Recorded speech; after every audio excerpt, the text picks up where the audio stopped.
Good morning, everyone. Let me welcome all of you to the Orange County Board of County Commission meeting of August the 27th, 2024. We do have a full agenda today, some exciting news that we'll be presenting this morning. At this time, I'm going to introduce Chaplain Brandon, who will be coming forward to lead us in the invocation. After the invocation, I will lead us in the Pledge of Allegiance, and then I'm going to turn it over to our Communications Division Manager, Dr. Jeffrey Williamson, who will be reading several proclamations. One will be recognizing Fetal Alcohol Syndrome Awareness Month, and then we will also recognize the Building and Code Staff Appreciation Day. And then the final proclamation this morning will be to Mr. Omari Jones, one of our Olympians. We'll be introducing him to you in just a few moments as well. And so with that, I'm going to share a little bit about Chaplain Brandon as he comes forward. Chaplain Brandon is in some places known as Dr. Barry E. Brandon, Bishop. He's married to Virginia Blackman, and they have 4 children together. Dr. Brandon has a BA degree in religion and biology from Loma Linda University, a Master of Theology from Andrew Theological Seminary, and a doctorate in pastoral clinical psychology. Dr. Brandon served as an adjunct professor at Southern Baptist Seminary in New Orleans, Louisiana, and the Presbyterian Seminary School of Theology in Denver, Colorado. He also served as pastor in California, Illinois, Missouri, Louisiana, and Kentucky. So he's been all over the U.S. Dr. Brandon's commitment to service is evident in his role as the first black chaplain for the New Orleans Fire Department for 13 years and as chaplain for the Louisville Fire Department for 22 years. He has also held numerous leadership roles in Louisiana and Kentucky, demonstrating his commitment to his community.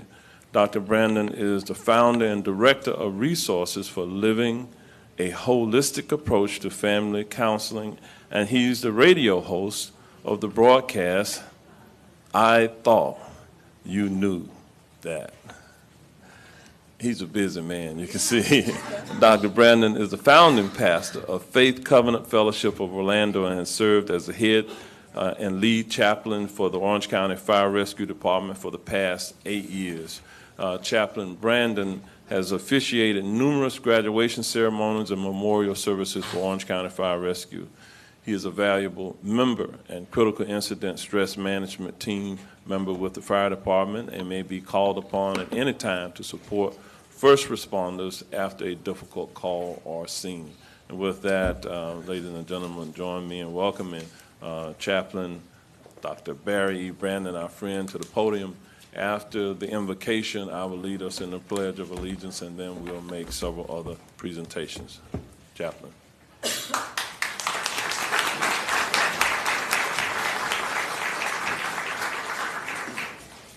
As it is your custom, your habit, your practice, your belief, or your lack of belief, I invite you to join me as we offer unto God a prayer. We thank you, Holy One, for allowing us to gather here in this place. Orange County, with its diversity and its differences, does not make us deficient. We're thankful for the call to service. We're praying that what we do here today, what we say here today, what we understand here today, will be a blessing to the community.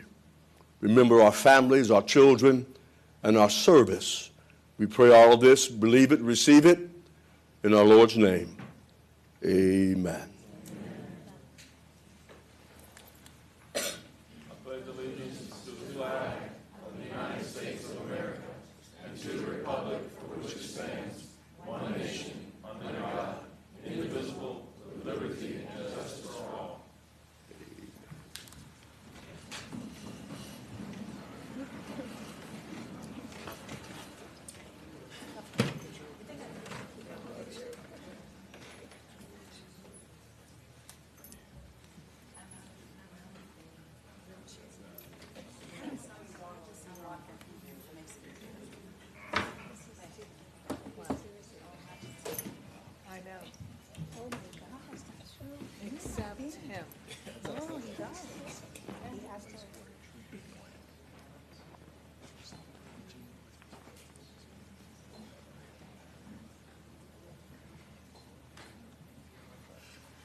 Thank you very much, Mayor. Good morning to you, commissioners, and thank you very much, Chaplain Brandon, for that invocation.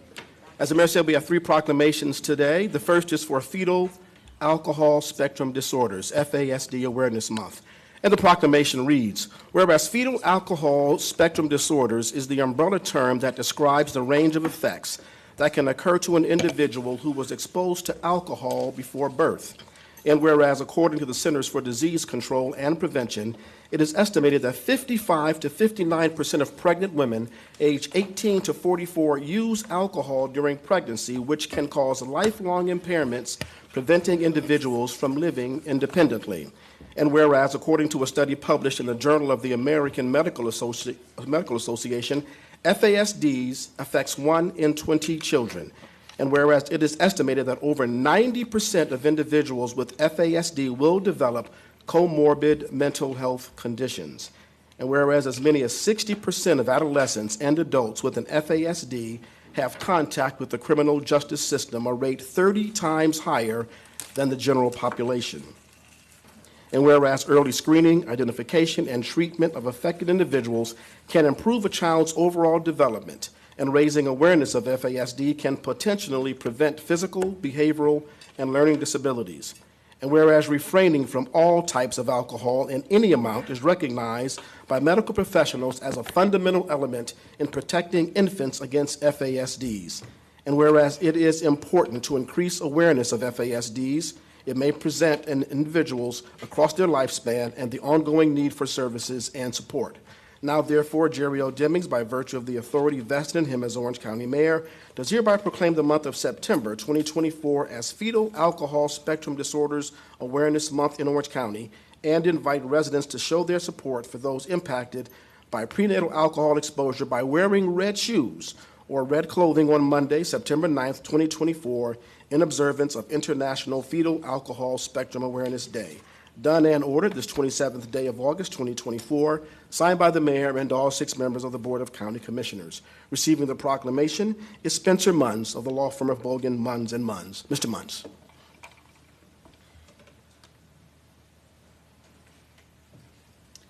Thank you, Commissioners and Mayor Demings. I promised to try and be brief this year, and I brought my wife with me in case she needs to tap me out if I get too emotional here. If you'll indulge me for just a minute, based on the numbers in that proclamation, if there are, say, 60 people in this room, then 3 of us have a fetal alcohol spectrum disorder. And by the numbers, none of us have been diagnosed, and we don't know. So there are people around us that struggle with this disability and the challenges of it without all of us knowing. This disability, it's a brain-based disability. So there is typically no physical sign of the disability. We call it an invisible disability. And I will tell you that there are invisible ripple effects on families, on friends, on communities of this disability. I can say with confidence, I think that all of our commissioners, the mayor, the county administrator, know someone personally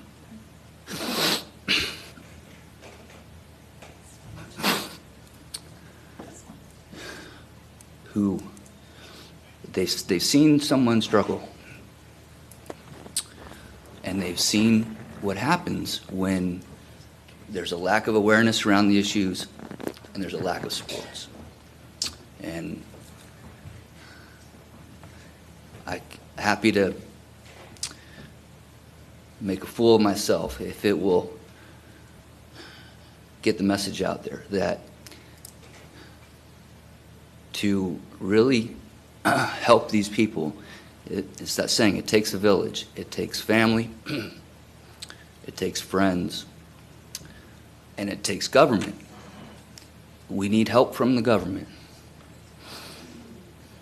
And that is today what Orange County is doing. So I thank you for that. And I hope you know that this invisible disability affects millions of people. and the invisible ripple effects affect millions of people. If everyone probably here can relate to saying to themselves at some point, they just don't understand, they don't get it. We all have our things where we feel like other people don't get it. There's a massive community of FASD people that are impacted, families, friends, people with a disability, that look around and say, they don't get it. And on September 9th, it will be a great day. Those millions of people will be uplifted, will be supported. They'll look around, they'll be able to say, there are people that get it.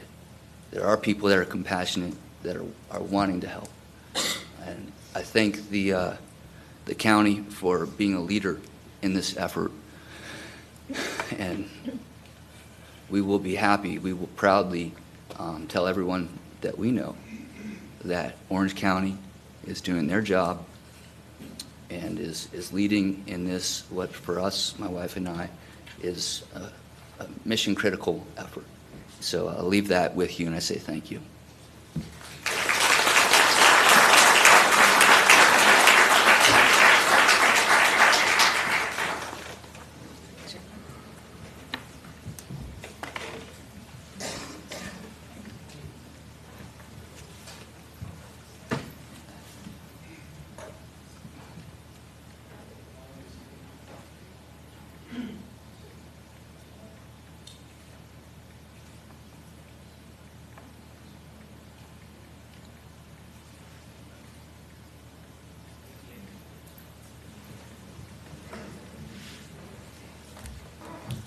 Thank you very much, Mr. Munns, for that. Certainly appreciate your words. The next proclamation is for Building and Code Staff Appreciation Day. Building and Code Staff Appreciation Day. And the proclamation reads, whereas Building and Code Staff Appreciation Day highlights the importance of building and code officials in ensuring the health, safety, and quality of life in our community through compliance with applicable local, state, and federal building and zoning codes and regulations. And whereas building and code staff are essential, not only in the industries in which they work, but to society as well, by ensuring that buildings and infrastructure are safe for everyday use by our residents, businesses, and patrons. And whereas building and code staff in Orange County's Division of Building Safety and Neighborhood Services strive to achieve compliance through engagement, education, and enforcement by conducting inspections at properties, being a resource to residents about code violations and the code compliance process, and attending community meetings and events to proactively educate residents. And whereas building staff conducts a detailed review of building plans and inspections to ensure compliance, efficiency, and cost reduction while maintaining a safe structure is built in a timely manner. And whereas Orange County encourages the community to report code violations by contacting Orange County's 311 non-emergency help and information number via phone, web chat, and smartphone app. And whereas Building and Code Staff Appreciation Day is designed to raise awareness about the critical role of our community's building and code staff, the unsung guardians of public safety. Now, therefore, Jerry L. Demings, by virtue of the authority vested in him as Orange County Mayor, does hereby proclaim September 1st, 2024, as Building and Code Staff Appreciation Day in Orange County, Florida. Done and ordered this 27th day of August, 2024, signed by the mayor and all 6 members of the Board of County Commissioners. Receiving the proclamation is Alan Platt, Building Division Manager, and Franklin Santos, Assistant Manager of Neighborhood Services. Gentlemen.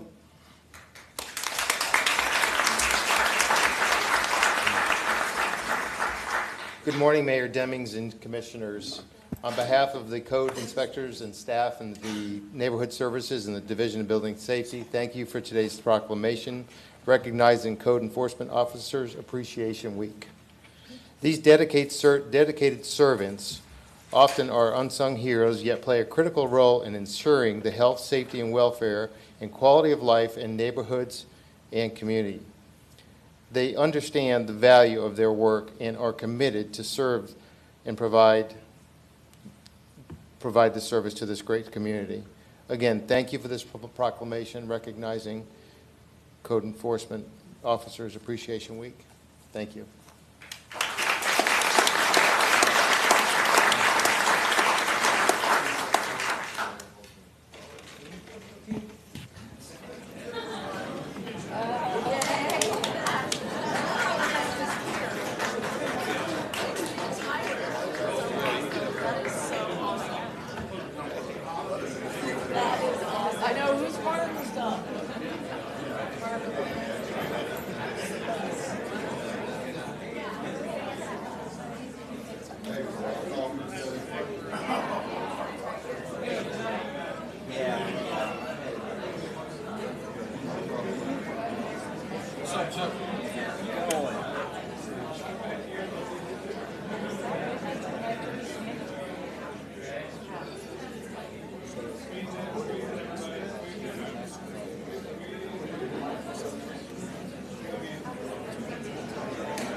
We're going to ask you if you would return to your seats when you're done. Please don't exit, building staff. Please return to your seats. Please don't exit the BCC. Wait until all the proclamations have completed. If you would, please, return to your seats. Thank you so much. Thank you so much, building. Code safety, please return to your seats. Please return to your seats.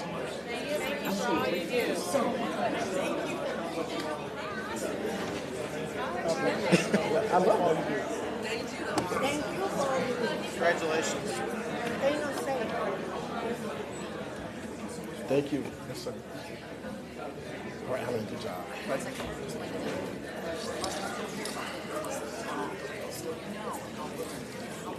All right. Thank you to our building and code staff. Thank you for the great work that you do. We have one last proclamation, last but certainly not least, Omari Jones Day. Omari Jones Day. Oh, that's, yeah. And the proclamation reads, whereas Omari Jones was born and raised in Pine Hills and discovered his passion for boxing at the young age of 8 years old. And whereas Omari Jones actively participated in the Lambda Gamma Young Men's Club, assuming a leadership position, he was recognized as a recipient of the 2021 MLK Humanitarian Award by the City of Orlando, which celebrates young individuals who exemplify the code values advocated by Dr. Martin Luther King through their exemplary service in character, leadership, and attributes. And whereas Omari Jones is a proud graduate of Edgewater High School, is currently majoring in business at Valencia College, and has also started his own clothing company. And whereas Omari Jones is a skilled boxer, a very skilled boxer, and has been one of Team USA's most consistent boxers since making a splash on the international stage with his silver medal performance at the 2021 Elite World Championships, his first international tournament. And whereas Omari Jones won consecutive golds in the 2023 GB International Tournament and Czech Republic Grand Prix in the 71-kilogram weight class to continue to prove he is one to watch in Paris and beyond. And whereas Omari Jones won 4 consecutive fights to qualify for the 2024 Olympic Games in Paris.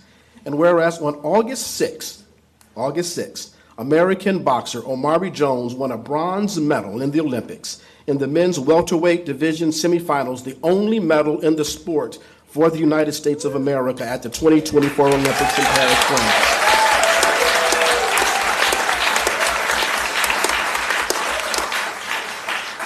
Now, therefore, Jerry L. Demings, by virtue of the authority vested in him as Orange County Mayor, does hereby proclaim August 27th, today, 2024, as Omari Jones Day in Orange County, Florida, and encourage all residents to join in honoring and celebrating Omari's incredible accomplishments, commitment, and success as a superior boxer, an Olympian representing the United States of America, and a bronze medalist. Done and ordered. This 27th day of August 2024, signed by the mayor and all 6 members of the Board of County Commissioners. Receiving the proclamation is the Olympian himself, Omari Jones.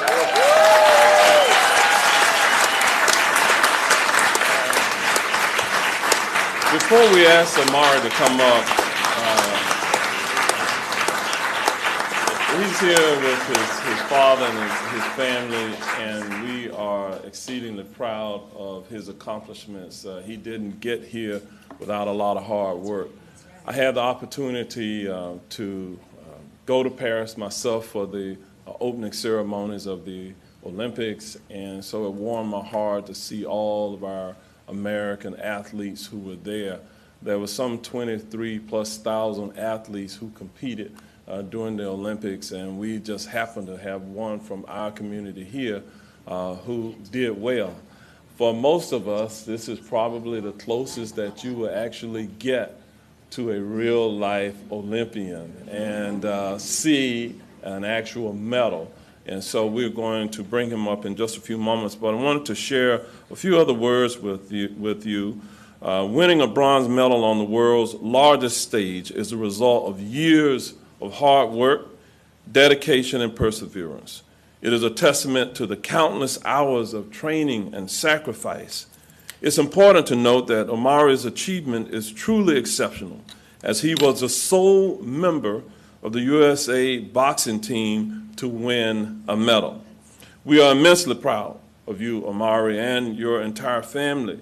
We know that as you continue in your professional pursuits, that we look forward to you winning the gold medal in 2028 in the Summer Olympics right here in the U.S. in Los Angeles. Isn't that right, everybody? Yeah. All right. Before we call Omari up for a few words, Omari is like our cousin, our nephew, our friend, but one of his mentors is here, and that is our very own Commissioner Michael Scott, who has spent some time with him. I'm going to ask Commissioner Scott to come up, and then we will formally present the proclamation. Commissioner Scott. Actually, where is Kurt at? Kurt Malcolm, is he here somewhere? Kurt, oh, he's taking a video. I am a part of a different mentoring program with Omari, and we learned what the high life was like in COVID. The good thing about being social distancing is, as opposed to getting the nosebleed seats and mentoring, we got to go in the box. And so that was the first time that we met and got to compete. And one thing that was pretty cool about the Edgewater mentoring program is they had the cool Leatherman jackets, and we were trying to fight to get those. And so, Omari, I could just tell you, I'm super proud of you, happy for you, and there are great things coming for you, sir. So congratulations.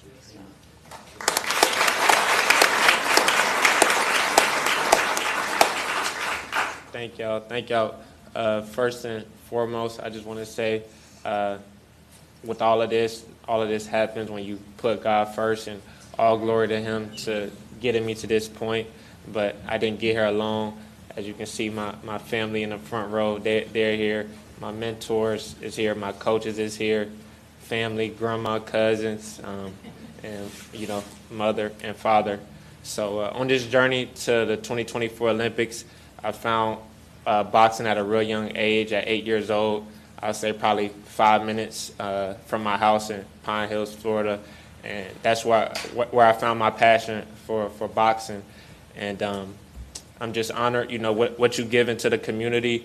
You definitely get back with my mentorship with the kids, because I was once mentored, well, still is mentored to this day at a young age.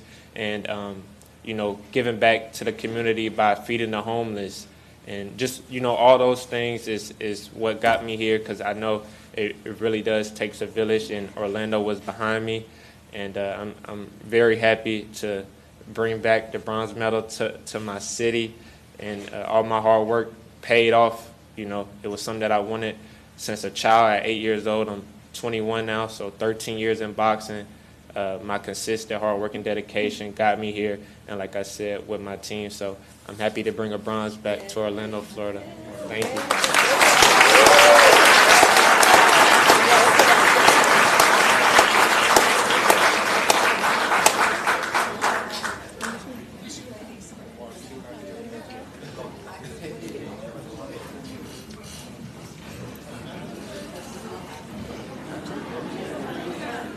We couldn't squeeze in y'all.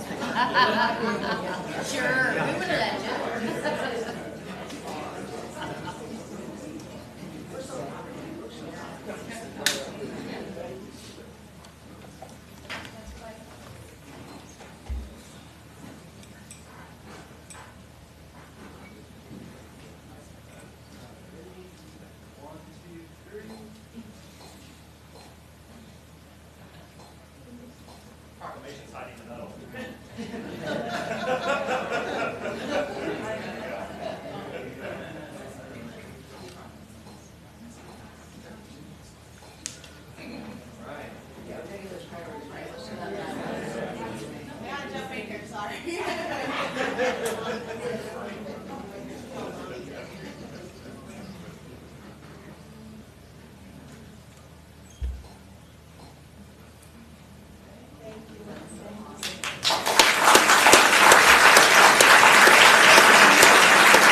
All right, so that's a great day here in Orange County to recognize an Olympian and to also recognize those others who received proclamations.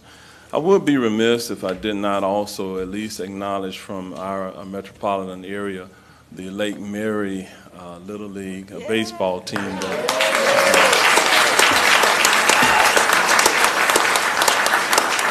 won the U.S. National Championship as well as the World Series as well in Little League baseball. So we're very, very proud of them.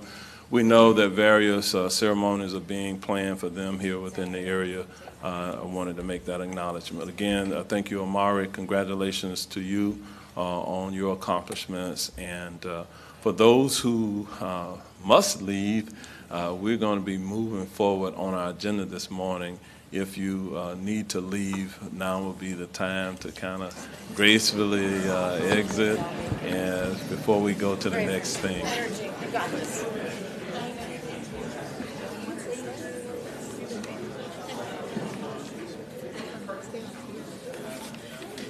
I can just get them to sleep in their own room now.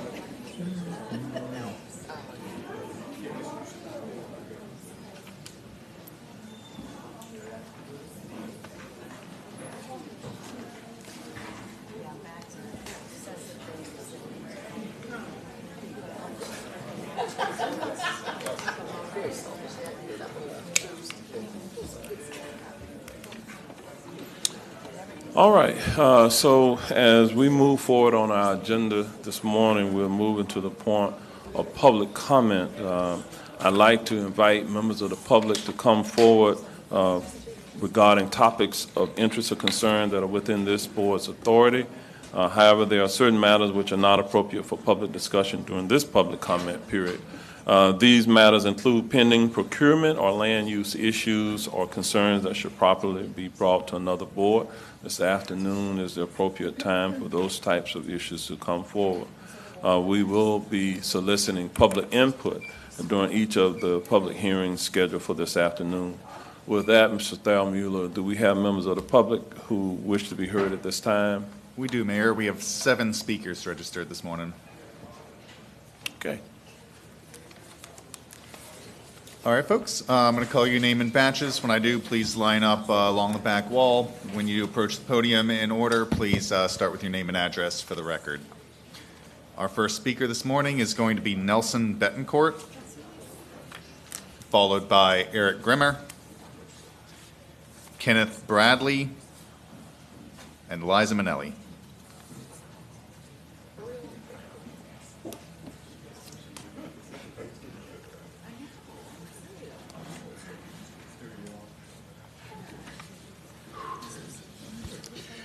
Good morning, Mayor and Commissioners. The latest move by the Mormon Church through its land-owning entity known as Farmland Reserve to annex 52,450 acres of ranch land to the city of Orlando needs to be fought publicly and vigorously because it is a slap in the face to the Orange County government by seeking to bypass the upcoming vote in November that will potentially pose limitations for this kind of sprawl-inducing scheme, cynically sold as smart growth. It is shameful, disingenuous, and even deceitful for a religious group that purports to care for God's creation to so easily destroy his holy ground. This land could and should be preserved for agriculture and future generations to have a healthy, close, more secure, and productive source of food. And in addition, the employment and care of the land by a new generation of farmers. This annexation scheme is absolutely wrong for people, place, and prosperity. At a time when we need to do everything possible to preserve the land for the sake of food security cultural identity, health regeneration, and economic stability. Thank you for listening. All right, thank you, Mr. Betancourt. We will move to the next speaker, please. You might want to call their names again. Kenneth Bradley.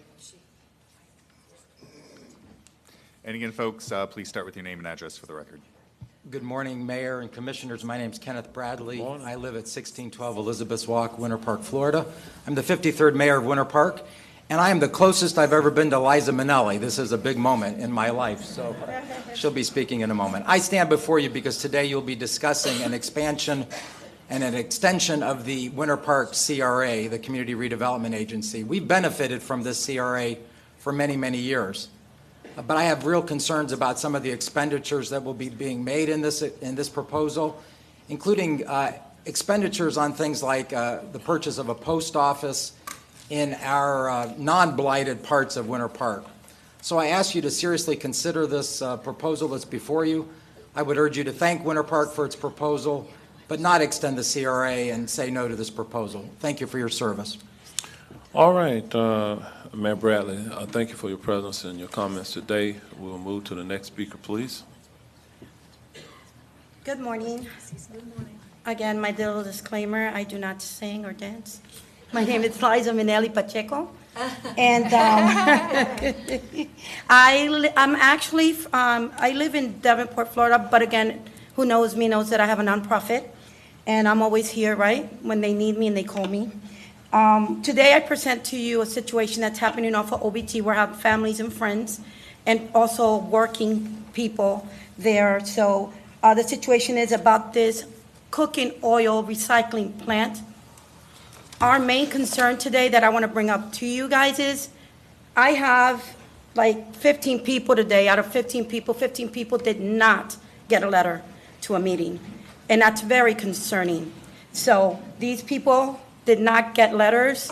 I have over 500 signatures, not only opposing to the plant, but also opposing, telling me that they did not receive letters.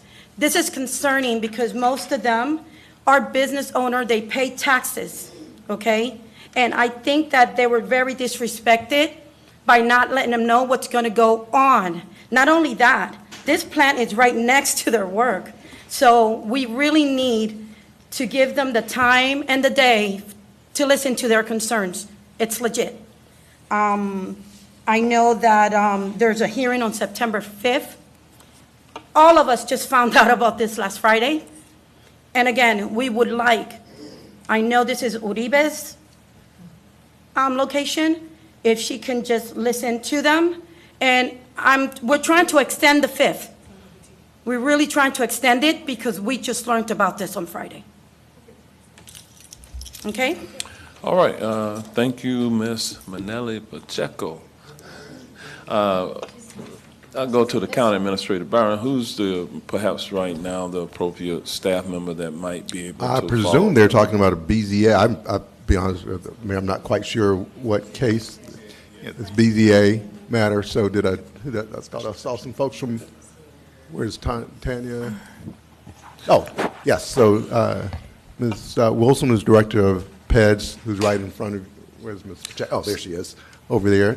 Tanya, can you be sure you see her and get information this morning? Byron. Also, so we had a community meeting, but we'll have to find out through my staff how far the invitation was, and we'll do a follow-up. Okay, thank you very much. We're going to move to the next speaker at this I'm time. sorry, if I may say, Uribe, they're right next door. They're not far away. Okay.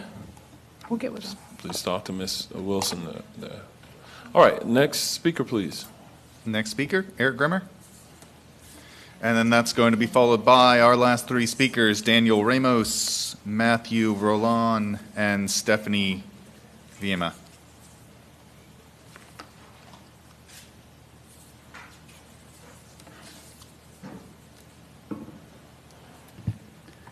Morning, Mayor, Commissioners. Morning. Eric Grimmer, 574 Terrace Spring Drive, Orlando, Florida, 32828.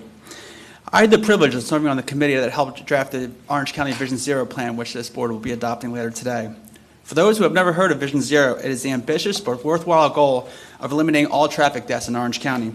I want to thank Humberto Castillero of the Traffic Engineering Department for allowing me to volunteer my way onto the committee that was otherwise composed of knowledgeable and experienced professionals.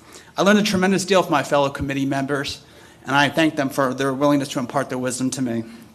Back in August 2022, when this board passed its Vision Zero resolution, I stood here and congratulated you for doing the easy part. I know Commissioner Wilson remembers. I'm back 2 years later to congratulate you for doing the second easiest part, which is creating a Vision Zero plan. Now is the hard part. Jurisdictions nationwide are littered with Vision Zero plans collecting dust on shelves while residents continue to die on our roadways. In implementing our own plan, we will face the same headwinds as others, including the political will necessary to make the hard choices required for Vision Zero. Choosing to invest in projects that prioritize safety and designing roads that slow cars down at the expense of driver convenience and increased vehicle throughput. Building a new physically separated bike lane in the face of a public that demands new car lanes and roads that they are sure will solve their traffic congestion issues for good. But we have another problem here in Orange County, a dramatically underfunded transportation system with $22 billion deficit in roadway projects. It's highly unlikely we can achieve Vision Zero without the dollars necessary to refocus our funding priorities, retrofit existing dangerous streets, and promote safe alternative forms of transportation. So we need to make our Vision Zero goals front and center in the discussion of the upcoming 2022 potential transportation sales tax. The public needs to know about the benefits of a transportation system that focuses on people and not just about how much it will cost them to create it. This will be the hard part, but it will be so worth it. Thank you. All right, thank you, Mr. Grimmer. We'll move to the next speaker, please. I believe that's Mr. Ramos, Reverend Ramos.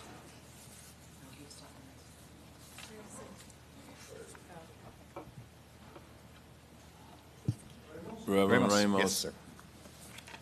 Hello, everybody. My name is Danny Ramos, and I recently started the OBT Chamber of Commerce.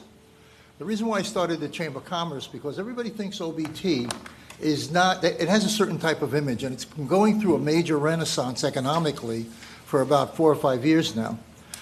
The first thing I got hit with as the Chamber of Commerce was that they're opening up a recycling plant within walking distance of where I live. I live down the street from that place.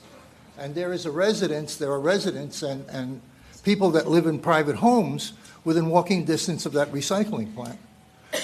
Also, within 2 blocks of that recycling plant is a bunch of restaurants. So that recycling plant is about 2 blocks in, which becomes a commercial district, an industrial district.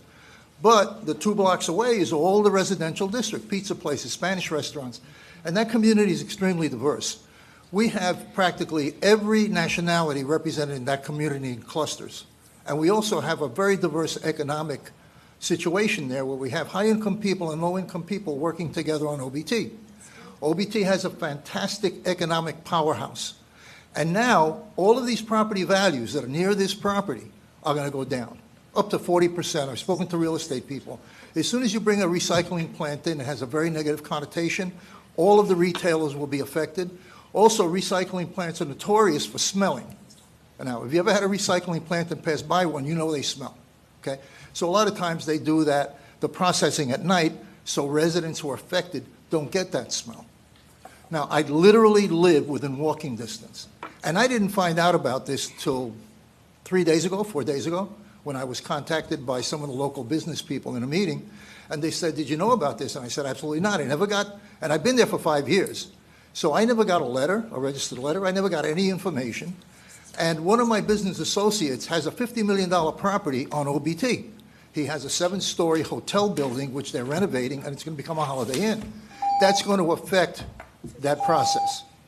So we want to reconsider this thing. We want to try to postpone it so that we can be prepared to answer to that. Thank you, those Mr. questions. Ramos. All right.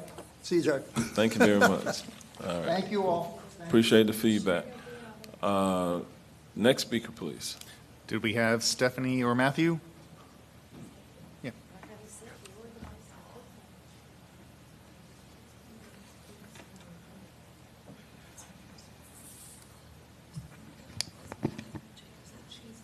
Good morning, everybody. Good morning. So, ladies and gentlemen, and honorable commissioners and fellow community members, I stand before you today to express my strong disagreement with the proposed sewage, septic, and grease treatment plan.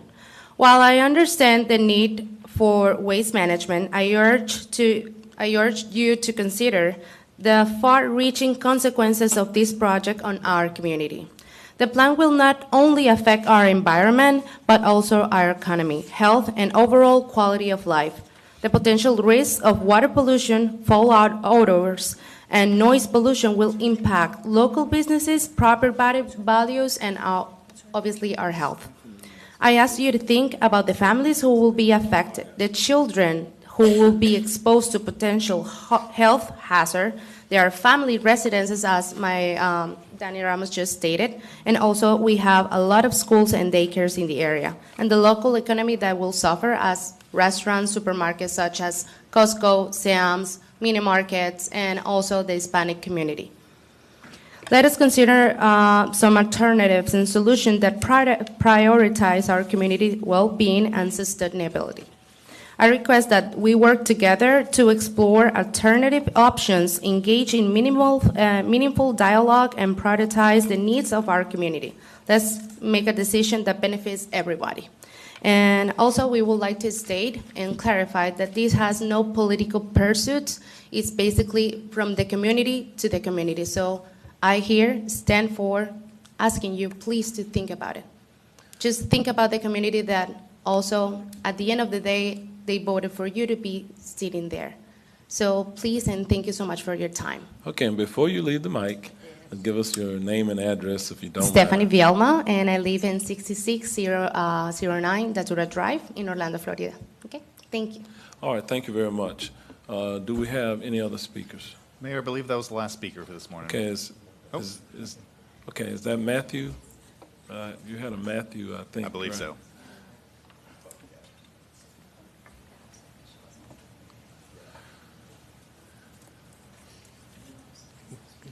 Please give us your name and your address as you start.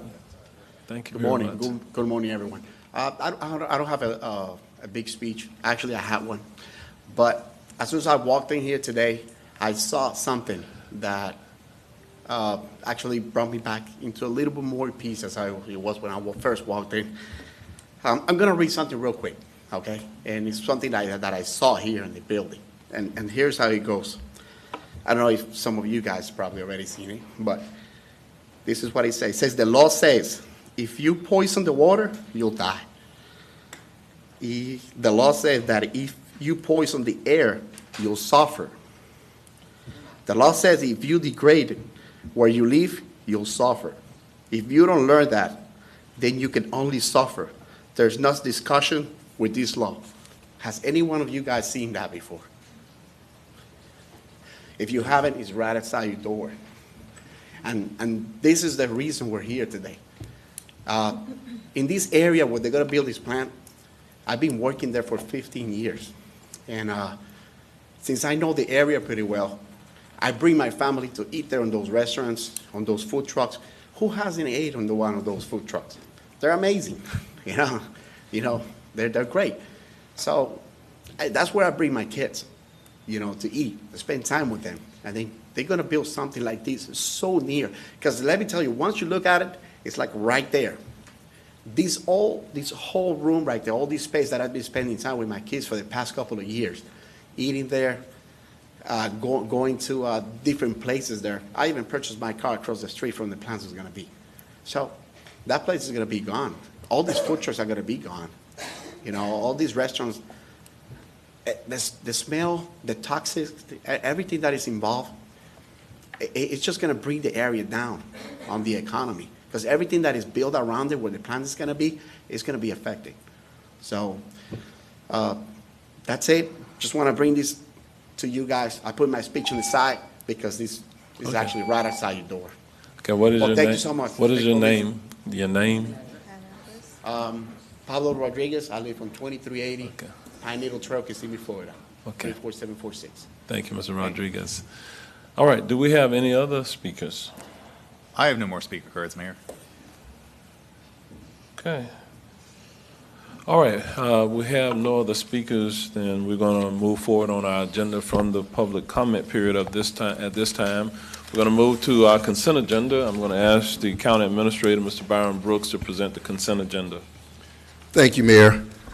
Two items of note. One is just a correction. That's item C6, or 24-1182, under Administrative Service Support. Just want to make a correction on the amount related to the revised total contract. That should be $205,000 and $205,530. I'm sorry. So the correct note amount for C6 is $205,530. And then one item to pull for this afternoon, that's F4 under PEDS. F4 will be considered this afternoon with public hearing D4. And with that, Mayor, staff presents the remainder of the consent agenda for board consideration. Okay, other than the item that was pulled and with notation of the correction, is there a motion for approval? So moved, Uribe. Second, Moore. We have a motion by Commissioner Uribe, second by Commissioner Moore. All in favor, let it be known by saying aye. Aye. Opposed, no. The motion passes and it is unanimous. Also, as we just took action on the consent agenda, we did approve the purchase of an additional nearly 26 acres of environmentally sensitive land here within East Orange County, and that's good news, especially given some of the dynamics that's occurring within our community today. The preservation of this parcel will assist in closing the gaps between the Hal Scott Preserve, Pine Lily, the Long Branch Corridor, and the Charles H. Bronson State Forest Corridor. Acquisition of this parcel will also add to the 1,150-acre Savage Christmas Creek Preserve, which is another county Green Place property.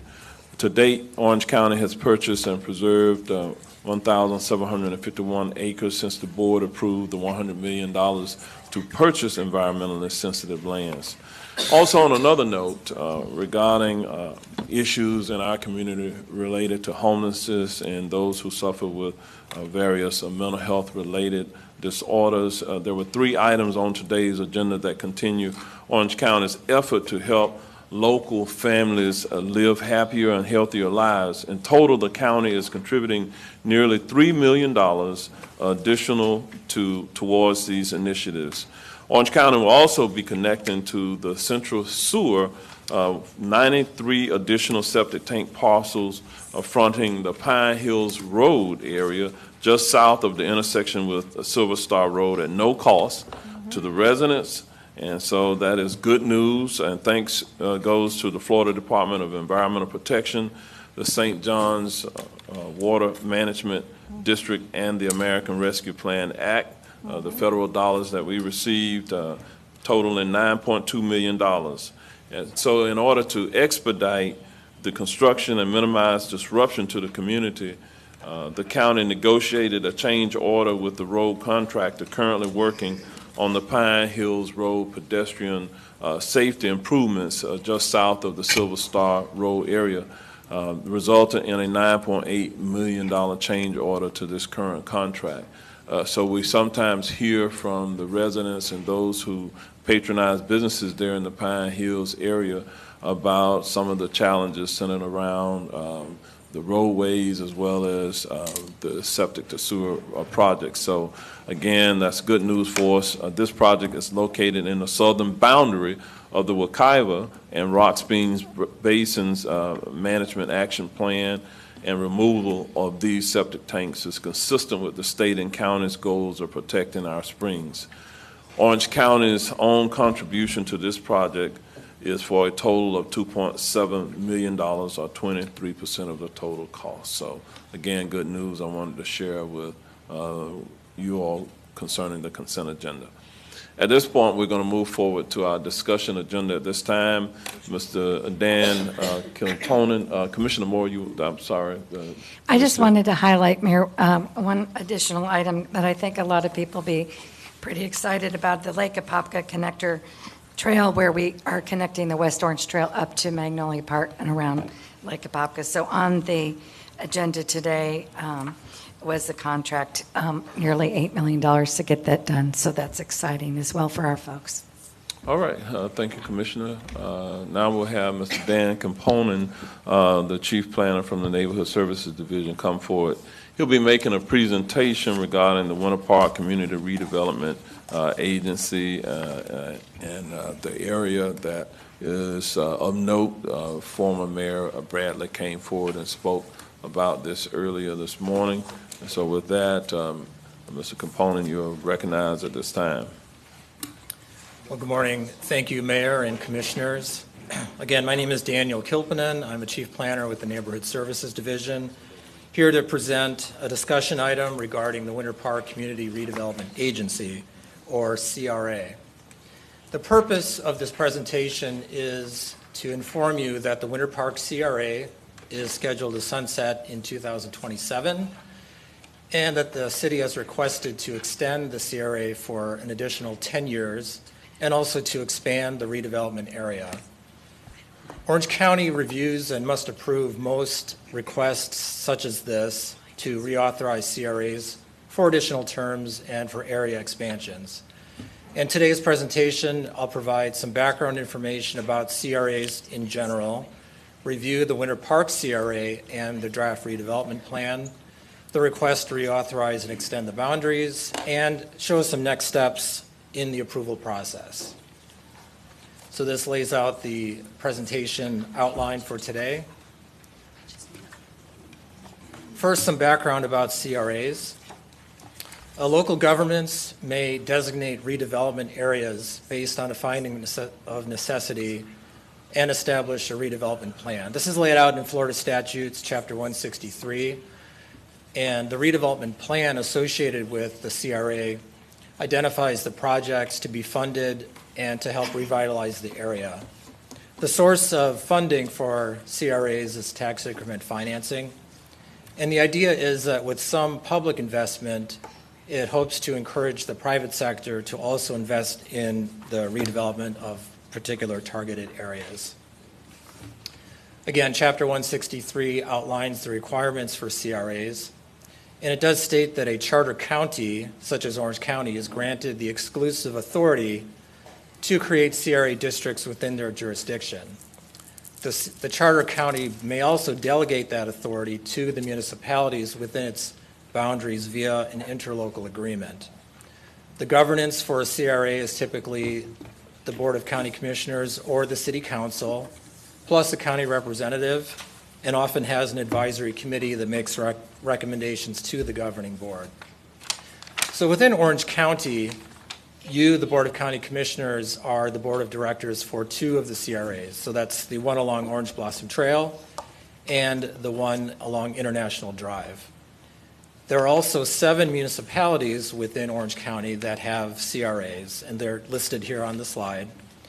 And typically, the board is the City Council, plus 1 or 2 additional appointed members, one of which is usually appointed by the Board of County Commissioners. Today, we're talking specifically about the Winter Park CRA. It was established in 1994, and the redevelopment plan was adopted at that same time to revitalize the area in and around the city's downtown area. The term for that plan was for 33 years, ending in 2027. In 1999, the CRA was amended to include the US 1792 corridor. This map depicts the current redevelopment area for the Winter Park CRA. All of the yellow is City of Winter Park jurisdiction, and the dashed blue line is the redevelopment area.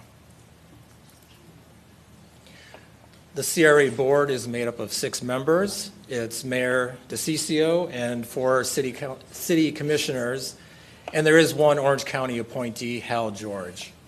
The city staff works with the CRA board to implement the plan, implement the tax increment financing, and to administrate the CRA funds. This slide shows some of the financial information regarding the Winter Park CRA. Again, CRAs are funded by tax increment financing, and that captures the growth in ad valorem tax revenues within the redevelopment area. This table shows over the last 10 years the amount of both county and city contributions of that tax revenue.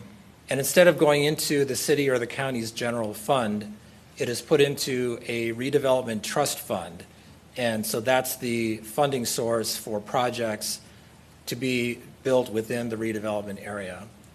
You'll see on this chart that over 10 years, the county contribution minus the rebate, which I'll explain in a moment, has totaled about $25 million, and the city's contribution to the redevelopment trust fund has been about $29 million. The interlocal agreement between Orange County and the Winter Park CRA includes a rebate provision. And so this slide provides a little bit of math, and I'll try to walk through it very briefly. But it states that there are basically two thresholds where the rebate kicks in. So after any amount of the county contribution to the trust fund that exceeds $2 million up to $3 million, 30% of that excess is rebated to the county. And once the county's contribution hits $3 million, any amount exceeding $3 million, 50% of that amount is rebated back to the county. So in this example, in fiscal year 2023, the county's contribution to the Winter Park CRA was $4.377 million. So the amount greater than $2 million up to $3 million is $1 million.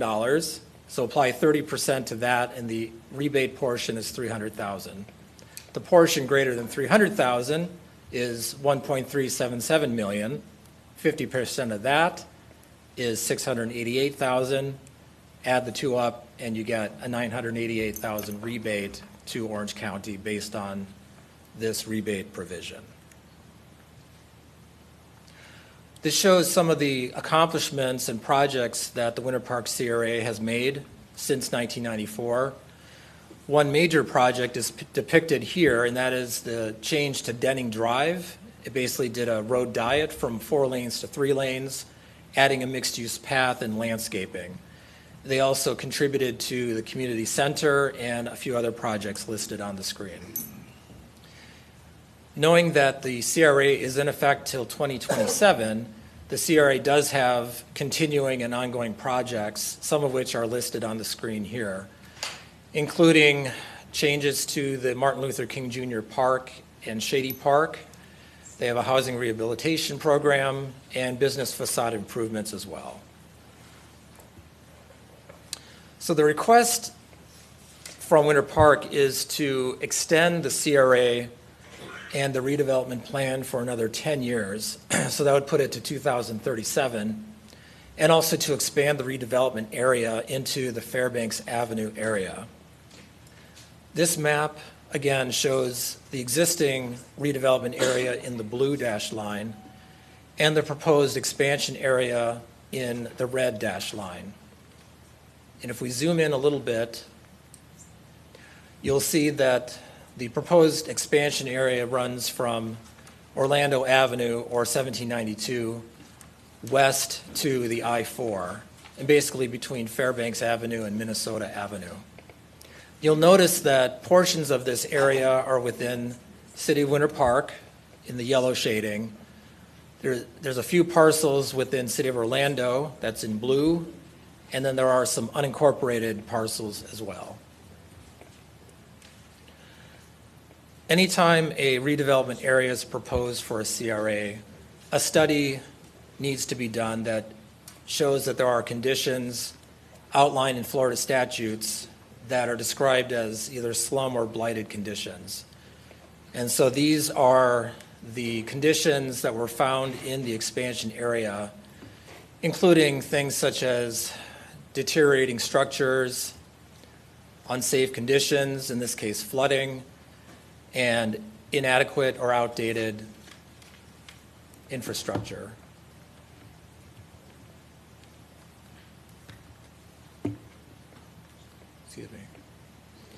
Okay. Okay, so now that they've found slum and blighted conditions, there's a redevelopment plan that they've updated to propose projects within the redevelopment expansion area to address those conditions. And they fall under three major categories. So the first is affordable housing, and they intend to mirror the thresholds for income levels listed in the county's Housing for All Action Plan.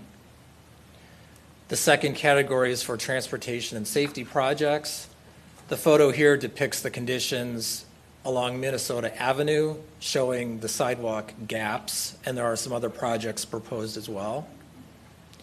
And the third category of projects is called infrastructure and sustainability. And this concerns primarily the flooding and stormwater drainage issues in the expansion area. And the photos in this slide show what those conditions look like. There are some projects within their current CRA plan that they intend to carry over into the new plan, and those are listed here on the screen, including a 1792 streetscape plan project, and also changes to the Fairbanks and Denning Drive intersection, which is depicted in the photo on this slide. And they also intend to fund some new projects in the current redevelopment area as listed on this screen, including a Morris Boulevard streetscape and the post office, which is shown on the slide here. And so the City of Winter Park and county staff continue to discuss what the appropriate allocation of funds to that expansion area could be, and also the new extension period for the CRA. Next steps in the approval process, and this is outlined in Florida statutes. And the first step has actually already happened. The city adopts a resolution stating that they intend to extend the CRA for 10 years, approve an updated plan, expand the redevelopment area, and that occurred on March 27th of this year. Orange County also would need to adopt a resolution that says that the board consents to those changes. There's also an interlocal agreement currently in place between Orange County and Winter Park relating to the CRA. And so an amendment to that interlocal agreement would need to occur. It's typically packaged with the board's resolution and heard together at one public hearing. And any conditions of approval would be put into that interlocal agreement, including the length of time for the expansion and how much money allocated to the expansion area. As noted, there are some parcels within City of Orlando, and so Winter Park and Orlando are examining what the appropriate mechanism is to implement redevelopment for those parcels. And that could take the form of an interlocal agreement to memorialize the parcels, indicate the duration of the redevelopment plan, and Orlando's tax increment financing participation level. And according to Winter Park, Orange County would not necessarily need to be a part of that interlocal agreement, but they are open to including Orange County with that. The timeline associated with these steps today is the board discussion.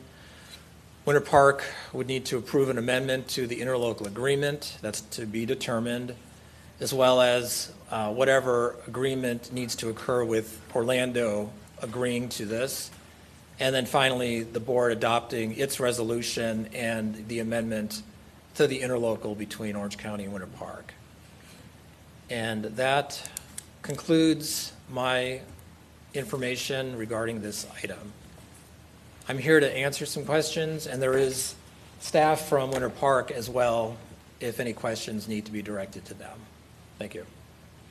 Okay, thank you, Dan, and thank you to the representatives here from Winter Park. I do see this as a model for how the county and the municipalities can work together going forward into the future, where we lay out how annexations, how community redevelopment agency and areas that are to be improved to the mutual benefit of all of our residents, both those who are residents within the municipalities, as well as those who are in the unincorporated areas where we sit down in advance and we have conversations and we come to agreement about how we're going to work together, as opposed to some of what has been occurring most recently, in which there have been voluntary annexations without any real input from the county per se. And if you look at it from the perspective of the municipalities, certainly we want to work with them because they want to be successful in providing their services. And in some cases, voluntary annexations may be appropriate. In other cases, they may not be appropriate. But in terms of having mutual benefit to each constituency group, if you looked at it this way, if Orange County would go into municipal areas and take land, property, if you will, that is in the municipality's jurisdiction, and without any conversation with the municipalities, annex that into unincorporated Orange County, the municipalities wouldn't like that. And so that's kind of what is happening now, is the converse of that is happening, where municipalities are taking unincorporated Orange County jurisdictional lands and properties and annexing it within their jurisdictions without any conversations with the county. But when the two parties to these types of agreements are able to sit down and work out various things, then we have a better outcome. And so I do see Mayor DeCiccio who there in the audience, and I do appreciate her being here today. And Mayor, if there's anything that you'd like to say, make any comments at this time, I give you the opportunity to come forward as well. We did hear from a former mayor, but this is the current mayor for the city of Winter Park at this time. Thank you all so very much. Just a housekeeping matter. We have folders here with all of the endorsements from the Chamber of Commerce in Winter Park, Morse Foundation, Edith Bush, et cetera. So I'm going to give them to pass out. First, I want to start by thanking all of you for the opportunity to be here today. We are so appreciative.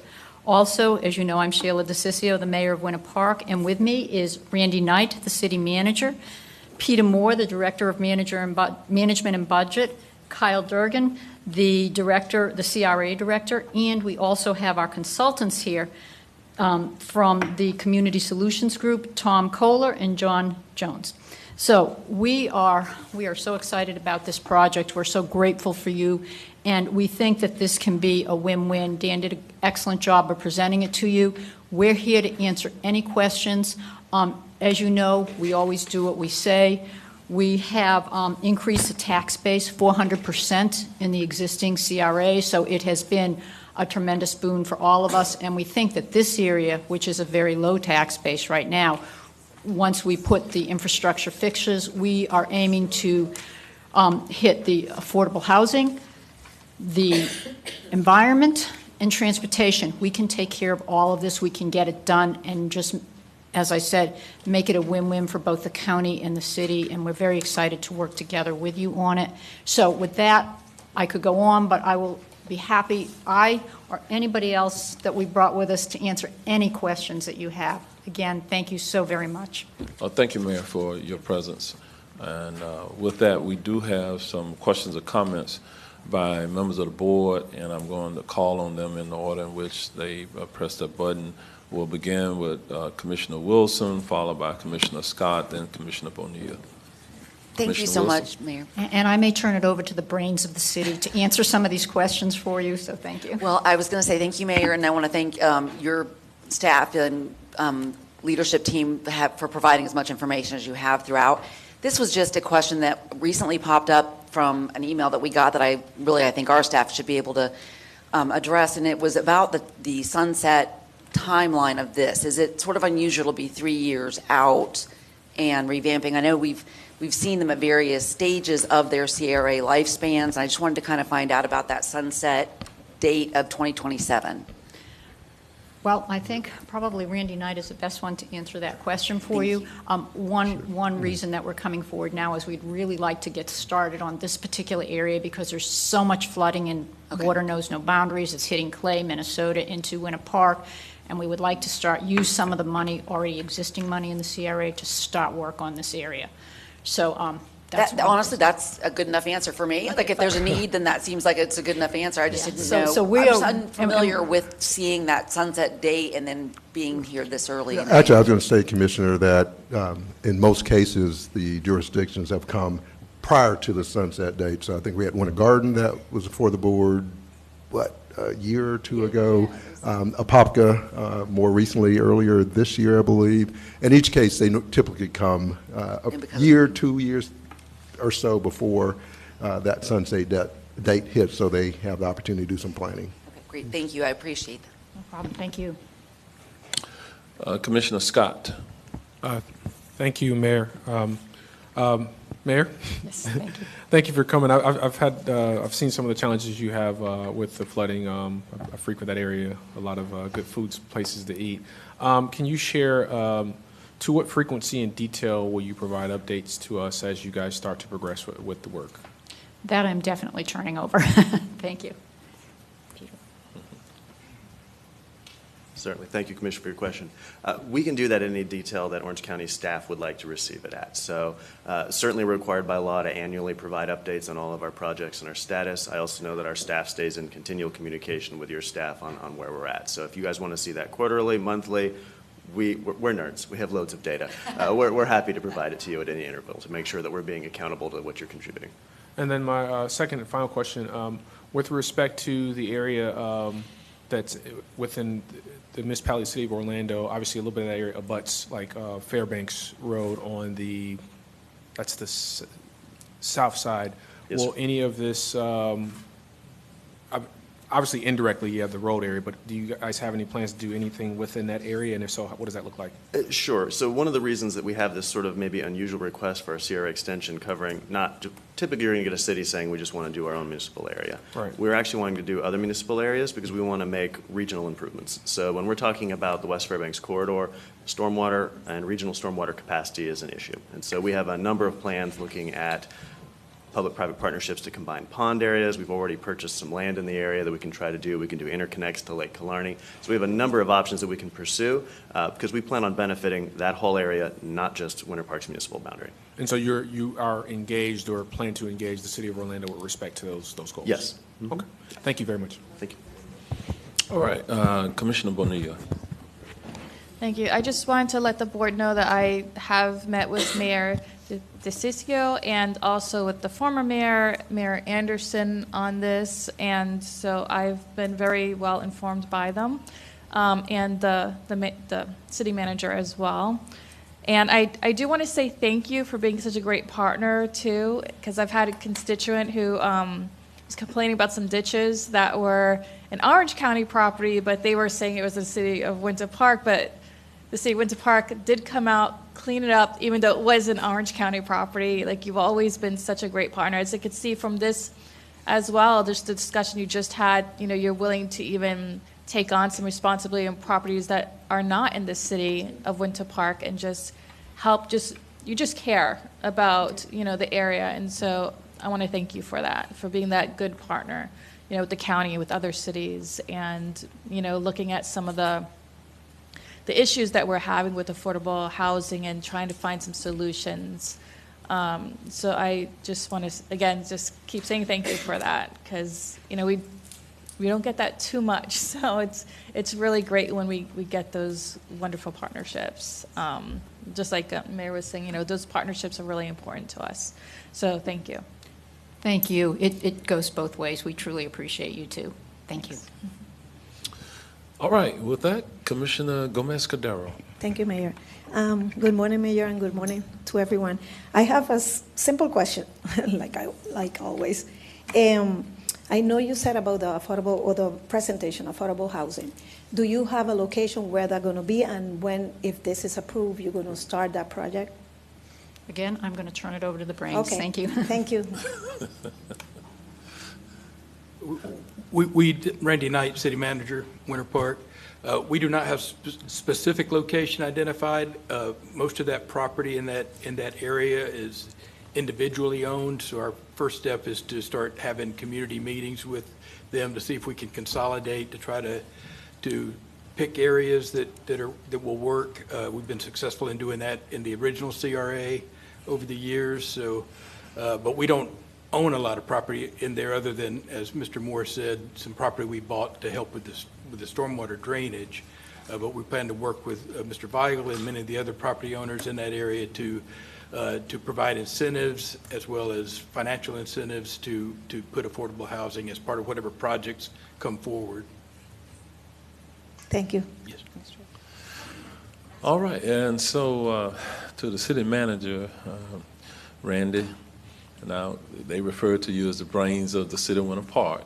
Well, that's the first. So I'm going to help Mayor DeCiccio out. Yeah. Don't take that too far now, Randy. They're all really very competent individuals. We're honored to work with you all in this regard. Our staffs will be working behind the scenes to kind of make certain that we're all on the same sheet of music as it relates to the details of those agreements, so that when it comes to the board for the final action to be taken and approval, we are all working together on that. So yes, thank you very much. Thank you, Dan Kilpinen, for the presentation today. There's no other questions by members of the board, so this will conclude the presentation today and this discussion. So we will move forward at this time to the next item on our agenda, and this is item B1. We're going to have Humberto Castellero come forward, the manager of our Traffic Engineering Division, to make a presentation regarding the adoption of Vision Zero and the action plan related to that. You heard some reference to that made earlier today by one of our public speakers. And so with that, Mr. Castellero, you are recognized, sir.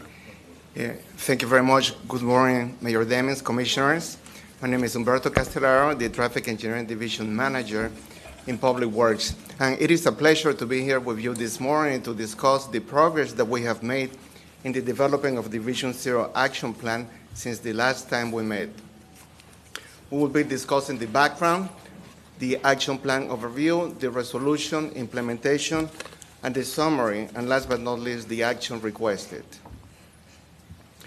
So today we're here to discuss the overview of the newly developed Orange County Vision Zero, and also the accompanying resolution to eliminate fatalities and serious injuries by 2040. Part of the components of the Vision Zero also include the development of the high injury network, the countermeasures toolkit, the project selection and prioritization, community involvement and funding options, and last but not least, to seek the approval and the adoption of the plan and the resolution underscoring the Orange County safety first culture. In Orange County, fatalities and severe injuries continue to be an epidemic. From the local perspective, data from 2019 to 2023 indicates that we have experienced 343 pedestrian and bicycle fatalities and many more serious injuries. From the national perspective, the Dangers by Design report by Smart Growth America indicates that this area is still within the top 20. And to be precise, we're number 18. About 4 years ago, we were number 1, so definitely we have made incredible progress, but still there is a lot of work to be done. Just to refresh our memory, since the last time that we met on August 9, 2022, when the board directed the staff to develop the Vision Zero action plan, providing safety countermeasures to address transportation equity in underrepresented areas. Also to create a framework and a comprehensive strategy for achieving the Vision Zero goals, and then to develop procedures and performance goals and metrics. Since the last update in June 2023, we have been extremely busy, and we have accomplished the following milestones: the development of a Vision Zero task force group, also identification of high injury corridors specifically to Orange County. We developed the Vision Zero webpage and a dashboard. We also created the logo and marketing materials. We formulated criteria for project selection and prioritization, and also we made multiple engagements with internal and external stakeholders. To that event, although we recognize that the data that we are providing to you is within the Orange County geographical area, this is a multi-agency problem. So we have strategically teamed up with the Florida Department of Transportation, MetroPlan, the other 3 counties, municipalities, the sheriff's office, the public schools, and so many more. And the goal for us is to make sure that we influence dangerous driving behavior before crashes occur, but also to look for strategies that we can deploy the traffic safety countermeasures. To that end, last year we were very successful teaming up with MetroPlan, and we applied for the Safe Streets for All grant, so we were awarded $3.79 million.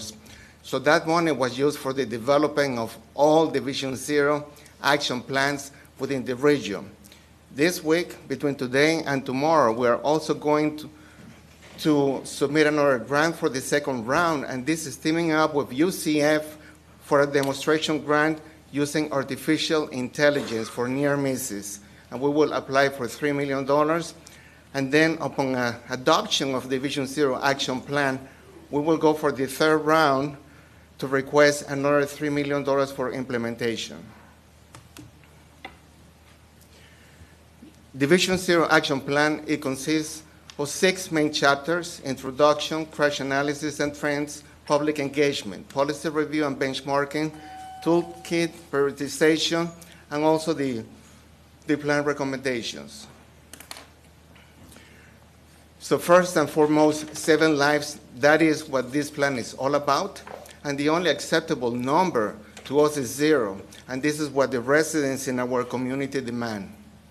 The purpose of this action plan is also to continue articulating our commitment towards achieving the goal of 0 by the year 2040, and also to use comprehensive data-driven approaches for improving the safety for all users and utilizing the Safe System approach. So the Safe System approach, this is principle-based to create a safety culture. It has 5 elements, and if you can see your graph to the right, the 5 elements are safer people, safer vehicles, safer speeds, safer roads, and post-crash care. This is a continuum, not an absolute. Also, within the principles, we must understand that death and serious injuries are unacceptable, that humans make mistakes and that they are vulnerable, that the responsibility is shared by all of us, that safety must be proactive, and that redundancy in our designs is crucial. So the first order of business developing the plan is understanding the local crash trends and also the various factors contributing to such incidents. We use the University of Florida Signal 4 analytics crash data that is used by all Florida, and the duration were between 2018 and 2022. So the idea was to further segregate this data into groups of collision profiles, identifying fatalities and serious injuries. So it is rather telling that from the data that we got, that vulnerable users are disproportionately and severely affected during crashes, and that disadvantaged communities experience almost 46% of all fatal crashes in our region. And just looking at the graph, just on the bottom row, you can see the blue, the orange, and the green that indicates the vulnerable users, and 46% is the percentage of all of those fatalities. Further looking into the data, from these 5 years, the total number of crashes is in excess of 200,000. If you look at the bottom left corner diagram, within the 5 years, we can see that crashes have been decreasing at almost 23% rate. However, the total number of fatalities, it is still extremely high, close to 900. The next facet was the public engagement. So we had members from various walks of life being part of our steering committee, our key stakeholders, community partners, and also the elected officials. One of the key things was that our communications department got extremely involved, and they developed social media and content to spread the awareness of this message. Also, we conducted in-person engagements that further explain to the community what Division Zero is all about. So during the months of January and February, we were extremely busy. We had 6 commissioners' meetings that we had where the main goal was to present the Safe Systems approach, to relate the high injury networks based on the data that we had collected, but also to get feedback from the community. We discussed the applications of the safety countermeasures and how the community could get involved, and also the education component, which is extremely critical to the success of this program. So on the left, you can see pictures from the meetings and the outdoors engagements, but also what the community said. So the common thing is we must reduce the speeds. We must provide safety in our schools, and we must be seeking for alternate means of transportation, including transit. So they were very clear and loud in their message. Also, we conducted thorough examinations. Also, we conducted thorough examinations about our policy reviews. So safety is nothing new to us, but where are we at with the safety? So first of all, just looking at the Orange Code, the draft 4 at that time, I think that we're in version 5. Also the Vision 2050, the comprehensive plan, but all the other, the bike and pet safety action plans and the ADA transition. This is very critical that we integrate all the components and efforts that we have previously identified. Also looking at the state of the national reviews, like the FDOT Strategic Highway Safety Plan, the Metro Plan, Vision Zero, and also some of the national documents. So the main point is that Orange County must continue aligning county's policies and practices with the Vision Zero principles. So this document will implement our strategies, evaluate the progress, and make corrective actions as needed. So it must be an interdepartmental effort where not only public works, but it permeates throughout the whole county, where we have one goal and we have one mission. Also, that we look at speed management as key strategies from the planning all the way to the management and the operations. We must have transparency and accountability, and last but not least, just to recognize that strong branding. This is the Orange County effort for safety. Also, we had very robust conversations with the commissioners.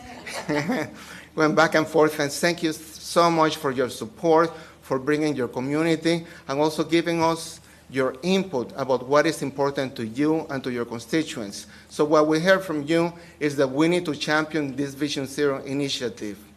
Also, that we must continue to improve safety throughout the county. It is a must.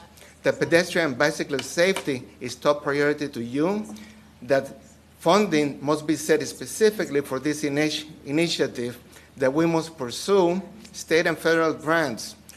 Also, when we presented to you the 24 corridors, 4 in each one of your districts, we have robust conversations to make sure that nothing is missed, that we provide exactly what you needed for the short, mid, and long term. The progress must be made, that you want reports from us, and last but not least, that we must have a solid engagement with the community with the 4 E's. That is not only an engineering solution, but we must educate the public. We must also use our partners in law enforcement and the emergency services. So the safe system strategy is very key as we identify the safety treatment options in the context used. Also, that we must bring this information from engineering terms to the normal people's language, that they can understand how they can implement it, that we must facilitate the coordination from all users, from staff to contractors to developers and the community, But at the same time, just to provide clear understanding and realistic expectations. Think about safety, applications, effectiveness, time delivery, and implementation costs, because we know that the community wants things now. And we want to go ahead and improve safety now, but sometimes it takes a little bit of time to go from the planning to the construction, and we must educate the community.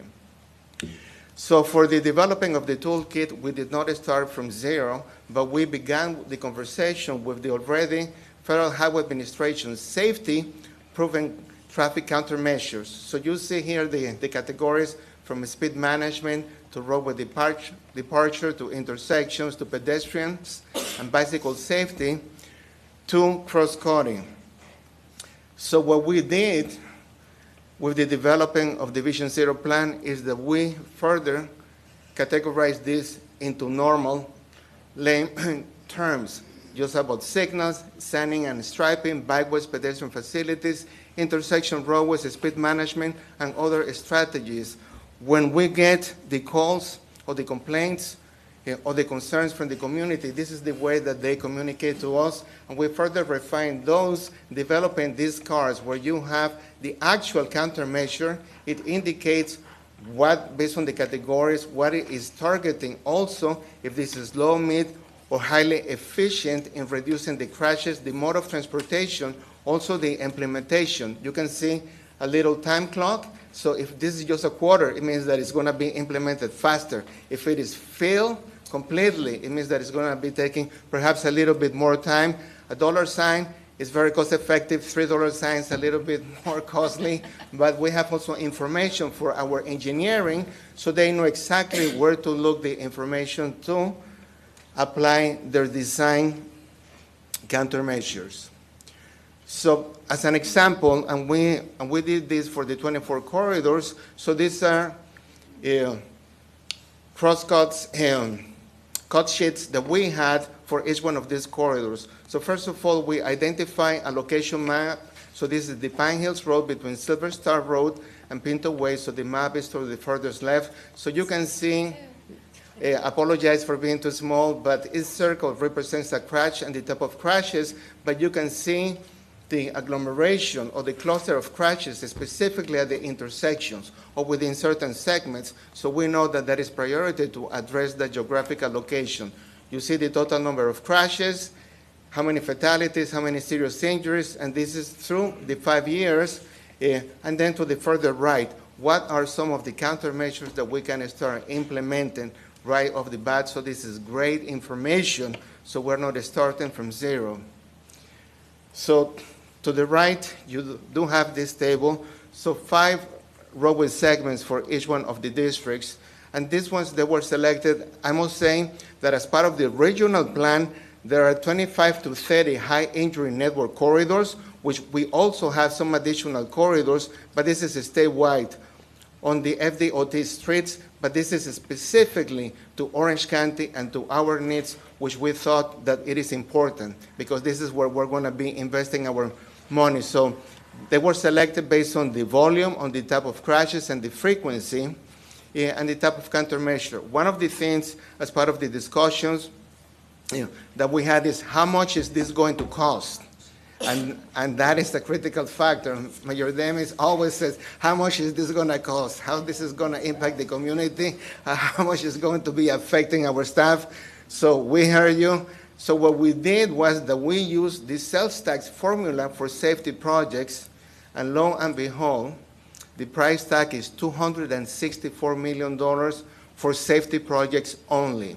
We know that as part of the Accelerated Transportation Safety Program, out of those $100 million, we have $15 million for safety projects that are going to be implemented over 5 years.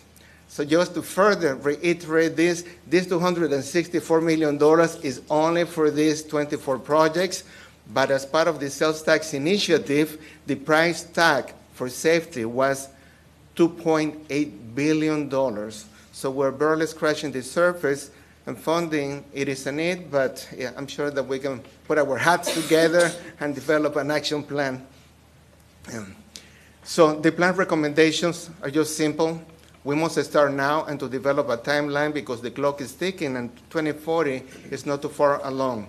The performance measures is based on the before and the after study to see how effective we have been in reducing the crashes.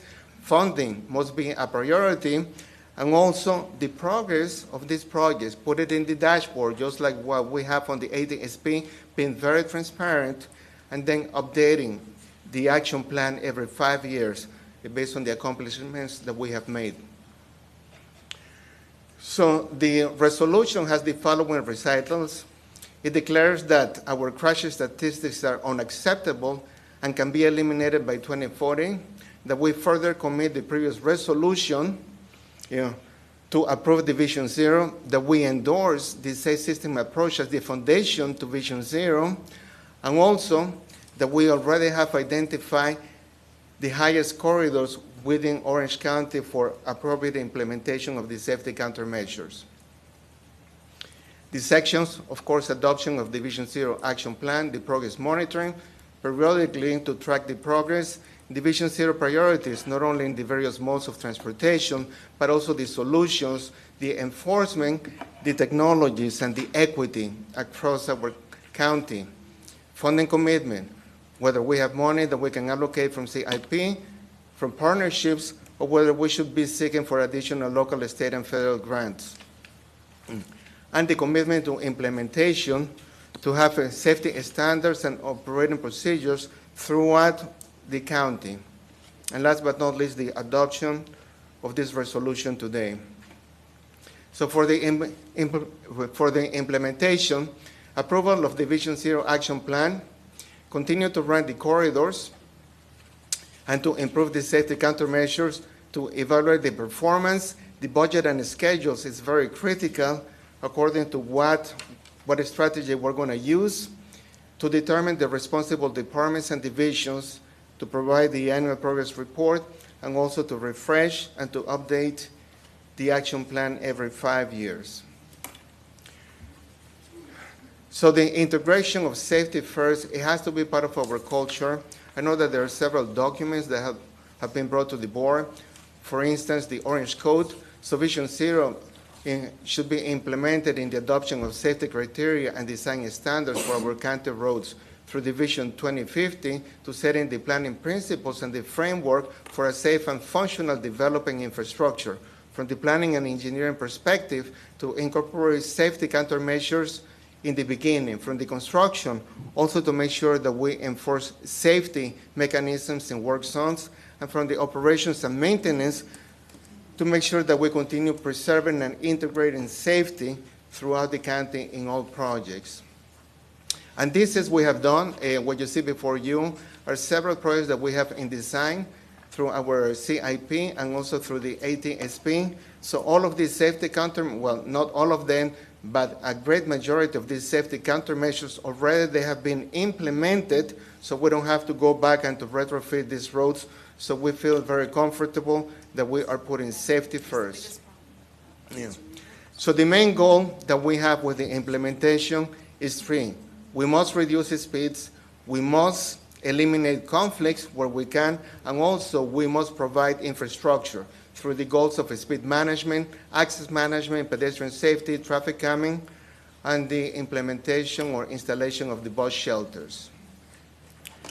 So in summary, the Vision Zero action plan will implement proven safety countermeasures to eliminate fatalities and severe injuries by 2040. This will create a framework and a strategy for achieving these goals. The safe system approach methodology will be applied to all transportation projects and programs countywide, that we understand that we need a dedicated funding because already we have a shortfall, and also that additional funding sources must be pursued, such as the state share sales tax, state and federal grants. So today, we're seeking approval and execution of the resolution for the adoption of the Vision Zero action plan, all districts. And that concludes my presentation. All right, thank you, Humberto. Stand by. We do have questions or comments by members of the board. We'll start with Commissioner Wilson. 2 for 2 so far this morning, so thank you so much. I know this has been, it's a culture change. right? And so I think that I'm extraordinarily proud of the work you all have done putting together this action plan. And I know it's the beginning of the beginning, not the beginning of the end. That being said, I have to ask, because when I look at the very least in the projects in the areas that I know about, a couple of those are very new. And so understanding that the retrofit is sort of where we are going to be magnifying some of those high fatality injury networks, right? Yes. But why, and if it is, if I could hear more about it, can we not use the modeling from those places to then prevent that type of design disaster elsewhere? Because I'm continuing to see the same types of design implementation in newer areas that are now data-driven decisions not to put in place. And I just as an example, I believe I have an intersection where cars are being forced to go down and do the J-turn, right? They're forced because they cannot go across, they have to go down and do a J-turn. And we know for a fact that there's, a daycare, preschool, maybe school over here, and there's apartments over here and some restaurants over here, and there's a crosswalk. So now we have a right turn on red, we have a forced J-turn, which I fought, but I lost that battle, and a crosswalk where we know we have children. And it's happening. It literally is happening right outside the door where we had their Vision Zero action plan meeting. And so just that cross-pollination or using the modeling, and for us to have to watch this intersection until there's a disaster seems so counterproductive. And I know you're agreeing with me, but I'm wondering when we go out and hire the design teams for some of these bigger projects, do they get this implementation and the modeling that we've seen or the understanding of what will create our future dangerous intersections? Yes, thank you so much, Commissioner Wilson, and that is a great question. And I think that it just started by us recognizing before the roadways that were designed just using the minimum standards, but not the culture is changed. It's going beyond the minimum, recognizing that humans are vulnerable and that we must provide redundancy. So with that, what are the tools and the mechanisms that we have in place? So developing this traffic safety toolkit that we have, but also educating everybody, and it must start in day one, because if we fail to provide for the safety during the planning, then it's going to be a tenfold cost during design. And if we miss that deadline, then it's going to be construction. By the time that it comes to maintenance and operations, we're very limited in what we can do. We will go ahead and address it and retrofit as best as we can, but right of way already is taken, and there's so many things, utility conflicts, whatnot. So if we start with day one, so I do believe that this is the perfect opportunity for us to identify these things. Also working with the development community is critical, because you might have in the Horizons West, you have these beautiful neighborhoods and homes, but you have this straight line, maybe 1,000 feet with side streets, but unfortunately the people living in the community is straight, and what happens? It's speed. And then we need to come back and retrofit it with speed homes and whatnot, and we will do it. Yeah, but even those, I think we're talking about Sidell Road here, they're huge, right? And the data shows again and again and again that even when you lower a speed limit or put a speed hump in, if it is a very wide road, which also is expensive for us, right? Because there is more right of way. I will never understand why we start out thinking about the capacity in a 30-year range versus the safety in a 30-year range. And that was the argument that we had when we were looking at some of these thoroughfares was, well, we know that we're going to need the capacity. And I'm like, yes, but we also know that we're going to need the safety mechanisms because this is residential. This is not industrial. This is not all just commercial. It's mixed. And so I think having an understanding about the way that we procure a design team or a traffic engineering goes out from scratch and looks at it and what they use in their modeling for capacity, should already have an overlap of our design, of our Vision Zero goals, right? So and I just want to make sure that there's a way to do that. I don't know what it is. I just feel like we have the conversation so separately. I mean, so if you keep going on Sidell, like the idea that they have children crossing there over the 429 ramp there's no blinking light, and I mean, it is dark in the morning, there's a high school around the corner, and it's up to the kids to keep an eye out, right? Because we've done very little to protect them. And quite frankly, it's been one of those where we went out there. I was really happy to have some of the staff from your team out there. But then there was some turnover and nothing happened before school started, even though we were really hoping to get some stuff put into place. And now every morning I wake up and I think about it. Like, what's happening at that intersection? We got out there 6 months ago, 5 months ago. So we just have to make sure that we're not reacting. Correct. Yes, so complete streets, and it is based on the policies that we implement and that we adopt, and we in Public Works were very serious, so just the developing of this plan, so the conversation doesn't stop here. So I know that we're going to be having very robust conversations so we can strategize, so safety will be included and permeated through all the processes, and also to educate, but we are the decision makers, because if we wait, I love the consulting community, but essentially, they will follow our lead. So we must That's be the exactly ones what I'm leading. saying. What I'm saying is it should be a standard we set before the consultant community comes in, so they know that their priorities when they come in are safety first, not necessarily capacity first. And I mean, I'm not saying that those things are mutually exclusive, but what I'm saying is understanding that this is now part of our built-in culture. It has to be from day one, square one, for any of those projects. Okay. Thank you. Yes. Yeah, thank you, Commissioner Wilson. That's a great argument. That's where we kind of did the umbrella, but one of the things you'll notice that is some of our new RCA studies are not capacity at all. Some of them are just pedestrian bicycle. Hiawassee Road University, we just had a meeting with university and we talked exclusively about safety improvements. 100% safety. So we're not just focusing on capacity. Some of our projects, the way they're scoped, are going to be focused on that. So some areas still need capacity, but some of those we've already just changed the way we're looking at it from the beginning. Well, like I said, I don't think those things have to be mutually exclusive, because I do think that there's something to be said for seeing, we know that traffic like water thing, that if we've got the 408, the 429, the I-4 corridor, 192, that if we are, slowing down where we need to because of the residential and the schools, that people will go use the higher speed thoroughfares if there's one available. And that's exactly why we allow those to go through.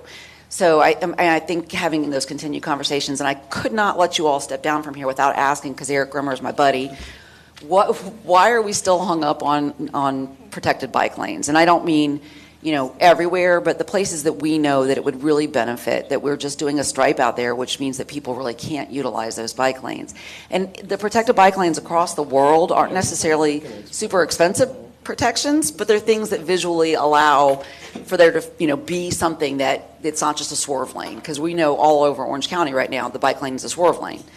In my area, they say we'll just put it into a multi-purpose path, and then everyone can get on there. But you go out to Horizon West any Saturday morning, and the real bikers, the people who go out and do their road bike, they're not on those multi-purpose paths because they don't want to knock over some little old lady taking her walk. And so once again, I think us trying to force our concept of those needs isn't as important as seeing the need and addressing the people where they are. And those protected bike lanes all over the world work and incentivize people using them. It's certainly one of our tools in the toolbox, so we will be looking at that everywhere. But yeah, you're right. We're seeing certainly more of those even on the DOT roads. We're seeing more protected bike lanes going in, so it's certainly a tool in our toolbox we'll be evaluating. It's needed. Yeah, thank you. I want to ride a bike. All right, Commissioner Moore.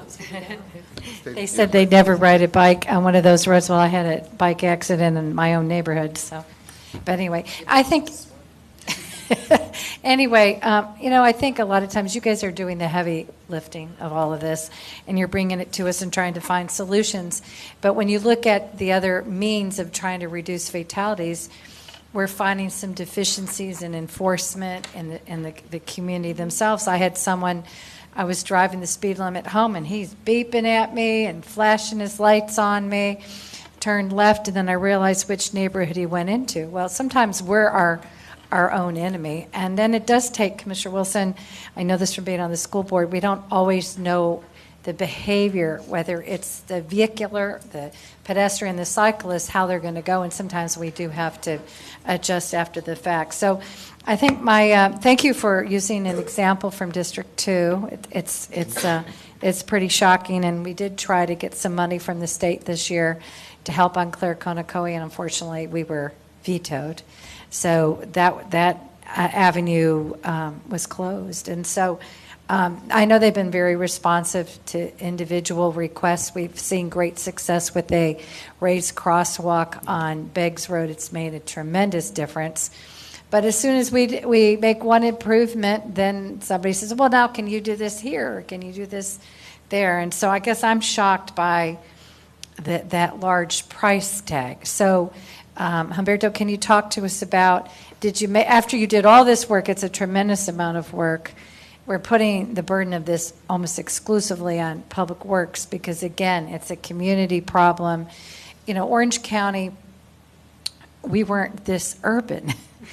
And so now we've got rural roads all over the place, you know, that have really turned into urban areas where we truly do need curb and gutter. We've got, just like we heard from Winter Park, we need the drainage, we need the curbs. Brent, you helped me with a curb in an area where we could do it because we didn't have a drainage problem. So I think you guys are carrying the burden of this, and I appreciate what you're doing. After all this work, and I hate to do this to you, do you have any sense of how we're going to find this money and how we're going to prioritize?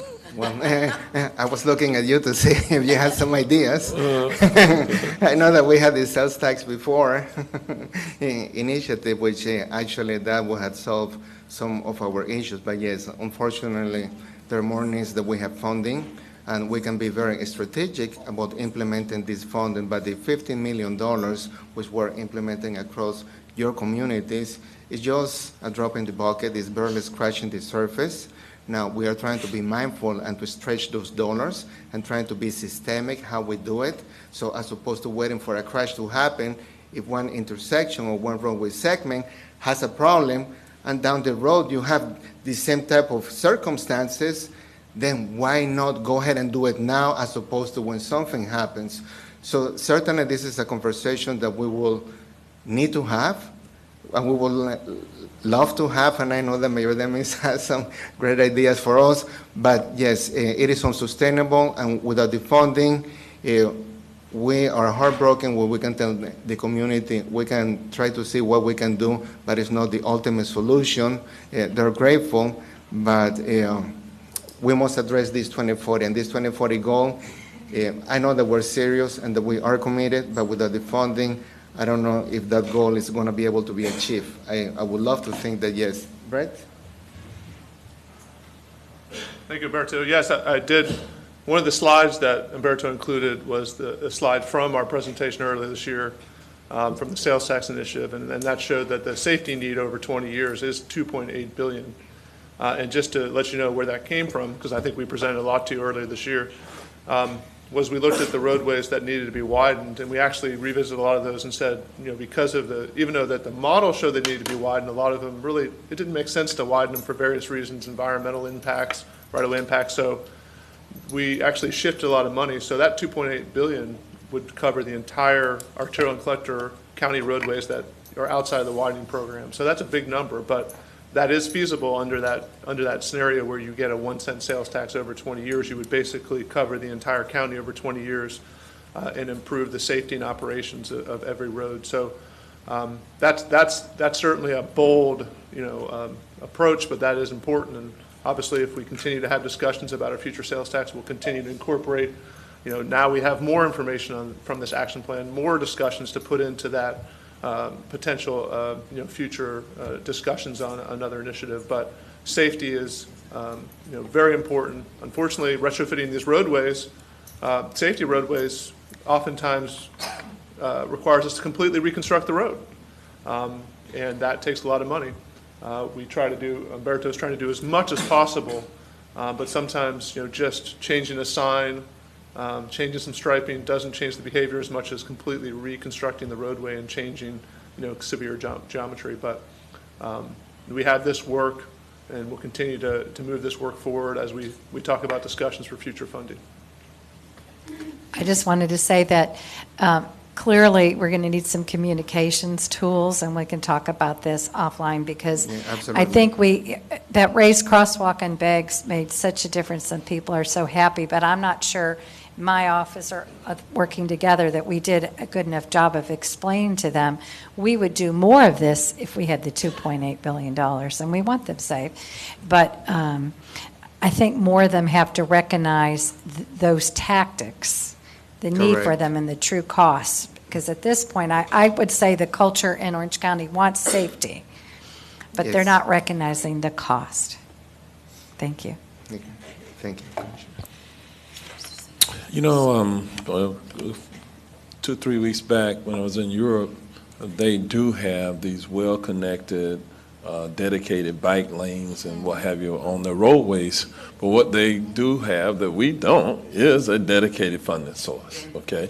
And so people want all of these various amenities within our community, but we struggle with the sales tax initiative and people really wanting to pay for those amenities.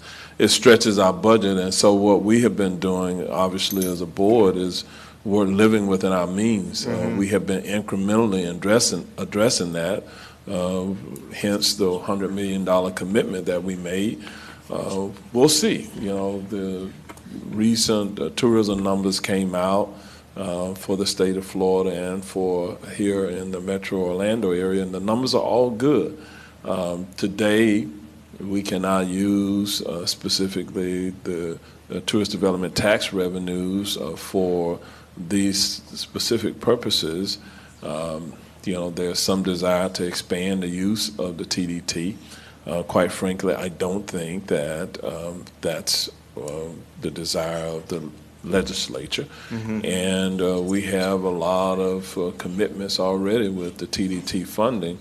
Instead, the legislature forces the local governments to figure out how they're going to fund these initiatives. Hence, they created the transportation infrastructure sales tax as a vehicle by which we could use to address some of these issues within the state of Florida.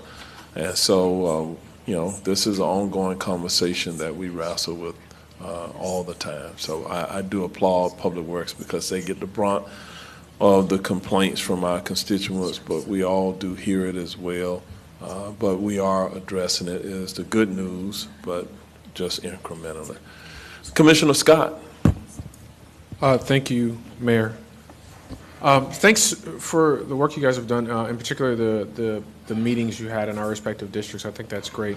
My first question would be, have you, at least with the incremental things that we're doing now and that you've done prior to our Yes. pivot from, are you seeing, like, I guess, improvement in some of the safety measures we put in place? Like, what I mean is, from either studies or your own observations or feedback from the community, have you seen improvement in the measures that we put in place? Yes, definitely we have seen those improvements, but also we wait probably 6 to 8 months to collect the data that we use. So that is going to be one of the performance measures. But with the schools, especially with the kids, I know that I was approached by the media just to talk about kids going back to school, and it was the Oak Ridge, and we were talking, and we apply a lot of the safety countermeasures that we had within that corridor. We're also designing a signal at the PGA based on the community meetings that we have. And one of the things that we were talking was about it is important for us to go with our children before school starts, maybe a week before, and just to identify what had changed since the last time because of the traffic controls. And then for us as parents or as friends to say, okay, this is how you navigate, this is what you do when you come in here. So having those conversations early on, but yes, the community is very engaged. And as I recall from the sales tax initiative that we had, the table that it was the highest attended, it was the safety and the operations. So within the community is being engaged. We had several meetings. So yes, we have received a lot of positive feedback, but also the community says, how can we implement it?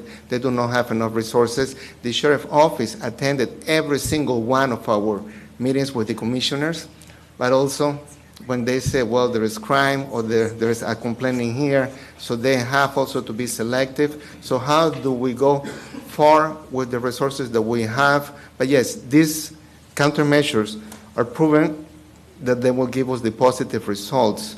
But how many of these can we implement? And it's not only one, but it's the combination of several for us to be able to realize those benefits. So we're seeing preliminary success, but obviously over time we'll have Absolutely. More observations to determine the efficacy. The last question would be, so the community meetings were great, right? And when we make decisions, we hire consultants, we look at county staff, we look at data and conduct, a multitude of studies. Beyond the community meetings that we've had, can you just share how else do you plan to engage the public in as we, further refine these safety measures? I mean, sometimes a study can tell you a lot of things. Correct, But then you talk to yes. someone who's lived there 20, 30 years, maybe they walk every day, bike every day. How else do we plan on engaging the public beyond those Beyond larger those meetings? things, and that is because very- sometimes you miss some of those things, some of those more intimate conversations in the masses of crowds. So how do you plan on engaging the community beyond the community meetings? Yes, so number one, by partnering with each one of you, because you know your community and you know where the needs are. So just identify in those areas where there is a great need, so we can come and then we can talk about the education. We can talk about all of these options, how we can strategically talk about it, because sometimes the community, there are certain elements perhaps within a certain community that if you approach them, say, oh, I didn't know that I was doing that, how can I help? So just engaging the community, I think that that is a great avenue.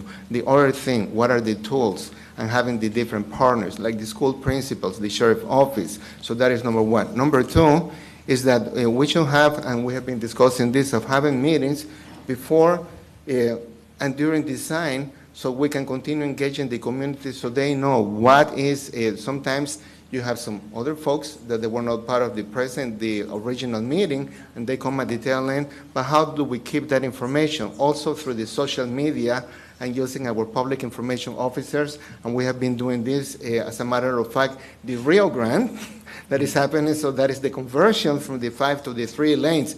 We are aggressively, we already retrofitted 200 ADA curb ramps. We already put the medians for the pedestrian crosswalks. We're going to be putting the rectangular rapid flashing beacons, and we are coming with the resurfacing. We already met with the city of Orlando and several engagement with the media.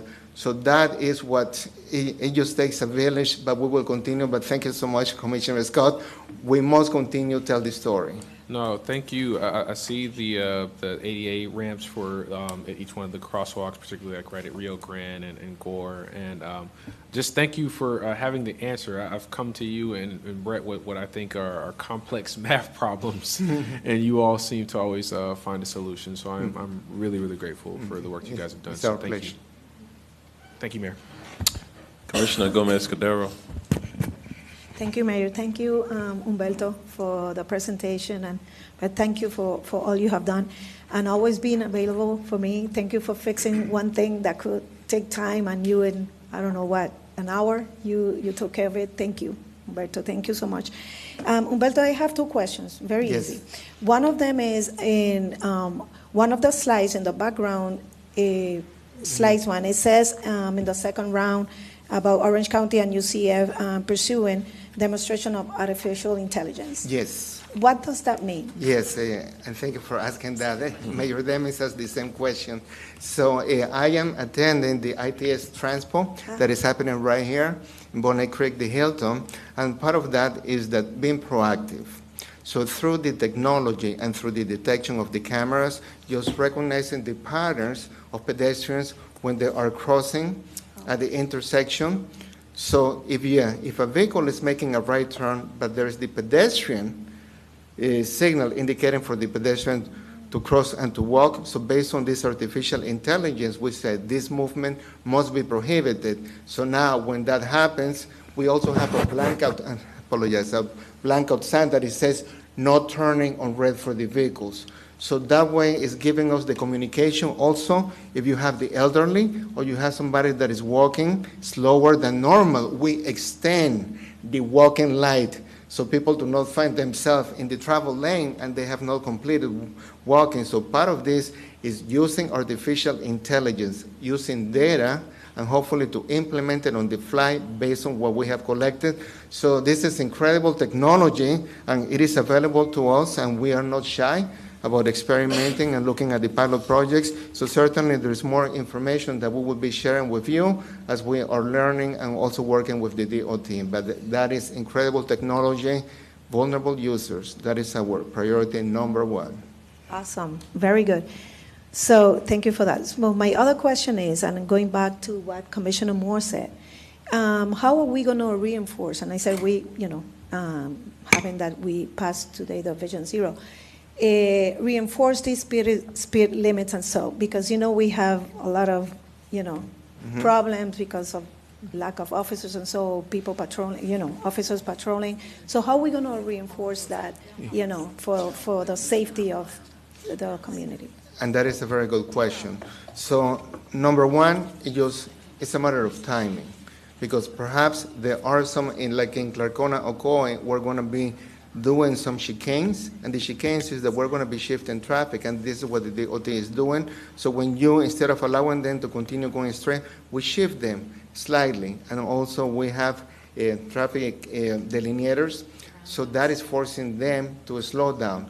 So we will look for the engineering solution right away, but everything should be accounted, from pavement messages on the asphalt, or from speed feedback signs, or from the chicanes, but also with the sheriff enforcement. So all of the above must be part of that education, engineering, enforcement. We will love to come and to talk to your community also, and to engage in an open discussion, because this affects them, but also to educate them. I think that this is my personal observation, that sometimes we want to shield our kids and the information because I'm not exposed to them, so some of these tragics. But if a child lost their parents and things, what a great opportunity for them to share their story so they can prevent other fatalities and misfortunes in other families. So I think that the community is hungry to have this conversation, for us to be part of the solution. And I personally want to thank you for the $100 million. I know that it was a stretch, it was very creative, and we are accountable, and we provide you reports every month because you want to know what the progress is, and that is the right thing to do. We must be held accountable. But we also ask you, please give us the tools. Come and walk with us so we can find these solutions together. Thank you. And Commissioner Gomez-Cadero, I'll give you an example of artificial intelligence. When I was in Paris and I was walking to the stands where I was going to be seated for the opening ceremonies, I was using an app because I didn't know where I was going, right? So that app, because it was a heavily congested area with tens of millions of people in it, when I would get to a crosswalk, my phone would vibrate and it would tell me that there's a car approaching or whatever. It would talk to me basically. So my smartphone turned into a smarter phone because of the app that I was using. So that's another artificial intelligence type of dynamic that we will eventually see, because here in downtown, for example, some people, they use their smartphone and they put it on the walking dynamic, and you can use it much like you do if you're using your GPS on your car. It tells you that there's a crash ahead, there's a whatever, well, the same can happen if you're walking or if you're a bicyclist on the roadway. So, all right, Commissioner Uribe.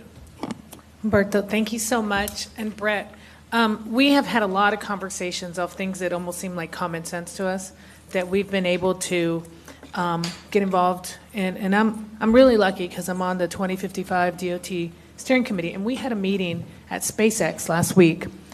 And we're going through the mission and the vision statement, okay, of what this is going to look like for the next 30 years for the state of Florida. And I was able to successfully add, and I want to challenge us, pedestrian education. Mm-hmm. We always put it on the driver, but we don't. But they had given us studies of distracted pedestrians on their phones walking down the road. I recently spent a lot of times, I know it sounds weird, on corners in my district saying hi to people. And I have shared with Brett many sidewalks that I've intentionally walked. And consistently, I was on the corner of Curry Ford and Goldenrod last week, and there's great signage of when you go, when you don't. And these folks on scooters are like, hey, phew, you know? So there has to be some sort of responsibility. I think we must incorporate pedestrian, education on this, because the state is doing it, and I think we should do it too, because, we added it. The other thing is, I want to thank you all, is partnerships that we've done with DOT. I know that I had a very dangerous road, Reddit Road in Hoffner, and we were very concerned because it was going to have to go on a Metro Plan priority list, blah, blah, blah. But DOT, under their Vision Zero money, we're actually able to fund this, and we're going to get a new light in 18 months, which is unheard of in transportation. It's like 7 to 9 years to get a light. I wonder if, as you're putting together your plan, are you also adding, does it qualify under DOT? Because they have their own funding. Lorraine Bobo was like, we can fund this. And I couldn't believe that we got it done in 2 weeks. It's unheard of for government, And then there's one more thing I wanted to bring up. Well, I'll let you answer. Sure, thank you. Absolutely working with the DOT. In fact, Secretary Tyler and I were just talking this morning, and he's invited me to present at their annual retreat this Thursday. They have an annual retreat at Lynx. It's him and his executive team. And they wanted to hear from Orange County and what our future plans are, because we're the largest county in the district. And they want to know what our vision is and how we can work together. So he's invited me to present. And then later in September, we actually have a meeting with all of our directors and managers, including some from utilities, with all of their directors and managers as a partnership meeting to kind of start those conversations. So we really, Jack Atkins has been great. I know you work with Jack, Secretary Tyler, and to really start to look at those partners in the future. And certainly, what we say a lot of times is the driver doesn't know if they're on a state road, a city road, or a county road. So how can we work together on safety? And a lot of these high injury network projects are on state roads. So certainly, how can we partner so that we address safety overall and not just county roadways? So absolutely, we're starting those conversations, and the Secretary understands that. Great. And you guys are awesome, by the way. I just want to preface that, because every challenge I've brought to you, you've taken it on head on, and thank you. And I have, when I get complaints, I'm like, let me go walk the sidewalk. Let me go, and I told you there's nothing more humbling than walking by a cross of someone who's passed where we need some safety. With that, I wanted to add, again, on my hiatus of sign waving, the school crossing guards are terrified. And I'm going to give you another example, and I wonder if you can help us with DOT. I was on the corner of Conway and Hoffner, and the school crossing guard told me, hey, you need to get in the grass because these people are on their phones and they go up on the sidewalk curve, okay? Some intersections actually have the pedestrian crossing sign, but you've got a 5-lane on this section and we don't have one. And we should kind of look at maybe identifying some of these big ones, and I think that's a more easy fix, because I was on another corner, Bumby and Kaylee, and the crossing guard was, Bumby and Curry Ford.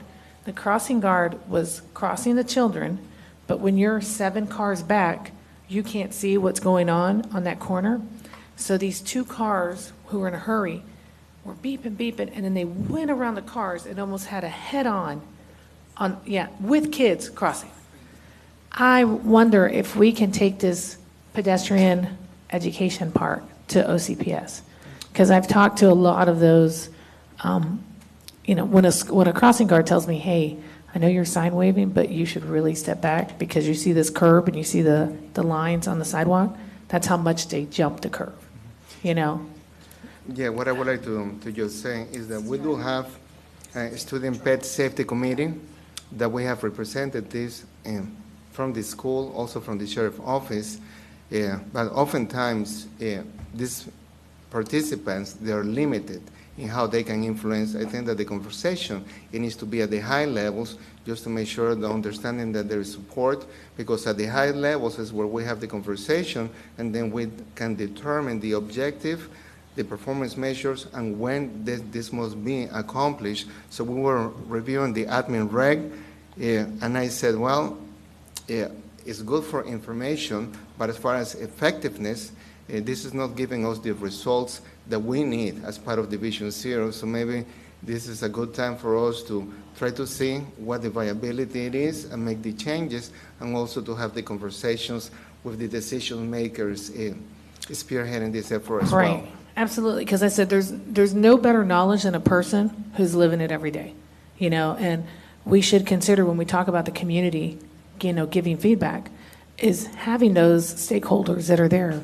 day in, day out, morning and afternoon. They're seeing these patterns, and they're covered in everything reflective, hat, gloves, everything. I mean, they look like they could bring down, they could land a plane. They're so covered, and yet there's still there's a lot of hesitation on them. And lastly, there's a lot of DOT signage that has started to come around the community. I'm going to speak about one in my district, and Joe's here, where we actually had a community that wanted to close off a road for access over on Chipola because DOT put a big sign that says, turn, an arrow, Orange Blossom Trail, next signal. Well, what's happened is you've got 3 streets before you get to OBT, and they've increased cars cutting through, kind of like Gondola was, right? Yeah. So I brought it up at our DOT meeting last week, and Jack Atkins followed up with us. They can move that sign. There's easy things that we can do that aren't cost heavy and can actually lift a lot of that burden that's affecting our pedestrians, because my biggest fear on that area is all the kids who come from Oak Ridge and they cut through to get to the bus stop on OBT. And yesterday, we just had a community meeting of another private school that's going to bring 480 kids on Oak Ridge Road. And we have Crystal Ray that's going to be bringing 500 more high school students coming up in 2025 and phasing in. So you're getting a cluster of private, and then let's not forget Cornerstone. So I'm talking about now High Car, where they're going to add enough capacity for 1,200 students. So within 2 miles, we're going to add over 2,000 more students capable of being in that area. And so the driver behavior and the pedestrian behavior definitely, I think, needs to come up. But I think it would be a phenomenal idea. So this crossing guard, who will remain nameless, said, can you please help me get a pedestrian sign on the corner, Okay, yes. So I said, yeah, we'll work on it. And then luckily Jack Atkins followed up with us to move the Orange Blossom Trail next signal to make it closer to Orange Blossom Trail to kind of help curb all that heavy traffic going through residential areas where there's a lot of walking. So absolutely, I think it would be viable to talk to these crossing guards. I just seeing it as intensely as I have, and of course it was the start of the school week, so a lot of drivers aren't ready. Correct. And so I know in our newsletters, and I'm sure in all of our commissioners, we're saying, hey, school's starting again. Be conscious of children walking to school, children crossing the street to get to school. We try to send these reminders to our drivers, but I think it just has to take so much to bring it in, and so just a food for thought. We will engage all the crossing guards and also talk to the sheriff just to make sure that we have a plan, and then where the conversation needs to happen, that we make sure that we reach out to the partners. And if you can help us out from the higher level perspective, I think that would be a great step for us. But I think I want to commend you guys, because I can come up with an idea or have a contact, but you guys are helping formulate that so that when we take it to them, they're saying yes, and that we can't do it alone. And so I'm thankful for all you guys do, and it's just a little perspective of notes that we took last week at DOT. And so just wanted to add that we purposely, for our vision and our mission, we added pedestrian education to the future vision of the state in transportation. Incredible. Thank you. Commissioner Uribe brought up the pedestrian education with the children. We have the Children's Safety Village here in Orange County, and Commissioner Moore, you may recall that once upon a time, all first and third graders were taken to the Children's Safety Village, and they were put through that course that's out there on how to cross roadways and how to even maneuver with the bicycles, how to appropriately put on their helmets and the like. And that program is, we provide some funding, obviously, to the program through the Sheriff's Office and otherwise. And due to the challenge with the OCPS bus system, they suspended the program. It used to be all children, I think, in first and third grade were taken through the Children's Safety Village to educate them on a number of things, pedestrian safety, but also water safety and some other things. And because of the challenge they had with bus drivers, and they still have that challenge and funding, they suspended the program, but there perhaps is an opportunity there. The Children's Safety Village is a nonprofit entity with the little village that has a community, that has roadways with working traffic signals and other things that are out there. And so through youth-related organizations, there's an opportunity, if you have some within your respective districts, to partner with the Safety Village and take the children there to be able to go through those various programs. It is underutilized, but still a significant number of children are put through the program there. In conversations with the school district, you know, once they have their bus drivers in place, maybe those types of programs can come back. I understand that the school district is offering a bonus for teachers, and it's pretty significant. So, you know, if there are people watching or listening to this today, if you are looking for employment, part-time employment, and you want to be a school bus driver, they've upped the wages and they're offering a pretty good signing bonus. I think it's several $1,000s. Commissioner Moore, what did you say it was? It might be as high as $8,000. So there you go. All right, Commissioner Bonilla. Thank you. I definitely would like to start off with saying thank you so much to Umberto. He's just been amazing to work with. Definitely you're the right person for this job, for Vision Zero, because you're such a source of information. We were talking about brains earlier. You're the brain of this. You're the brain of traffic pedestrian safety. Definitely an amazing person, you know, who's just been so easy to work with.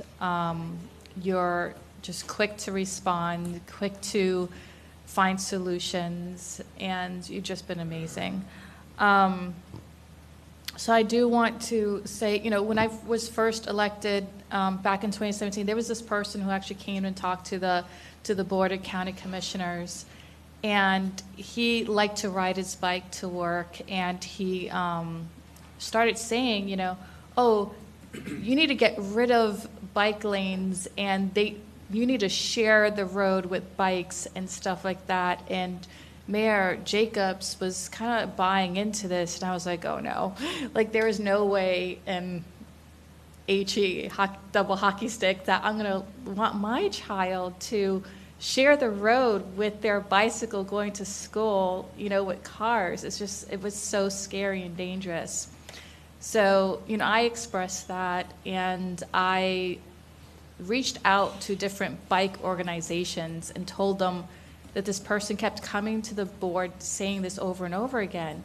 And I was like, do you agree with that? And they said, no, we don't. You know, we want, you know, protected, separate bike lanes. And so, you know, I'm like, well, you really should share that, because he's here sharing his point of view, and the board isn't hearing anyone else. So they did start coming to the board and sharing, you know, that protected bike lanes were important. And, you know, the people are out there using the roads every day. They feel it every single day. This is something that, you know, we do with some other things at the county that people may not be aware of. But when they're out in the streets, they're aware of that. They're aware of all the issues that they're dealing with, because it's affecting them every day.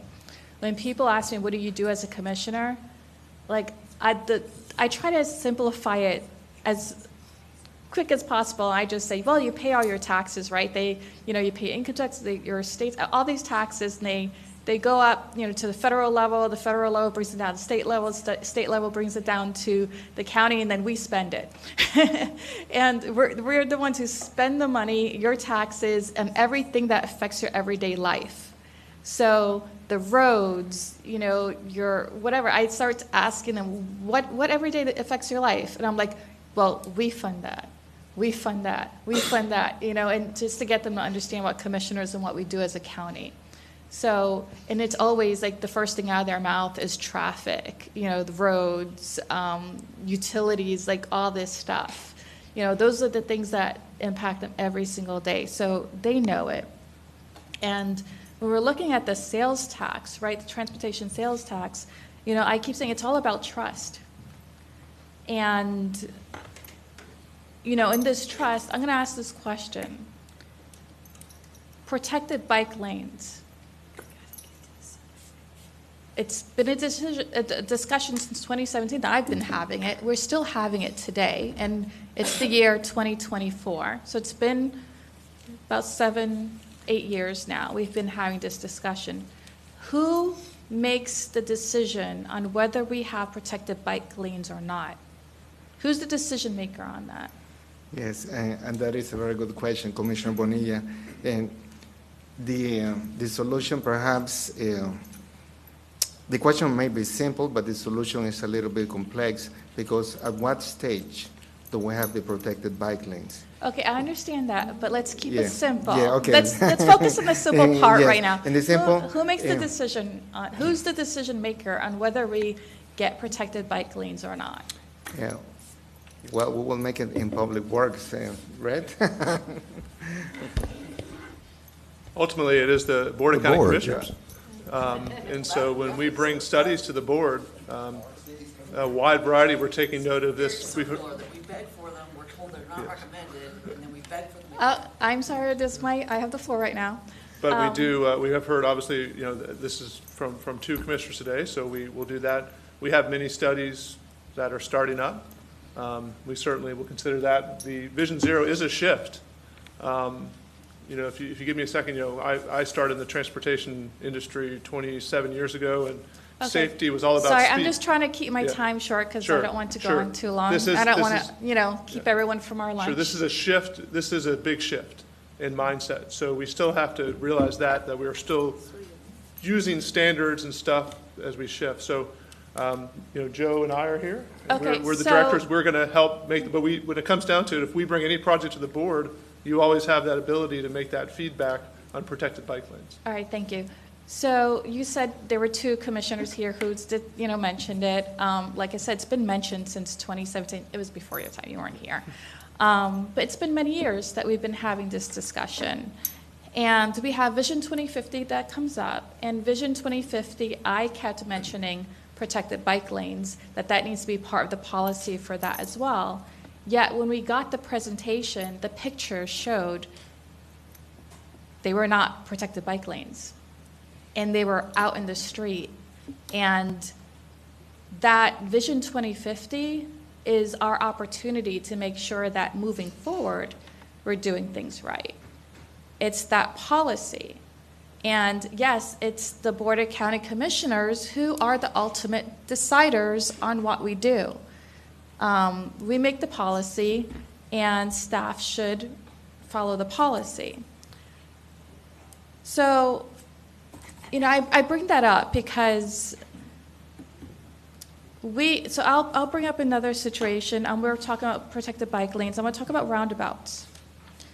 I had wanted a study for roundabouts in Chuliota, and in the scope of work, it did mention roundabouts. However, the consultant did not study the roundabouts, although I was told by staff that it was. So I actually went and emailed the consultant myself and asked them, and they said no, they didn't. Then they wanted to charge the county extra for researching the roundabouts, which was already in the scope of work. So the county actually paid more to study the roundabouts when they should have already done it when it was in the scope of work, which I felt was, I felt like it was a whole scam on the county, but we paid it. And then we had the RCA presentation here, and there was a mention that, so we had the NeoCats, which was it was a whole traffic study in the whole East Orange area, and staff had, when they made the presentation, said that roundabouts was studied. In that study, I pulled it up during the BCC meeting, and it specifically said in this study that roundabouts were not studied. So it wasn't. I would say to staff, why are you so against roundabouts? And they say, oh, we do have some roundabouts. We have roundabouts here, and then we have, actually in your district, a couple of roundabouts that's happening with the Grow on Lake Pickett Road. Staff was trying to take credit for those roundabouts. I was around when that negotiation happened. It was the citizens that negotiated with the Grow developer to have those roundabouts put in. Staff was actually fighting against it. But the citizens were demanding that if this was going to happen, we needed those 2 roundabouts. So it was the citizens who pushed it, not staff, although they're taking credit for it. So these are things that, safety measures that have been talked about for many years, have been fought for, and, it was very concerning, the Chuliota RCA presentation, all the misinformation that was happening during that time. We're the policymakers. We need to have the proper information. And so when we make the policies, we go by the information that's given to us. And by not giving us the proper information, we're not able to make the best decisions we can, right? So, leadership is from the top down. It's, we're the policymakers, so we need to take that responsibility as leaders to, pass that guidance down to staff. And then staff, you top guys out there, as 2 of you sitting here, need to pass that down to your employees, your staff, and pass it down, continue passing it down. Leadership is from the top down. So, we are here expressing our concerns and our needs and wants. I though feel like there's a confusion of where that leadership is. Who's the top? Because it seems to be staff telling us what we should do, which you're the experts. We really do depend on that and the information, but you need to give us the proper information too, like I mentioned that other, example. And I will say, though, that I have been told by transportation planning, that over the years, that they couldn't do things because the board wouldn't let them. Like, it was a board decision, right? But the thing is that the information that staff is giving the board and the recommendations are coming from staff. So it was really, it felt, I'll say hurtful that, we make decisions off of staff's recommendations, and then when things go wrong, we're blamed for what went wrong. So, I understand with the money, though, we can't do everything, but there has to be some, there's responsibility on both sides. We're really counting on you for your expertise, which you have to give us the proper information and do the proper studies, especially when we're asking for them. And, when we're giving you our bucket list, and it's not that we're asking you to pay for it now and do it now, but it sure should be in Vision 2050 in planning for our future. And that's going to guide, how we develop into the future. We're not asking for it like this minute, this moment, but we need it. If you fail to plan your plan, whatever that expression is, So, definitely that's where we have to start working on to get there in order to build that trust between the Board of Commissioners and staff and the public, if we want that sales tax. Commissioner, just as a point of order, like I think staff does a great job, and like some of the things that you said are well, but I think some of those things like are best like directed at staff, like in a longer conversation where you can get down to the meat and I've potatoes. had those I conversations. I get that, but just from a time standpoint, like as far as the presentation, a lot of the things that you shared were just kind of process issues, and you don't want to put some of those on the public record. I get that, but just in the interest of time, like, you know, I'm just trying to move the thing along, you know, just. Yeah, I am actually covered everything I wanted to. So. Well, thank you, Commissioner. We certainly have, Umberto's our manager, who's our champion. Joe and I are here. We're hearing you. We are, a lot of people that are also listening to this are staff level. This is, the Vision Zero action plan is partly to do exactly what you're asking us, is to take into account these different safety measures. Roundabouts are a big part of that. We have seen a shift over the past couple of years, so we will continue that, but we appreciate your comments. Thank you. So what Commissioner Bonilla was saying was, if you fail the plan, then you plan to fail. That's the coin. But these action plans, Vision Zero is an action plan. Vision 2050 is a plan. So you have to start somewhere, and so that is what the board is saying to us: is we're starting. As we adopt all of these long-term plans, embedded within those plans will be this type of directive that will be to staff. And so then it's a matter of executing that plan. So we got to approve the plans and then execute the plans. So Commissioner Wilson, final comments on this, and then we're going to go to the requested action. Oh, I was going to make a motion for approval. Oh, Second, Bonilla. All right, so we have the action before us. This is Commissioner Wilson is recommending approval of the requested action. Commissioner Bonilla has seconded the action. All in favor, let it be known by saying aye. Aye. Opposed, no. All right, the motion passes and it is unanimous. Thank you very much. Thank you all. We do have Great job, Umberto. two remaining items. The next item is we're going to hear from Lindy Wolf, the manager from our engineering division, will be making a presentation regarding the septic tank work group and the Chapter 37 ordinance. But then we have a non-agenda item, but has some urgency associated with it regarding a matter of litigation in which the county attorney has to come before the board and brief the board and get some direction because of the urgency associated with that. So keep that in mind. So if we can move through both presentations fairly succinctly, that would be helpful. All right. With that, Ms. Wolf, you're recognized. Sure. Thank you very much. All right. We're still in morning, so good morning, Mayor, Commissioners. Again, I'm Lindy Wolf, Manager of Utilities Engineering Division, here to give you an overview of the Septic Tank Work Group Chapter 37 draft ordinance that you should have in front of you as well. This is a follow-up to previous work sessions we've had on our policy recommendations.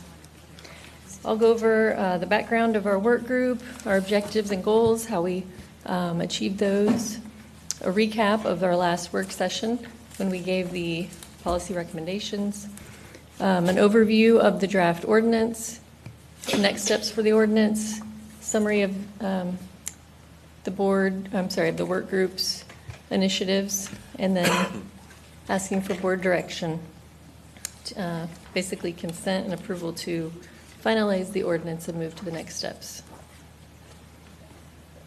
So the county identified the need for to protect our water resources from from excessive nutrient loading from conventional septic systems. As you know, the county has several lakes, rivers, springs, some with special designations by the state. And so we are looking to protect the vulnerable areas. As we know, natural water quality can be impaired by excessive nutrients which can cause an overabundance of algae and reduce diversity of plant and animals.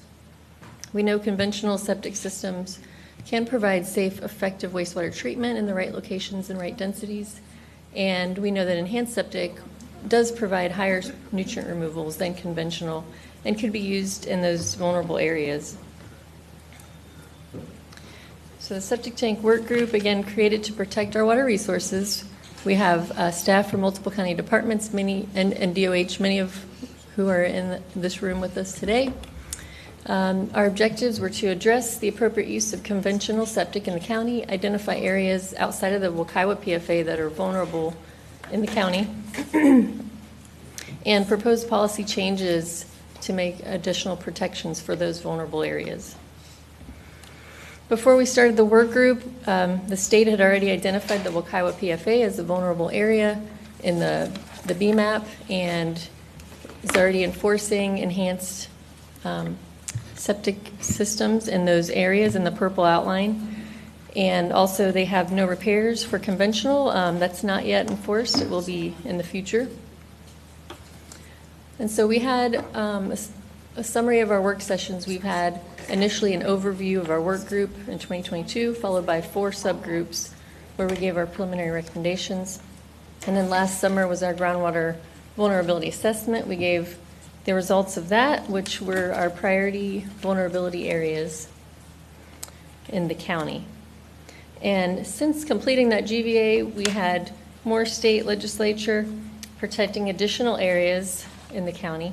As you can see, all the color-shaded polygons are BMAPs and PRPs, where the state is also providing additional protections. They're requiring enhanced septic systems in those areas for lots less than or equal to 1 acre, similar to the Wekiwa PFA. However, there's no upgrade requirements for those areas. And so this is showing an overlay of our GVAs with the BMAPs shown, the color polygons behind. And you can see here that nearly 70% of our PVAs, which are blue and look like lakes and rivers, those are mostly within the BMAPs that already have the additional protections. And so you'll see just mostly more on the east side of the county. Those are the ones we would be needing to implement ourselves as far as enhanced septic. So after we had the GVAs, we applied our preliminary recommendations to all the vulnerable areas, the PFA and the PVAs. We did our stakeholder engagement last year through this year. Several advisory boards we went to, as well as industry meetings, association meetings, and we had an Orange County specific webinar for the septic tank work group recommendations. We did have a majority of stakeholders support our recommendations. These are just some of the resources that we have available for the public on our Orange County website, and some email addresses that we monitor regularly to answer any questions that may come up. So then, following our stakeholder engagement, we came back here a few months ago in May, and we made the following recommendations. No changes for existing systems or for new development in non-vulnerable areas. We did have proposed changes for new development in vulnerable areas to protect the water resources. We got consent from the board this May to draft the ordinance for those changes. So I'm going to give a quick recap of what those proposed recommendations are from last session, and these are what are being incorporated into the ordinance. There's 2 recommendations for sewer connections. They are in vulnerable areas only, the Wekiwa PFA and the PVAs, and they're broken out by flows. So lower flows would be this slide here. They would, instead of just gravity, they would also connect to a force main. The higher flows would be extending that off-site pipeline extension up to additional 500 feet, going from 100 to 600 feet in those vulnerable areas. The enhanced septic, we have 2 categories for this, 2A and 2B. The first one is for the PVAs, Enhanced septic would be required, lots 1 acre or less, similar to what's required in the rest of the B maps. And again, we would only be needing to enforce the ones that are located outside of the purple area shown on the map here, which are the B maps and PRPs. The second component would be for any variance request to our setback. If a new system is approved less than 150 feet setback from a water body, they would have a condition for enhanced septic, and that would be countywide. So the last recommendation was existing septic systems. We had no proposed policy changes. We do have, in the Wakaiwa, we're doing septic to sewer and septic upgrades. We have grants for those. The state is providing funding. And so the county PVAs may be eligible for state funding. Subject to funding, we would consider expanding those programs to those areas. And this is just a summary of those recommendations we provided. 1 and 2 are for new development in vulnerable areas, sewer connection requirements, and enhanced septic. And the existing is, continue what we are doing and expand when we can. So taking the new development recommendations, implementing it into the county code, this is what we brought from last work session. We're here to show you the changes that would be needed to implement those recommendations. We have 4 sections of Chapter 37 would need to be amended, including definitions, design and permit standards, variances to local requirements, and the Orange County PVA map. This slide here shows how the recommendations for the first recommendation would be implemented. You see the definition of available remains the same in outside of vulnerable areas, but for inside of vulnerable areas, we add, in addition to gravity, we add force main and lift station would be available. And for the higher flows, available would be 100 feet would remain for inside vulnerable areas. 600 feet would be inside the vulnerable areas. Then we added some definitions that were needed for enhanced OSDS, matching FDEP's requirement with the 65% nitrogen reduction, and the Orange County PVA definition, as well as vulnerable area, which is the Wakaiwa PFA and the Orange County PVAs, and then the Wakaiwa priority focus area, the PFA. So this slide shows the proposed recommendation for enhanced septic. The first one for lots less than or equal to 1 acre in Orange County PVAs. And this shows the variance condition for the setback. Enhanced septic would be required if an approved variance to the setback is approved, or if a variance is approved. This shows the Orange County PVA map would be in the code. And next steps for the ordinance. So we had our recommendations last session here. We're here today to show you the draft ordinance, and the next steps would be in the next couple of months, several work sessions and public hearings, ending up back here in November with the ordinance for a public hearing here in November, with the ordinance becoming effective March 1st of next year. And just to summarize, the work group was created to protect our water resources from excessive nutrients associated with conventional septic tanks. The state identified vulnerable areas where enhanced septic is required for new development, the Wakaiwa PFA, the BMAPs, the PRPs. We also identified the Orange County PVAs. They're also vulnerable to excessive nutrients from conventional septic tanks. And so we recommended enhanced septic systems and more stringent requirements to connect to sewer for new development in Orange County PVAs and the Wakaiwa PFA. These recommendations address our goal to protect Orange County water resources from excessive nutrients associated with conventional septic tanks. And we had direction to draft the ordinance to implement these recommendations. And so now we're here asking for consent and approval for staff to finalize an ordinance amending Chapter 37, Article 17, Orange County Code, with public hearing before PZC LPA in October this year, and then followed by a public hearing before this board in November of this year. So that's all I have, and I'm happy to answer any questions that you may have. All right, questions? All right, so Lindy, you must have done a fantastic job, or either the commissioners are hungry at this point. But Oh, yes. in either case, the action before us at this time is considering approval for staff to finalize the ordinance under Chapter 7, as indicated here. And so I'll go ahead and move approval. Is there a second? Second, Wilson. All right, we have a motion and a second. All in favor, let it be known by saying aye. Aye. Opposed, no.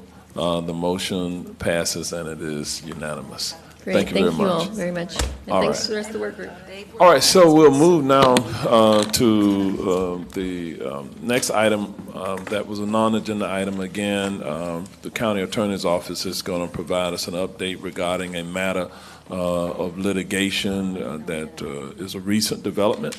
And after this presentation, you'll understand, and there's a requested action that accompanies this item that is time sensitive.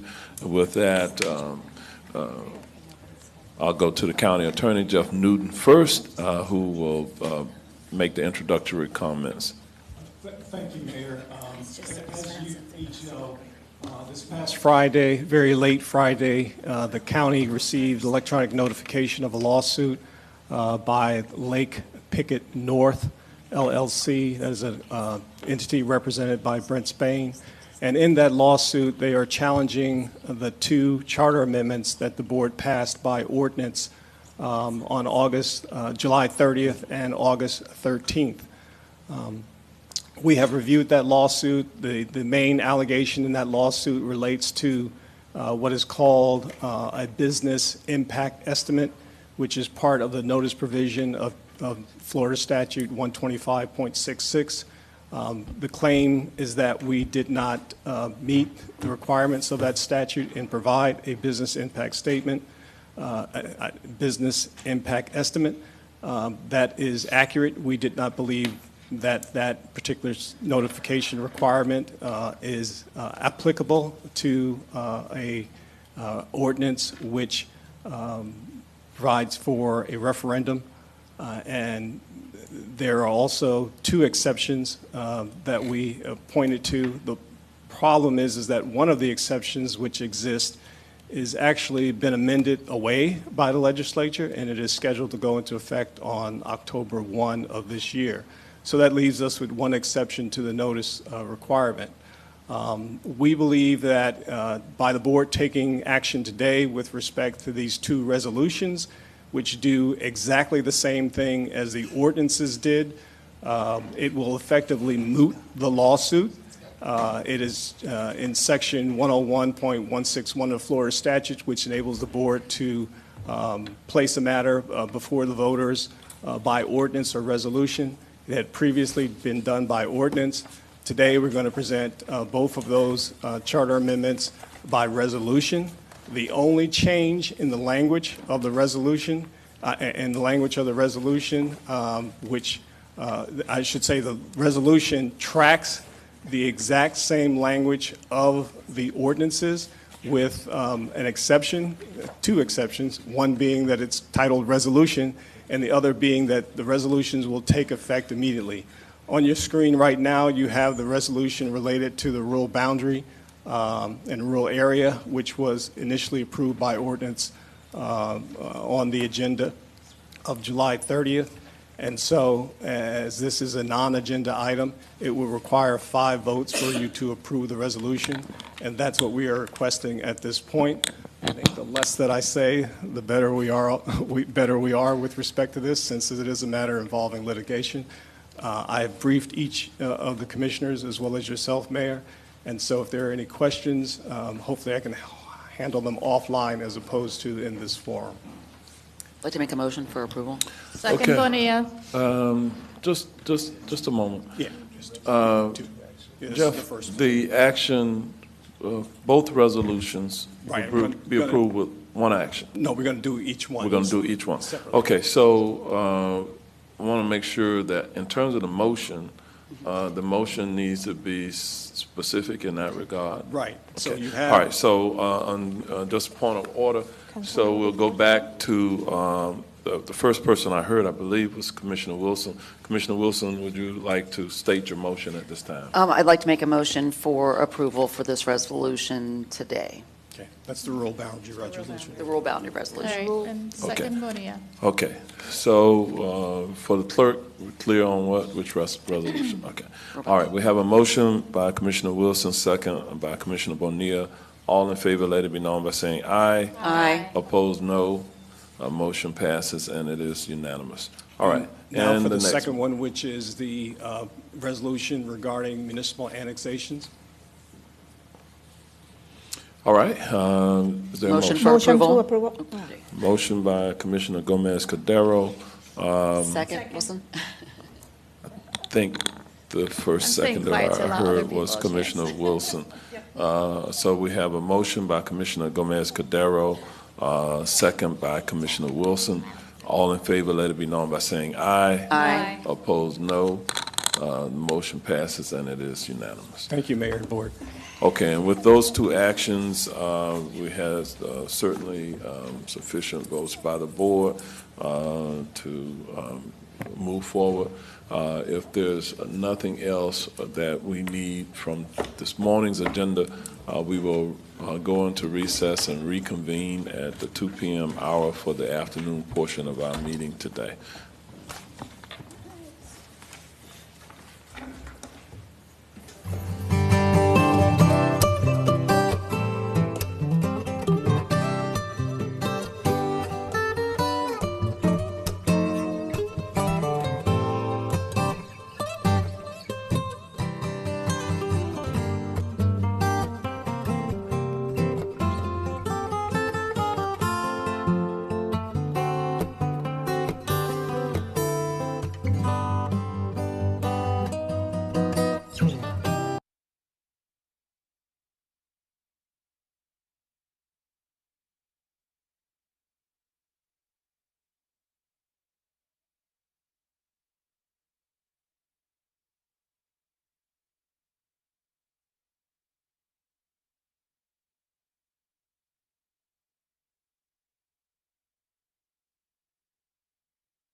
All right, good afternoon, everyone. Let me welcome you all back to the Orange County Board of County Commission meeting of August the 27th, 2024. We're in the afternoon portion, and we'll begin with our planning and zoning recommendations. And with that, I'm going to call on Ms. Brandy Driggers, who will be coming forward to present this item. And with that, Ms. Driggers, you're recognized. Good afternoon, Mayor and Commissioners. These are the Board of Zoning Adjustment recommendations from the August 1st hearing. The Board of Zoning Adjustment heard 13 cases at that hearing. 11 of those cases were recommended for approval. One case, VA 2407060, Omar Ramos, was continued to the September 5th public hearing. One case was denied, VA 2408062, for Marabou Restaurant. An appeal was filed for this case. The BZA appeal deadline was Friday, August 16th, and no other appeals were received. With the exception of the case that has been appealed, VA 2408062, that will be scheduled for a public hearing, we request that the Board of County Commissioners accept the BZA recommendation, action, and findings. Motion for approval? All right, thank you very much. Let me just make sure that there are no questions or comments. There are none. We have a motion by Commissioner Scott for approval, second by Commissioner Gomez Cordero. All in favor, let it be known by saying aye. Aye. Opposed, no. Motion passes, and it is unanimous. Thank you, Ms. Driggers. We're going to move forward on our agenda to item A1 at this time. This is for a shoreline alteration in dredge and field. We'll open the public hearing on this item, and Mr. Tim Hull, our Environmental Programs Administrator, will frame this item. Mr. Hull, you're recognized. Thank you, and good afternoon, Mayor and Commissioners. Today I'm presenting shoreline alteration dredge and fill permit request for Barbara A. Neal Life Estate, remainder Barbara Ann Neal, for a replacement aluminum seawall. Here is a location map. The property is located at 5808 Satell Drive, Orlando, in 32810 on the southeastern shoreline of Lake Weston. And you can see it depicted in red there. And here's an aerial photo with the property outlined in yellow. And then here are some photos of existing conditions. You can see the rear yard and then the seawall down below the grass there, and then a picture of the seawall, which you can see is in a dilapidated condition. And here's the site plan. The applicant's proposing to construct approximately 65 feet of replacement aluminum seawall. The wall will have 5-foot returns on both ends. Both adjacent properties on either side have seawalls, and the applicant will install riprap and plantings as required. Here is the cross-section of the plan. And the considerations for you. This project was reviewed in accordance with Chapter 15, Article 6, Section 15-218, and the review criteria and conditions of issuance therein. Notification of the public hearing was sent to property owners within 500 feet of the project, and we received no objections to the proposed project. Additionally, the Orange County Stormwater Management Division has reviewed the plans and approved. Our finding is pursuant to Orange County Code, Chapter 15, Article 6. EPD has evaluated the proposed SADF permit application and required documents and has made a finding that the request is consistent with Section 15-218. And our action requested acceptance of the findings and recommendation of the EPD staff and approval of shoreline alteration dredge and fill permit SADF 2406013 for Barbara A. Neal Life Estate, remainder Barbara Ann Neal, subject to the conditions listed in the staff report. This is in District 2, and I'm available for questions. Thank you. All right, thank you. Is the applicant or a representative of the applicant present? Would you like to come forward and offer any comments? If so, please go to the mic. Good afternoon, Mayor and Commissioners.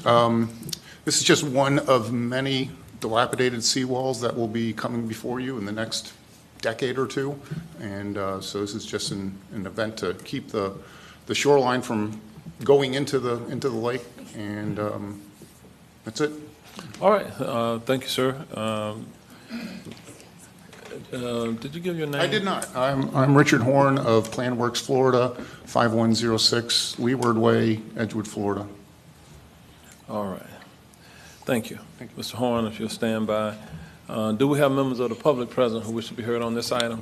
No speaker cards for this item, Mayor. And then we'll close the public hearing at this time. We'll go to the district commissioner. Commissioner Moore, would you like to offer a potential motion? Yes, move the recommended action. Second, Scott? Gomez. Okay, the motioner is Commissioner Moore, I believe. Commissioner Gomez Cordero slightly is you out on the second. Bless you. All right, with that, we have a motion and a second. All in favor, let it be known by saying aye. Opposed, no. The motion passes and it is unanimous. All right, we'll move to the next item. Mr. Horn, I don't know if you're going to stick around, but okay. All right, the next item is B2. We'll open the public hearing on this item. It's Jane Gregory from our Environmental Programs Administration will be coming forward, and she's going to frame this item. All right. Good afternoon, Mayor and Commissioners. This is the continuance from July 30th, where we brought forward the application from Durham Place Limited for the Durham Place Green Reuse Area, ROC, which stands for Redeveloping Orange County Communities. I am going to go through these slides pretty quickly. We did add one slide that I'll point out to you that just sort of talks about some of the assessed values in the area based on the Durham Place property. So the presentation, once again, I'll go through the overview of the Durham Place project, overview of the Brownfields program, Brownfield designation qualifications, the proposed Brownfield area we're looking at, and give you a summary and a requested action. So the Brownfield area, the applicant is Durham Place Limited. It's at 5215 South Orange Blossom Trail, 20.81 acres. It was zoned R3. And they're seeking liability protections and sales tax credits for building materials, which is approximately $300,000 in rebates is what they're looking for. The property has been developed, as we discussed before. Purpose of brownfields is typically to provide economic benefits and invigorate communities. EPA set the Brownfields program. Florida has the Brownfields Redevelopment Act under 376.77 through 85 of Florida statutes, and specifically Florida Statute 376.80. It directs local governments to adopt resolutions for applicants who successfully demonstrate that they meet the Brownfield criteria. EPD administers the Brownfields program for Orange County, and when we designate an area in Orange County, unincorporated area as a brownfield, we call it a ROC, for redeveloping Orange County communities. We have brownfield sites, which is the piece of property that may have actual or perceived environmental contamination, and we have brownfield areas, which are contiguous areas of one or more brownfield sites. It does not have to be contaminated to be determined to be a brownfield, as we discussed in July. So this is a quick map of where our brownfields are throughout the county. There's brownfields in Apopka, unincorporated Orange County, Maitland, and in the city of Orlando. The purpose of brownfields is, it's multifold, I guess. There's, you can use it to clean up contaminated sites. You can use it for incentivizing redevelopment and helping to curb urban sprawl. If the local government takes on a brownfield, they will use it to create parks, conservation lands. If private development does it, it's usually for affordable housing and creating some jobs in an area. It does provide some relief from liability if contamination is discovered, but it can also provide relief from liability if contamination is discovered in the future or if the cleanup regulations change in the future. So the economic incentives are typically in the form of tax credits. And once again, the contamination can be perceived just based on the use of the property.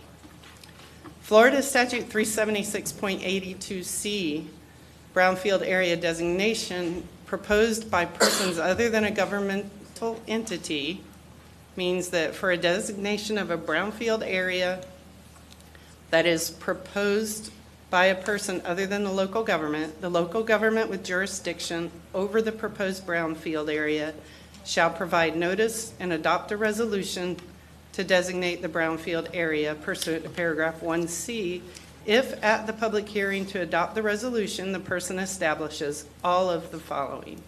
So you can see it says that we shall adopt the resolution if they do all of these 5 things. So the first one is the person agrees to rehabilitate and redevelop the property. Number 2, the redevelopment will provide economic benefit and 5 permanent full-time jobs, or provide affordable housing, or create recreational areas, conservation areas, or parks. 3, the redevelopment is consistent with the local comprehensive plan and is a permittable use under the applicable local land development regulations. And the neighbors and the nearby residents are noticed per Florida statute requirements and provided opportunities to comment, and the applicant provides reasonable assurance of sufficient financial resources. So I know that's a lot to read, and I apologize for reading the slide, but that's kind of the crux of where we are today with this discussion. You know, as we talked about before, the property used to be a citrus grove, and because of the use of the property previously as an agricultural use, they had pesticides, herbicides, fertilizers.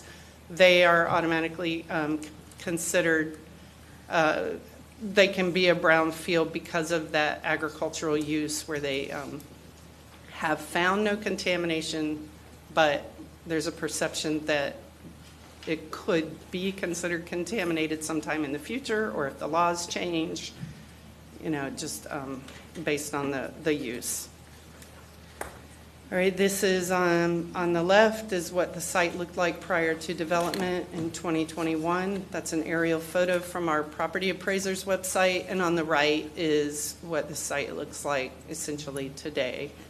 That's a 2024 aerial view of it. And this is what some of the amenities look like on the property. So in summary, we've reviewed the application. We, meaning Orange County staff, attorney's office, we feel the project does meet the following 5 brownfield criteria. They have redeveloped the property. They are providing affordable housing. It does meet the county's comp plan and is a permitted use. We did properly notice the site in accordance with 376 and Florida Statute 125.66.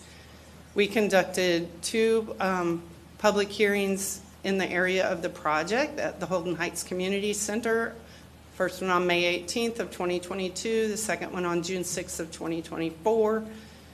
We conducted another public hearing on July 30th here at the BCC that was continued to today. We were asked to get together with the neighbors again, and we did that on August 21st at the Holden Heights Community Center.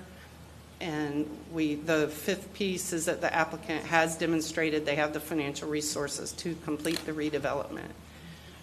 I added this particular slide because we had quite a bit of question about the $300,000 of tax, incentives that the property is seeking, the applicant is seeking.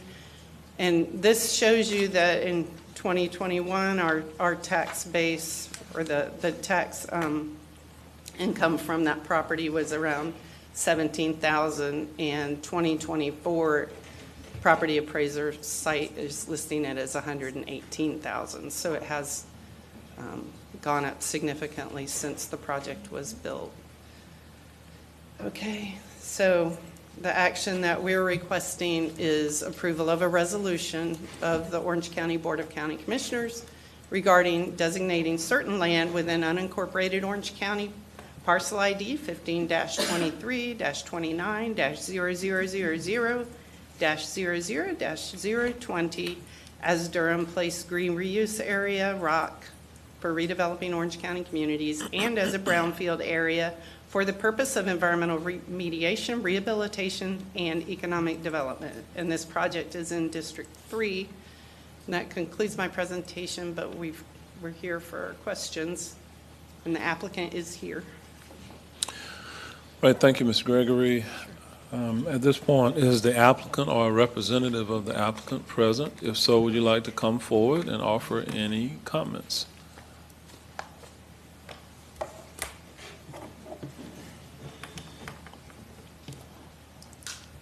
Good afternoon, Mr. Mayor, Madam Vice members of the Commission. My name is Brett Brummond. I'm here on behalf of the applicant, Durham Place Limited, and my address is 2100 Ponce de Leon Boulevard in Coral Gables, Florida, 33134. I do not have much to add to Ms. Gregory's presentation, other than to reiterate that the applicant has shown that it satisfies the 5 criteria for designation set forth in the statute. And as the statute states, the local government with jurisdiction over the proposed brownfield area shall provide notice and adopt a resolution to designate the brownfield area if at the public hearing to adopt the resolution, the applicant establishes that they satisfy the 5 criteria for designation. I will also add that at our community meeting last week, there were a few items for follow-up that I mentioned to the community I would bring back. The main item was there were questions about the demonstration of economic productivity by the development. Now, going into this, in the application, we provided models of economic impact showing the typical economic impact from an affordable housing development in the United States. Those models remain true. Any new residential development will bring in new residents, and in this case, affordable housing provides a safe home for those residents, and they are able to shop at local businesses. Additionally, and although not required because this is an affordable housing development, this project directly created 5.5 full-time equivalent positions consisting of a property manager, an assistant property manager, a service technician, as well as a case manager and a case manager supervisor. So although demonstration of job creation is not a requirement for designation at an affordable housing development, this direct creation of jobs at the property is further evidence of economic productivity being developed by this project. There were also questions about property values, and that is a difficult question to answer. However, we were able to take a look at other designated brownfield areas in the state, and I do just have a few slides to show as an example. And while the slides are coming up, these slides are intended to show the effect, both what a typical market value is as reported to the county property appraiser prior to a designation and following a designation. Now, although these are not affordable housing development examples, I think it's important to consider the project or that aspect of the project separately. Because the end use of the project remains true irrespective of the designation, so the designation is the only factor that would change here.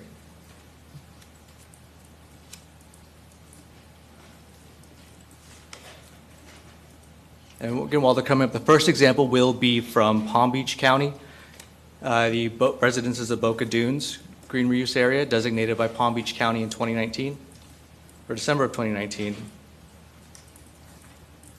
Thank you. This project was a large golf course. A portion of the golf course closed and was converted to a multifamily residential development. Just by way of example, we looked at 4 properties directly adjacent to the designated area, and we pulled the data from the Palm Beach County property appraiser for several years prior and several years following. At those 4 properties, the total market value continued to increase following the approval of the designation by the Board of County Commissioners there. Although there may be some decreases in land value both prior and following designation, that may be attributed to redevelopment. However, we don't see any clear indication that the designation itself, as approved by the Board of County Commissioners, impacted those property values. And again, these are the 2 remaining properties we looked at. One was directly adjacent to the area near green space, and the other was about 76 feet from the borders of the designated area across a street. And just as a second example, we looked at one in the city of Orlando.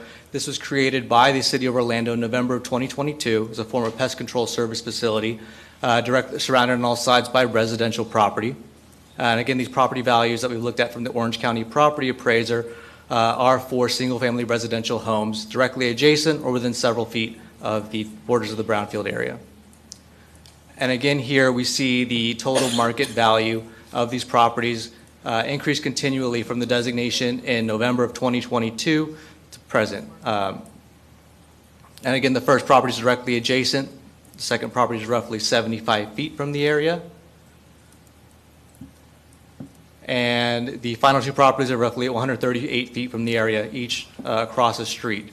So, and I bring these up just to point out as an example, and in response to many of the questions on property valuation, that this designation itself, we do not think it has a significant impact on neighboring property values. I think any impact on property values would be associated with the redevelopment itself, which is there regardless.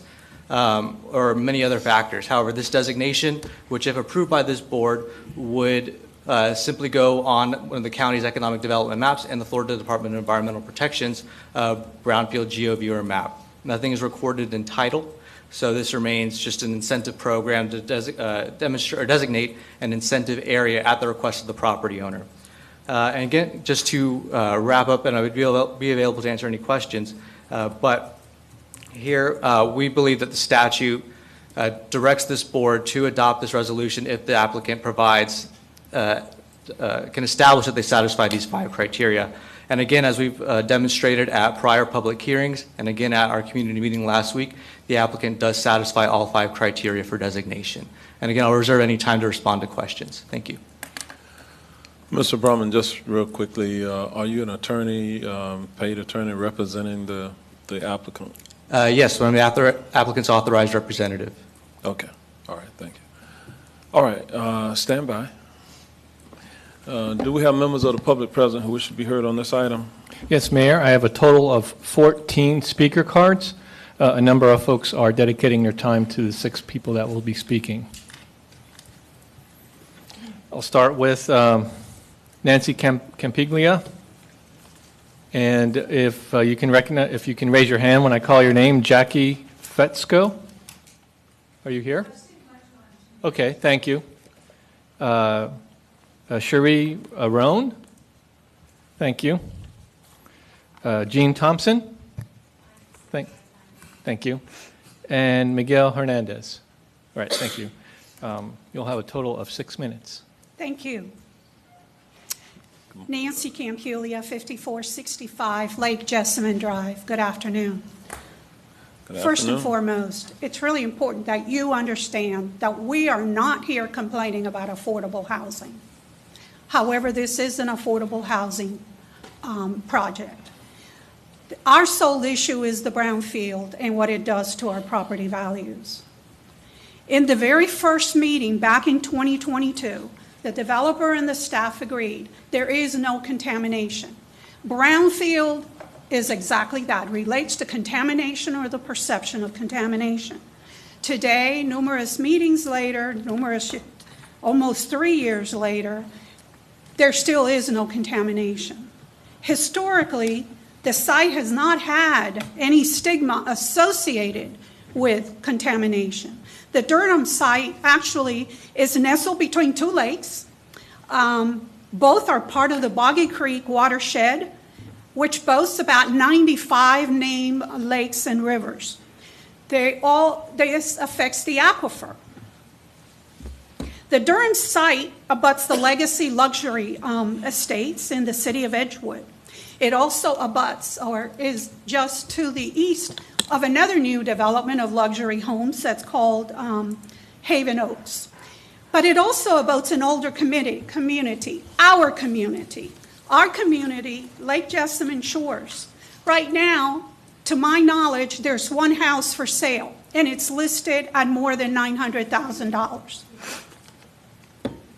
The Durham site has been the source of much pleasure to many due to privacy and green space, vegetation, and even wildlife that was protected and is no longer there. Lake Jessamine, into which Lake Bumby, which abuts this site, empties, is heavily used for entertainment and includes 2 public boat ramps. There is no reported issue of health because of the property having been a citrus orchard. At the most recent community meeting this past month, the applicant stated that the term brownfield connotes a stigma, and a stigma that has to do with contamination or is associated with contamination. The most naive investor knows that when there is a stigma of contamination, the property is almost impossible to sell until such time as it's cured. The issue we have here, there's nothing to cure. So we're going to bring a stigma and we're going to cure nothing. The stigma is going to perpetuate. What does that do to our property values? It reduces them. We showed you 2 studies when we were here last month. Those studies were based on research, professional research, and methodology that's accepted in the industry. If you take a look at what was presented to you today by the applicant as having increased property values in other brownfield areas, first of all, it's not affordable, and second, they have actual contamination. So there was something there to rehabilitate, a stigma to be removed. In our case, the stigma is being brought to us. Each of those brownfield sites uses no methodology. All you see is a representation that over a period of time, from 2017 to 2024, the property values have gone up. No appraisal factors are taken into consideration. There's no issue about timing. We all know that COVID, the pandemic, brought prices up significantly. We don't know if that's what happened in these particular properties that were presented to you. It could have been that the properties were sold and homestead was no longer available and they're now sold at their just value. When it relates to what was given to you, what staff represented as to how the property improved in value, the property itself, the site, it had nothing to do with brownfield, nothing to do with remediation. It had to do with what happens anytime you take raw land and you put buildings in it, you put investment properties in it, or even single-family homes in it, like Luxury Legacy did and Haven Oaks did.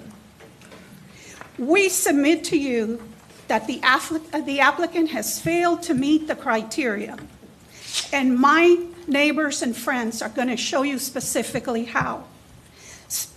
I say to you, they are going to show you that there's nothing to rehabilitate here. Therefore, they cannot enter into agreements to rehabilitate as the statute requires. They have brought no economic productivity to the area. We're going to show you that.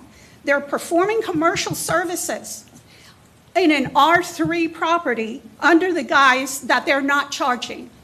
Well, I submit to you that the rent is covering those services. Notice of public hearings are not in accordance to the statute. They have provided no proof of funding for rehabilitation because there is no rehabilitation. Commissioners, I want to leave you with the words of the Reverend Martin Luther King in his speech, Other America. This was back in March 1968. Unfortunately, the time is ma'am. always right to do right. Please do right. All right. Thank you. Thank you very much. Thank you for the seconds. All right, the next speaker, please. Next speaker is John Robbie, followed by Maureen Kennedy Hale, and followed by Glenn Lowry. Dedicating time is Robert Campiglia. You here? Thank you, sir. As well as Mary Evans Spate.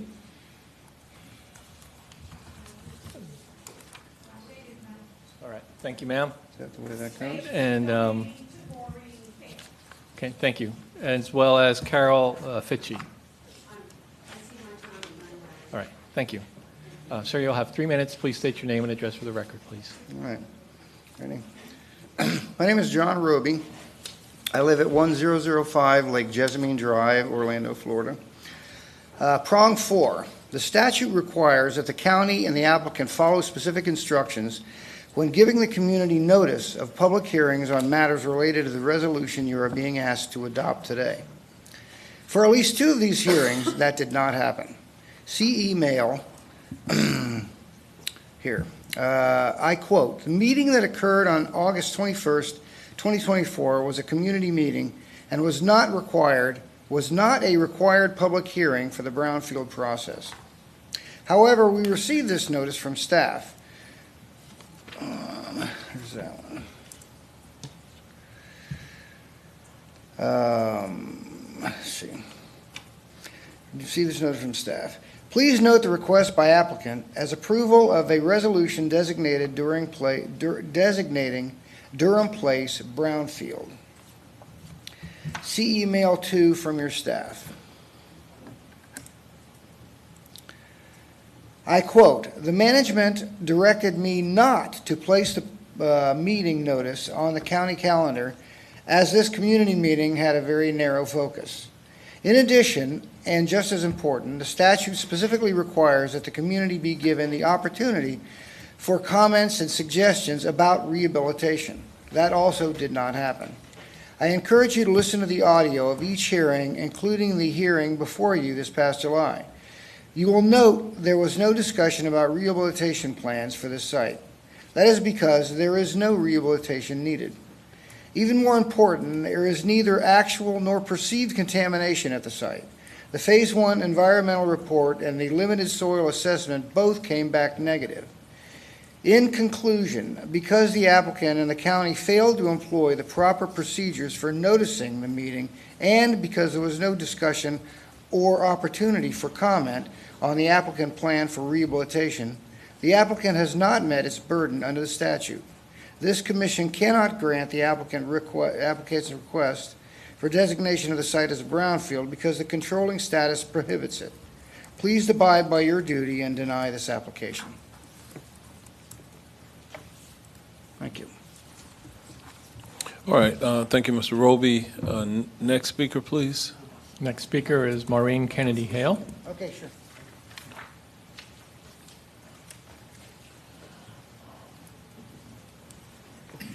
Good afternoon, Commissioner and Commissioner. Good afternoon. Good afternoon. My name is Maureen Kennedy Hale. I reside at 1127 Largo Drive, Orlando, Florida, 32839. Section 376.802C of the Florida statutes provides that if the county is to designate a site as a brownfield, the applicant must meet all 5 of the prongs of the statute. Prong 2, the statute requires that the rehabilitation and redevelopment of the proposed brownfield site result in economic productivity of the area. In its letter to staff dated June 13th, 2024, the applicant claims to satisfy this requirement of economic productivity by proposing that it, quote, substantially contributed in the form of proposed taxes and temporary jobs, end quote. For support as to what is considered to be economic productivity, it generally cites a National Association of Home Builders study. There on page 18, the study states in pertinent part, quote, in order to estimate the local impacts generated by home building, it is necessary to know how much the builder and developer pay to local area governments in the form of permits, utility connections, impact, and other fees. However, here, it was the county and the school board that provided impact fee credits to the applicant. The county paid $75,000 just so the applicant could obtain grants and loans to develop the site, and so forth. Before you today is another request for freebies in the form of state sales credits, job bonuses, refunds of construction costs, liability protections, etc. Durham has had an adverse economic impact on the local community. In addition to the funds and exemptions that I've just mentioned, the project has put a physical strain on the community's storm, water system, and drainage systems. Upon completion of the apartments, Durham's sewer system was redirected into our neighborhood. And now it connects to our very old, very overwhelmed lift station, which requires constant service because of insufficient capacity.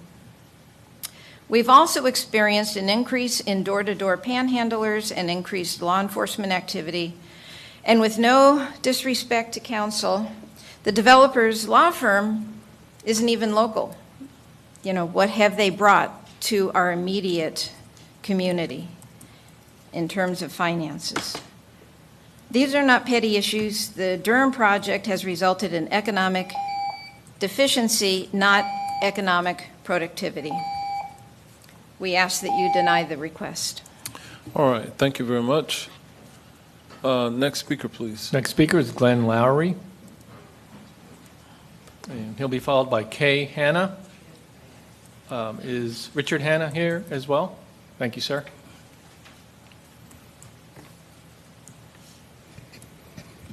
Good afternoon. My name is Glenn Lowry. I live at 4202 Eileen Court, Orlando 32806. Okay, section 37680-2-C, Florida statutes provides that if the county is to designate a site as a brownfield, the applicant must meet the 5 prongs of the statute. Prong 1, the statute requires that a person requesting a brownfield designation must own or control the site and must agree to rehabilitate it and must agree to redevelop the site. Because the statute is conjunctive, the applicant must do all 3. It is not enough to it is not enough that the applicant owns or controls the land. It's not enough that the applicant redevelops the site. If there is to be any benefit to the site and the adjacent community, the applicant must agree to rehabilitate the site. The Environmental Protection Commission 2023 Brownfield Program annual report states that at page 2 and 3 that site rehabilitation is the process followed to conduct environmental site cleanup. The applicant, in its letter dated June 13, 2024, claims to satisfy the statute for designation, proposes that testing the soil for contaminants is a redevelopment complication. How disingenuous. Environmental testing of the land is what a sophisticated developer such as Wendover does as a matter of course in performing due diligence, and surely the applicant took advantage of assessment grant. Moreover, as the applicant admitted at the August 21st, 2024 community meeting, the site did not need rehabilitation, and all the testing done confirms that it does not require rehabilitation. Therefore, since the applicant cannot rehabilitate the site, it cannot agree to rehabilitate it. Therefore, the applicant does not and cannot meet all 5 prongs that the statute requires and is ineligible for brownfield designation. In conclusion, the facts and the law are clear. The Commission cannot grant the applicant's request for designation as a brownfield site because the applicant does not meet the mandate of the statute.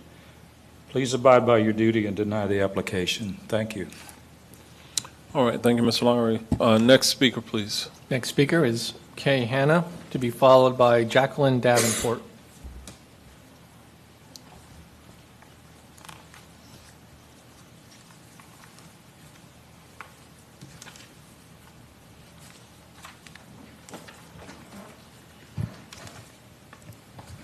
Good afternoon, Mayor, Good Commissioners. My name is Kay Hanna. I live at 5455 Lake Jessamine Drive. Section 376.802C, Florida statutes provides that if the county is to designate a site as a brownfield, the applicant must meet the mandates of the statute. Prong 3 states, the statute requires that the redevelopment of the proposed brownfield site be consistent with the local comprehensive plan and be a permittable use under the applicable local land development regulations. We are not ready to concede that the site complies with this mandate because it does provide commercial services. However, even if that were the case, that specific subsection of the statute cannot stand alone. The statute must be read in its entirety.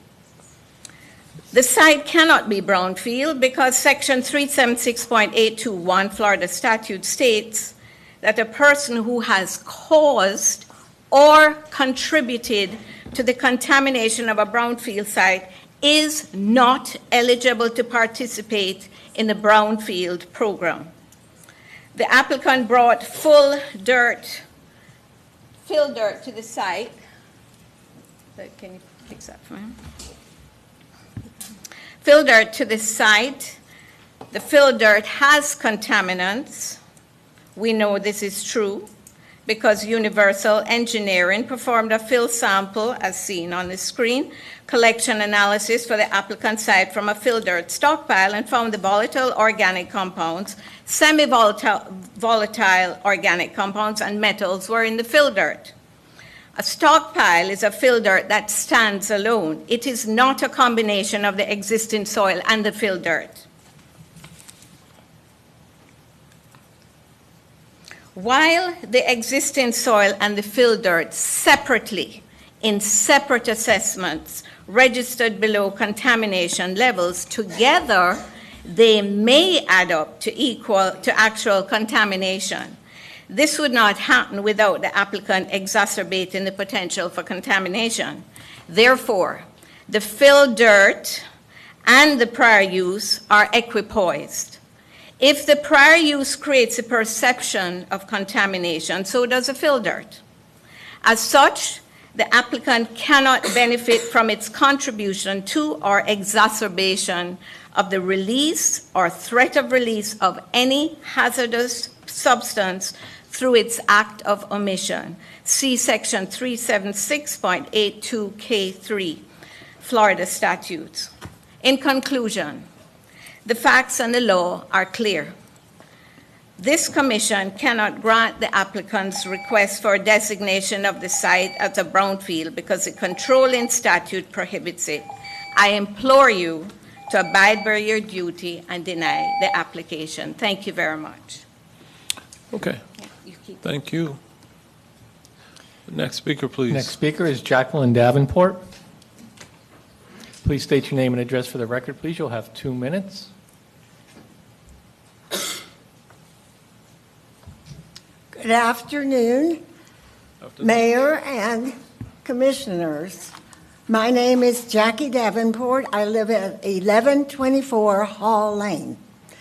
Section, which you've heard before, 376.802C Florida statute provides that if the county is to designate a site a brownfield, the applicant must meet all of the mandates of the statute.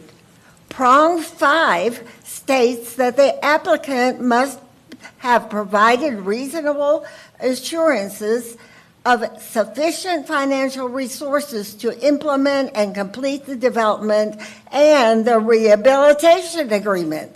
It does not say one or the other. The statute requires both. The applicants state that it has fully funded the project using a combination of debt and equity. Assuming that is true, the applicant has failed to provide any assurance that it has sufficient funds for rehabilitation. You see, there has been no discussion of rehabilitation of the site, and there is no rehabilitation plan. If there's a perception of contaminants, then it is irresponsible for the applicant and the county to proceed without a rehabilitation plan. This is so because the statute requires a rehabilitation plan. Without a rehabilitation plan, there is no, nor can there be a rehabilitation agreement. Therefore, the applicant has not and cannot comply with 5 criteria that the statute requires. In conclusion, the facts and law are clear. The commission cannot grant the applicant's request for designation of the site as a brownfield because the applicant does not meet the mandate of the statute. Please abide by your duty and deny the application. All right. Thank you, Ms. Davenport. Do we have any other speakers? There are no more speaker cards, Mayor. All right. Let me double check. Did any of the speakers that just spoke, any of you attorneys? I am an attorney. Okay. So we have one attorney, and that is Ms. I am not making an appearance as an attorney. I understand, but it speaks to your overall qualifications to interpret law. What what is your name? Just one more time. My name is Nancy Campiglia, That's it. Okay. Thank Got it. you. Thank you very much. and I'm an attorney with Yorktown Law, PA. Okay. Thank you very much.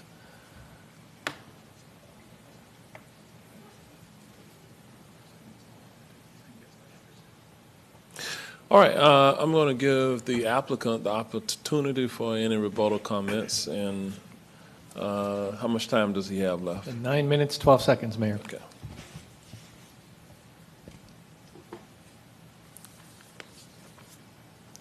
Thank you, Mr. Mayor. Again, my name is Brett Brummond. I represent the applicant. I'd like to go through the designation criteria and reiterate how the applicant does satisfy those criteria and address several of the comments from the public.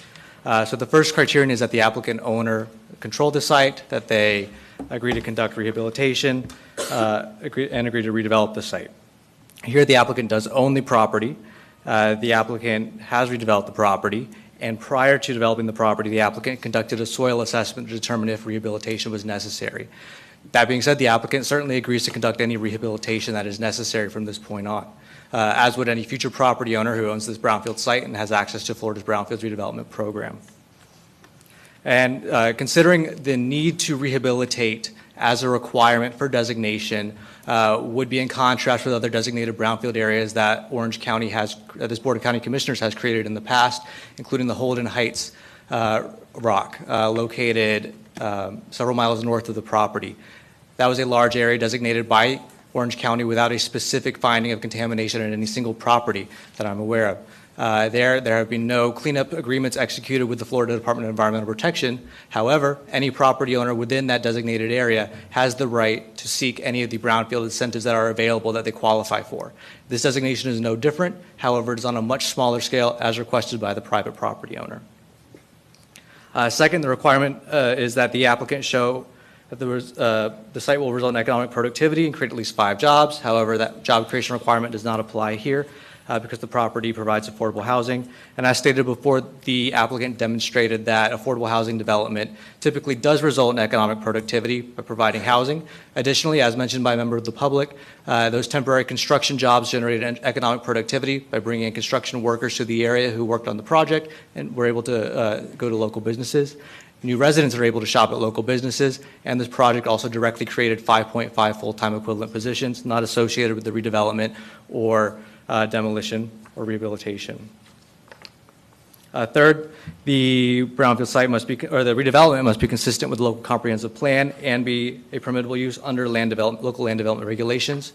The alleged commercial use that is happening at this property, that is case management for the formerly homeless individuals and families who reside at the property. This is a requirement of the Florida Housing Finance Corporation and has been confirmed to be a customary accessory use for multifamily development. Correspondence was previously provided to the county zoning manager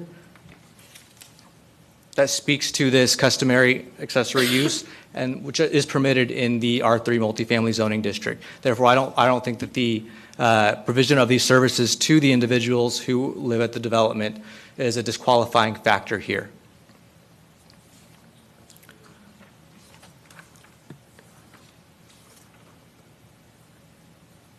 And again, speaking to rehabilitation, I did not mention earlier, the Phase 1 environmental site assessment did identify the historical citrus grove use as a business environmental risk that warranted further investigation. So that is the redevelopment complication there. And that environmental site assessment, limited soil assessment verified that the agricultural contaminants were not present from the historical citrus grove use. And again, I don't think I need to address the notice and opportunity to comment question because there were ample opportunities for the members of the community to comment, and notice was provided in accordance with the statutory requirements and went above and beyond the statutory requirements by providing mailed notice directly to neighbors of the development.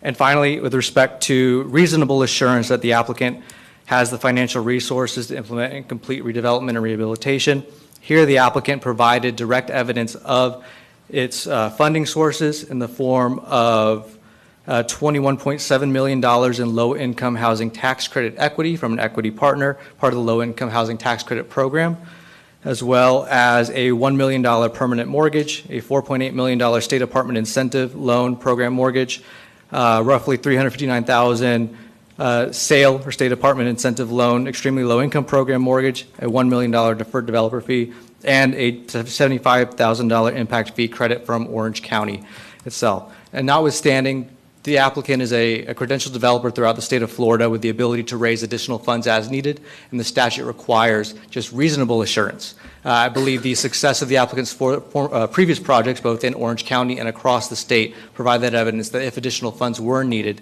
the applicant has the ability to raise them. And finally, with respect to the comment about the applicant contaminating the property, that is not true. The applicant did not contaminate the property, did not cause or contribute to contamination at the property. The fill that was sampled was within the criteria for a residential development. Therefore, that fill cannot be considered as contaminating the property.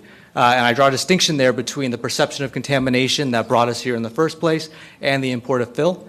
That perceived contamination was because of a historical use, being the citrus grove. Citrus groves are understood to result in localized environmental contamination from the application of pesticides and herbicides. And that was identified as that business environmental risk, warranting further investigation. That was the perception that complicated redevelopment here today, or here for the applicant. Bringing fill to the property was a necessary redevelopment activity, and that fill was certified to be below criteria for residential use.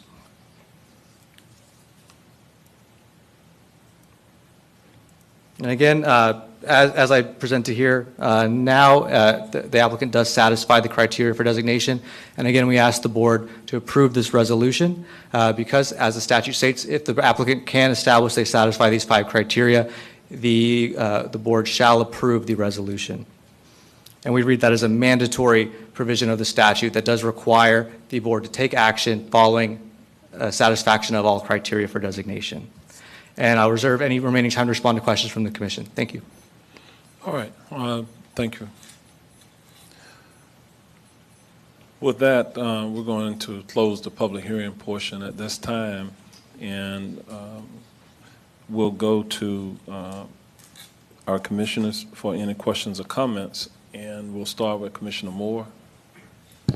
Mayor, my question was answered. Thank you. All right. Commissioner Scott.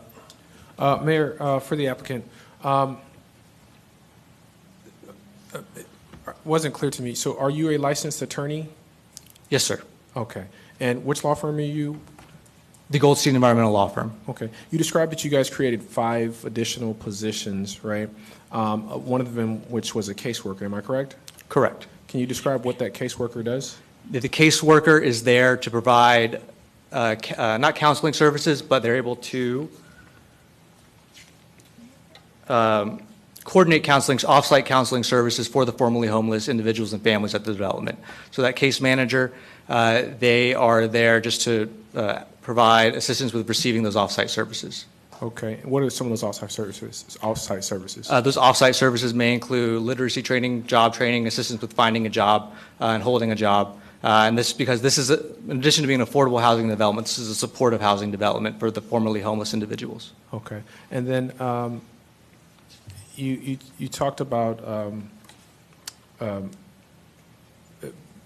quite a few times what the statute says, what we must do, what is mandatory. Can you tell me beyond that, just again summarize what efforts did you make to engage the residents, and then again, what concessions did you make to the residents here as it relates to the concerns that were brought to you? Our efforts to engage the residents are in the form of the required public hearings as well as our community meeting last week. No. So let me rephrase the question. I know what you're supposed to do. Mm-hmm. Tell me how you went above and beyond to engage the residents. Basically, I'm trying to understand what did you do that you didn't have to do to show that you want to do a good neighbor. Obviously, you're going to do everything that the application provides. That, I mean, you wouldn't be here otherwise.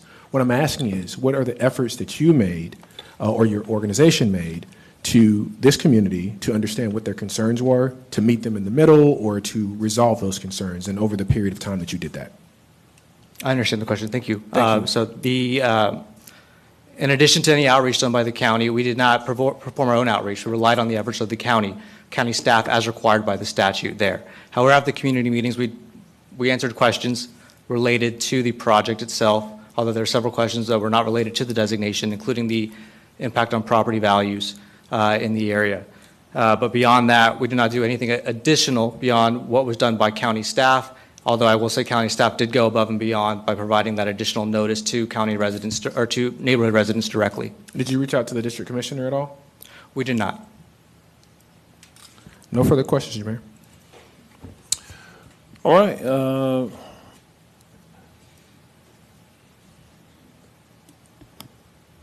See, I had a couple of questions. There was, Mr. Brumman, you mentioned that there was some soil testing that was done. Was the soil testing done before the field dirt was brought in? Yes, the limited soil assessment was conducted before the fill dirt was brought in. And kind of review for me what was the findings of that testing. The limited soil assessment, part of the limited soil assessment, they installed 10 soil borings in 10 locations in the area of the former citrus grove. One soil boring came back with a contaminant of concern above detectable levels at 0.42 milligrams per kilogram, which is below the criteria for residential use, which is 2.1 milligrams per kilogram. The remaining soil boring locations came back as non-detect for that contaminant, and that contaminant was arsenic, which is typically used, or it was formerly used, as a pesticide or herbicide at citrus groves across the state. And it is your position that that's sufficient to meet the statutory requirements for identifying a contaminant? It is my position that is sufficient to generate a perception of contamination that would bring this project within the realms of the Brownfields program, and it's consistent with what this board has found in the past at other designated brownfield areas in Orange County. Okay. Thank you. Let me go to our staff.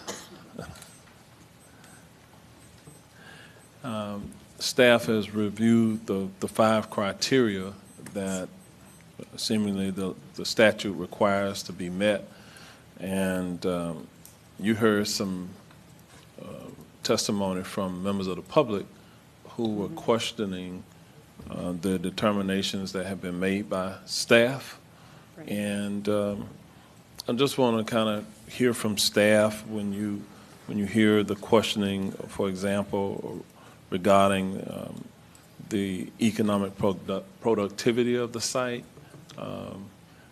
Right. So based on just questions that came up at the meeting last week and, briefings yesterday, we did a little research this morning and kind of pulled together. We've got 2 brownfields that are over in the Apopka area that are a similar situation where there was no contamination found, but they are affordable housing. And so we kind of took a look at those and tried to figure out how have they impacted the areas, because this happened in 2017 that they were designated brownfields. And I've kind of put together a sheet to show you how that looks. One of them is called the Brixton Landing Limited, and one is called Wellington Park Apartments. And I tried to label them up there. So Wellington is over on the north side of that map, and Brixton is at the south. And since 2017, which is the bottom part of that curve, the property values just in the zip code of 32703 for Apopka, which is where both of these sites are, the property values have increased. It doesn't seem that zip code has gone down in value. I also pulled some more data. So the Brixton site, that one mostly has vacant land and commercial right around it, but there is one house that's right adjacent to the site. So we looked at just the property appraiser's information, which is on the left. You can see if I can make the pointer work here. The property is in the pink box, kind of right here. And the assessed value since 2021 has improved from 47,000 up to around 90,000 now. And it's the Zillow that we pulled, the graph is showing that in general it's increased over the last 10 years, the value of that property. So, and these are just like quick and dirty things that we looked at. And this one is Wellington. We found 4 houses right adjacent to Wellington, and the graph is showing a similar thing. Let me talk more specifically about this property. This property was redeveloped in what year? What year did? 2022, I think. They just got the certificate of occupancy in December of 23, I believe. Okay, so the trim notices have obviously gone out at this point. What do they reveal about property values since pre-development, and I'm going to say post-development? So this is... For the subject property, not other properties, but the subject property. This one is for Durham Place. So back in 2021, the assessed value was $940,000 roughly. And now they've got it at 6.695 million. Are there other, I'm going to say, economic productivity indicators beyond just the property value that you've considered? I'm sure there probably are, but I am not prepared to talk about that. I don't know. So that's not my forte. Okay, so maybe the applicant, any other economic indicators other than property values for the subject property? Thank you, Mr. Mayor. The only other direct concrete indicator that I can point to are the creation of jobs at the property. And those 5.5 jobs, I think you said, what type of payroll is that? I'm not sure their annual pay, but 4 of them are full-time positions. 1 is a part-time position. Okay, because the assertion here is that, those 5.5 jobs create some type of economic productivity. And I'm just trying to understand, what is it? How do you define it? If we don't know what the pay is, These are not volunteer positions, so they are getting paid a salary. They are getting paid. This property formerly had no employees on it. The Citrus Grove closed in the 90s. So this is taking an unused property, putting it into productive reuse. There are employees who are working there, and residents are paying rent at below market rate. So those residents have additional funds left over at the end of each month to generate economic activity in the community. I get it, but I'm just asking for the data to support what you're saying. That's all I'm asking. Yeah, I do not have direct concrete data on the post-development economic generation, just pointing to specific dollars and cents. Okay. There was a question, this is probably best for staff too. There was a question, I think it was Mr. Roby, about the noticing of the meeting. Yes. That perhaps the statutory requirement regarding the noticing of the meetings that were held were incomplete or insufficient. Right. The residents wanted us to put it in the county calendar, and we checked with the county attorney's office, and they said it didn't have to be on the county calendar, and it Okay, anyway, was that the only issue that you perceived right. from them? Well, that was the only one I perceived, because we did reach out to the commissioner and made sure that we had a good list of all the residents that we needed to invite, and so we sent the, And the notices went to approximately how many oh, gosh. property owners around the area? Well, had to have been more than 160 because we sent it to 160-something for the first public hearing. I don't remember the exact number right off the top of my head, but we added more to the list. Okay. Based And on the, I guess from the county attorney, I think part of the assertion that I was hearing from at least one of the members who spoke during public comment had to do with the noticing requirement, that it was insufficient to meet the statutory requirement. And they cited various things as they were giving the commentary about that, and I just want to make certain that it is the legal opinion of the county attorney that the notice that was sent out met all of the statutory requirements. So, yes. So, yes, there are several requirements in Chapter 376 for brownfields, and we need to, if you remember, prior to this coming to the board the first time, there was a notice that was announced at one of your regularly scheduled meetings. There was a public hearing that needs to occur within the vicinity of the brownfield, and then there was the first public hearing that was brought when this matter was continued. Each one of those is a requirement of the statute and was fulfilled. At that public hearing, it was continued for a community meeting. The community meeting was held, and we are back here for a continuation of the public hearing. And so it's our opinion that the requirements of the notice for the brownfield has been met.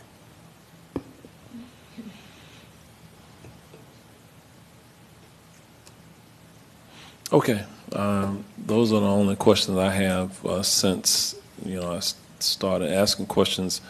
Commissioner Uribe has indicated desire to speak, and Commissioner Scott. Okay.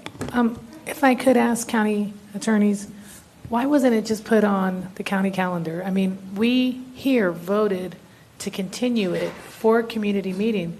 Why not be open so that more people would know? I mean, what was a detriment to not have it be on the county calendar? So I'm going to ask Assistant County Attorney Desmond Morrell to come to the microphone. He was a little bit more involved in the coordination between your office, EPD, and the community meeting. Yes. Good afternoon, Mayor, Commissioners. Commissioner Uribe, as you recall, there were some concerted efforts to plan that community meeting as requested at the last meeting. The issue at the last meeting is that many members of the public felt that they didn't receive notice that was familiar to them. So what we wanted to do is ensure that we provided notice directly to those individuals. I believe the threshold for the area, I think it was the city of Edgewood. You described the mayor and a few others that didn't receive that notice. So it was our goal to make sure that we got it to all of those individuals based on the addresses that were provided. This, again, was in addition to the at least 3 or 4 other meetings that had already taken place for the brownfield designation. As Georgiana indicated, we've met the statutory requirements for both of those hearings. And so this community meeting, we felt, was to go above and beyond, make sure that we answered the additional questions for the applicants and provide the applicant an opportunity to engage with these the homeowners and the members of the community. And we thought that those direct mailers would be the best way to achieve that. Okay, and my question was, why not just put it on the county calendar? I mean, it's a District 3 meeting. We want more people to know, and granted, you sent the mailers, but why not just put it on the calendar of a community meeting that was taking place? Because what was said to us at the community meeting was this was not a real community meeting. This was just a meeting that I had requested to have again, but yet we continued the case because we didn't make a decision. And it was continued on the basis that we wanted to have a community meeting. And I just don't see the benefit of not having our information out there more. I think in the future, absolutely, Commissioner, we would, notice as many ways as possible, inclusive of, I believe we also provided the notice on the actual facility that it took place up on the bulletin board. But I'm with you. The more notice, the better, and that's something that we'll definitely make sure that we address in the future. Yeah, and the location is actually in District 6, where we had the community meeting, so it's not even in District 3. So that, that's a little kind of not very accurate, because if Commissioner Scott had residents going there, were they under the assumption that was their district? You know what I mean?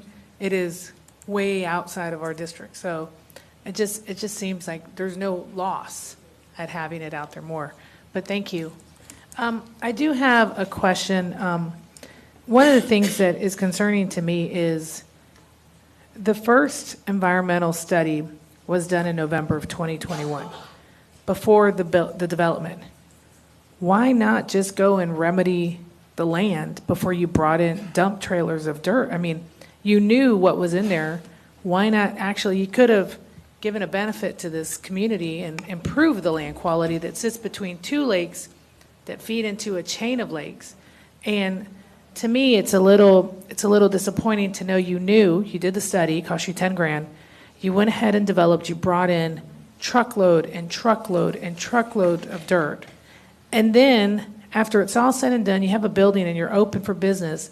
You now follow up on the brownfield and say, you know what, we want our sales tax money back. But you actually could have remedied this property. You did it, you found some.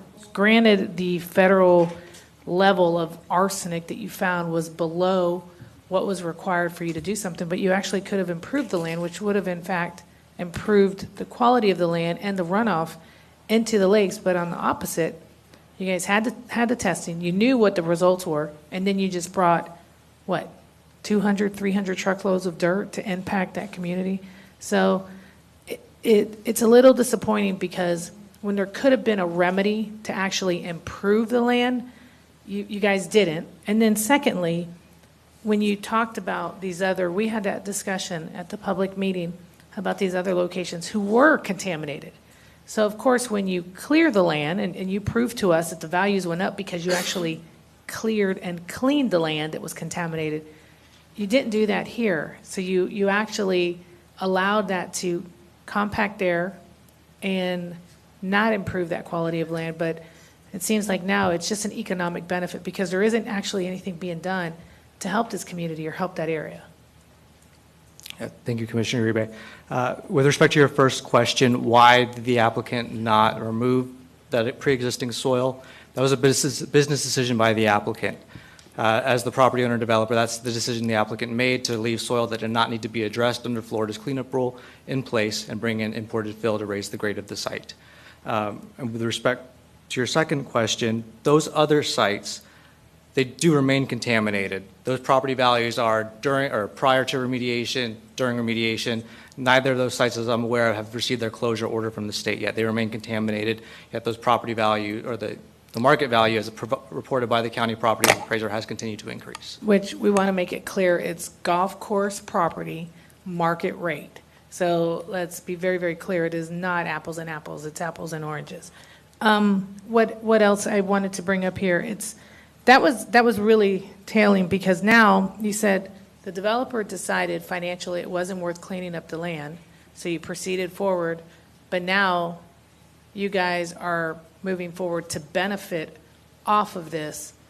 It's a complete financial benefit. There's nothing that's being given to this community in addition, and now there is a hindrance. And one of the things that stands out to me, and I may ask staff this, can you tell me if there's any, Commissioner Moore was telling me that area that you brought up in Apopka was actually a very rough area, not the pillar. Do we have any brownfields in Windermere, Lake Nona, Horizon West, Winter Park?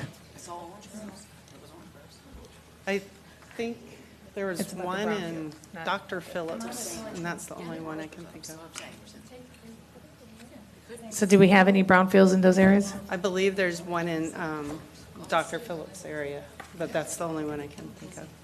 So, Okay. but the Brownfields program is supposed to help bring economic benefit to depressed areas, so that's probably, those aren't depressed areas per se. Well, and it's disappointing because, as the resident said, right behind the apartments are million-dollar-plus homes. And a new development, Commissioner Horn knows of the new development on Holden Avenue, million-plus dollar brand-new homes. The lakefront homes, million-plus dollar homes, they're not depressed areas. They're working-class people who, their asset is their home, and these are lakefront properties. So these aren't depressed. Just because of Orange Blossom Trail, you just can't assume that that entire area is depressed. There are people who have thriving, beautiful homes, so much so that the city of Edgewood decided to add more additional high-end housing. So we've got to stop saying those kind of words about a community that is trying to thrive, that is having that impact and having these residents show up. And when you call them depressed area, it's not fair to them. It really isn't. And one thing that stands out with me, and I know Commissioner Scott, you want to say something, but these people deserve the right to defend their property and their values and their property. And I think ultimately, when we are giving an applicant an economic benefit completely purposeful to take back tax dollars, so when they could have improved it, they didn't. When they knew about it before, and then they dragged it on until they were completely done and had a CO to say, you know what, now we want that $300,000 plus refund on sales tax. And it doesn't matter who are the bystanders and the people who have to carry that leverage of being designated that. And I believe that you also set a precedent, because there's another multifamily that is looking to develop on Lake Bumby. So this one is on, I forgot, it's Lake Bumby also. But you've got the actual north side of Lake Bumby that's going to come here and be developed. So you've now set a precedent that people can come here and do that. And I know that the other side of Lake Bumby, when we had a community meeting, it was market rate. It was not affordable housing. But I think it's completely unfair to dismiss all the residents that live there, the new residents that have bought in and paid over $1 million for their house on Haven Oaks and Legacy, by adding this and just saying, well, it's a depressed area, so you know what, we can do this. And I think it's irresponsible for us as a county to sit here and actually say this is a good thing. And really in the future, let's refrain from labeling this community, because once it's said, then it continues. I know Commissioner Scott, you wanted to say something. Can I add, though, that if they wanted to have brownfields in Bay Lake or any of those places, it's open to everyone in the county, so it is. Well, they would have a lot hard time qualifying with those regs, knowing that these are $1 million plus homes. So when you look at what's happening there. But it doesn't, there's some R's in what I read here. It doesn't necessarily have to be affordable housing in order to qualify. No, it does right? not. So that's debatable. To me, and when I look at these 5 criteria that was indicated, the person who owns or controls the site is requesting the designation has agreed to rehabilitate and redevelop the site. Arguably, this owner in this case has already redeveloped the site, and there was an assumption made that because of the prior type of agricultural uses that was there, being a citrus grove, that there may be some contamination. So, okay, that one, I would give them, they must redevelop the site consistent with the local comp plan. I will perhaps give them that one. The notice of the proposed rehabilitation of the site must be provided to neighbors and nearby residents, who must be provided with an opportunity to provide comments. There have been some community meetings. They've had the opportunity to provide comments. All of that, of course, is debatable. The property owner must provide reasonable assurance that they have the financial resources to complete the redevelopment of the property. They probably have done that. But under the second category, the redevelopment must result in either economic productivity of the area and create at least 5 full-time permanent jobs. They've indicated that there's 5.5 jobs, but they offered so far no data on what those jobs are what they pay or any other economic productivity associated with the project. Affordable housing, they have kind of opined at this point that this is an affordable housing project because they have some formerly homeless individuals who are there. But what is the market rate for the units? What are they charging for the rent, et cetera? What are the income levels that the tenants who live there meet? Do we have that information to even establish that it truly is affordable housing? Okay. He offered some information, but I'm looking for more facts, more data. For number 2, just to clarify, they have to meet one of those 3. I understand. So, and they're going for the affordable housing. Right, and so I'm debating the 3, but so at least if they're focusing on affordable housing and they're not going to focus on the economic productivity, they certainly didn't offer factual information regarding the economic activity or productivity. He said he didn't have that particular data. But if the focus is on the affordable housing use, I'm listening to hear how is it affordable, the individuals that live there, what are their incomes, and et cetera, et cetera.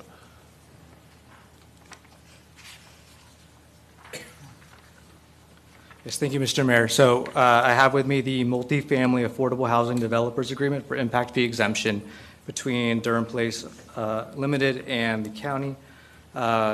In this agreement, there's a restrictive covenant placed on the property that requires a minimum of 40% of the units be rented to a household whose annual income does not exceed 60% of the Orlando metropolitan statistical area median income. For this project specifically, 100% of the 102 units shall be rented to households whose income does not exceed 60% of the Orlando MSA. Rent levels are determined in accordance with federal regulations. I can place this here. Okay, and we, as a county, validated the income levels. The county entered into this agreement, and Florida Housing Finance Corporation remains an entity that is responsible for enforcing the restrictive covenant. Okay.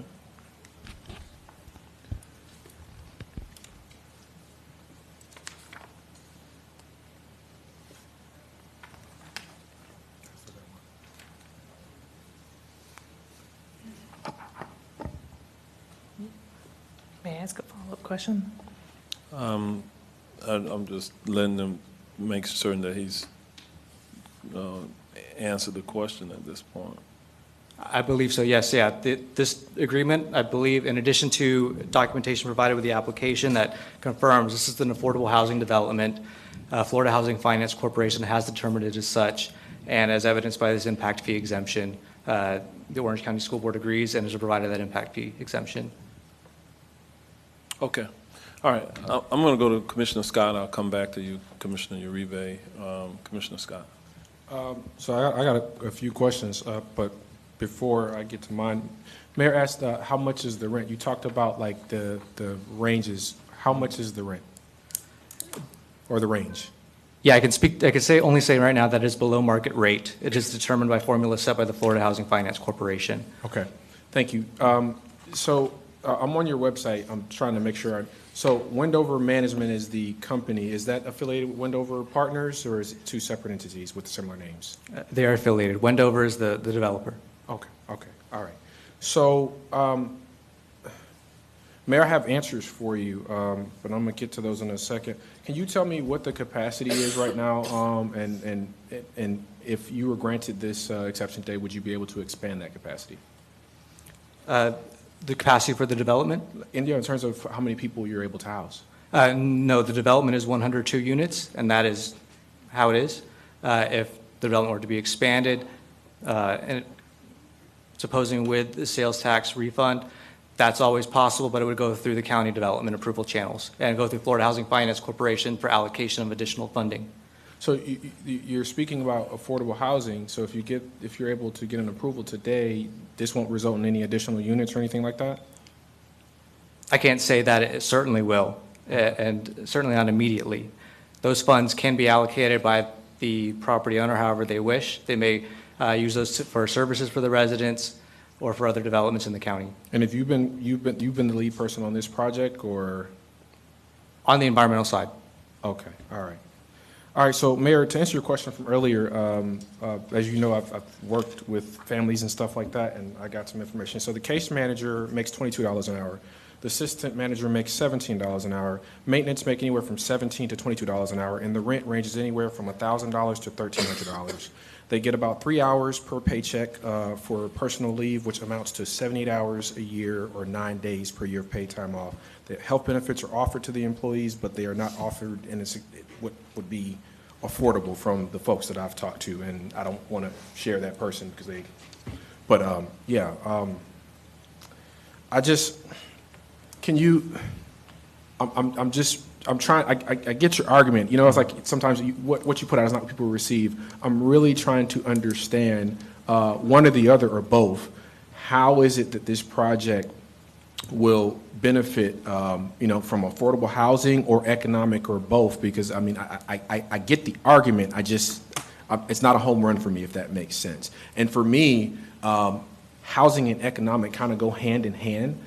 You know, when you talk about how someone is successful, it's food, safety, shelter, water, right? If you don't have those things, who cares about a job? I have no place to stay, I have no place to eat, I'm not safe, you know, those type of things. And so if you could, again, just kind of summarize to me how granting you this will benefit either this community here, the residents, or the larger community, because again, I hear what your argument is from a technical standpoint, and I hear you say, well, we have to do by statute, but I think for me, the only thing I have to do is make sure the people I represent are happy and the people that I represent indirectly are happy, if that makes sense. Do you follow me? Yeah, I understand, Commissioner Scott. Because they are my boss of sorts. Yes, I understand completely, and I'm in, my area of practice is the environment. This designation process is directly related to that, and from what I understand, and it goes to exactly your point, I may not be able to eloquently convey this concept, but through the provision of affordable housing, especially for the individuals that are specifically serviced here, it's exactly as you stated. This is providing safe housing with access to those off-site services to ensure that people can remain out of homelessness. And again, I'm not a housing attorney, and this is how I understand the economic and community benefits of a project like this, especially in a program like this, where the legislature has specifically created an incentive program to encourage use of properties that have a historical use, like the Citrus Grove, for affordable housing development. And I think that's as close as I can get it, is that this directly encourages use of properties like this for affordable housing, and affordable housing and supportive housing are known to benefit the community by providing a safe, secure place for people to live and work. And do you guys have on-site security? Is it 24 hours a day, or? I believe so, yes. You believe so, or you guys do? I can't say it for certain that they're on-site security. Generally, at a multifamily development, there is. Okay, so I get your expertise as an attorney. I just wish you would have done a little bit more research prior to coming here, because I mean, there are facts that I think that as a representative of the company, you should know and be able to answer for us in order for us to make a well-informed decision. You're here representing the applicant. I'm not beating up on you. I'm just saying, help us out here. You know, the more information we have, the better we are to able to make a decision. And so, yeah, that's all I have, Mayor. All right, Commissioner Uribe. Yeah, so I want to go to these 5 points also, because the property owner must provide reasonable assurance that they have the financial resources to complete the redevelopment of the property. It's already done. So that's not even a question. And I can't help but go back to number 4. Notice of the proposed rehabilitation of the site must be provided to neighbors and nearby residents, who must be provided with an opportunity to provide comments. Is there anyone in the audience that supports this brownfield designation application? No. Does everybody here want it to be denied by a show of hands? Can you raise your hands if you want it denied? Okay, so we can't just have a line that says we want their comments when clearly the community is yelling out and they're all here on a Tuesday at 2 o'clock saying, we don't want this designation. Don't do this to our community. And with that, and also when I did the math, Commissioner, that's not a living wage. When you think about $17 an hour times a year after taxes with no benefits, you're making about $30,000 a year. So those people who work there, hopefully they'll qualify to live there because they can't afford to go somewhere else. Two rent increases already. 2 rent increases already. So there we go. And so I have to listen to the community, and I'm very disappointed on how this has been done. So I would like to file a motion for denial. Second, Scott. All right, we have a motion and a second. All in favor of the motion, let it be known by saying aye. Aye. Opposed, no. No. Where would the no come from? Commissioner Moore. Commissioner Moore. All right, let the record reflect. Motion passes 6 to 1. All right. Thank you. All right. Thank you, sir. All right, next on the agenda, we're going to move forward to item C3 at this time. We're going to open the public hearing on this item. This is regarding an adoption of a small-scale amendment and ordinance and concurrent rezoning. We'll open the public hearing on C3 at this time. Mr. Jim Rester, our chief planner from the Planning Division, will frame this item. Thank you, Mayor. Good afternoon, Commissioners.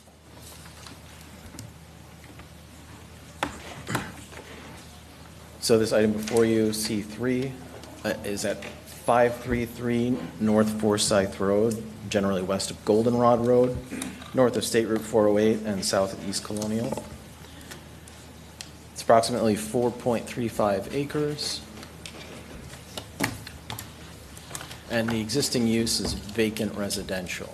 There we go. No, I think it's good now. Thanks. Oh. Okay, the future land use change request is from low-density residential to low-medium density residential. And there is concurrent rezoning request from R1A, single-family dwelling, to R2 restricted. And the restriction is that development should be limited to single-family detached homes only. And the proposed development program is up to 27 single-family homes. It's not. Sorry, excuse me. Thanks. Okay, the location is in District 3. Next, please. Again, the current future land use is low-density residential, and the proposed is low-medium density residential. The current zoning is R1A, and the proposed zoning is R2.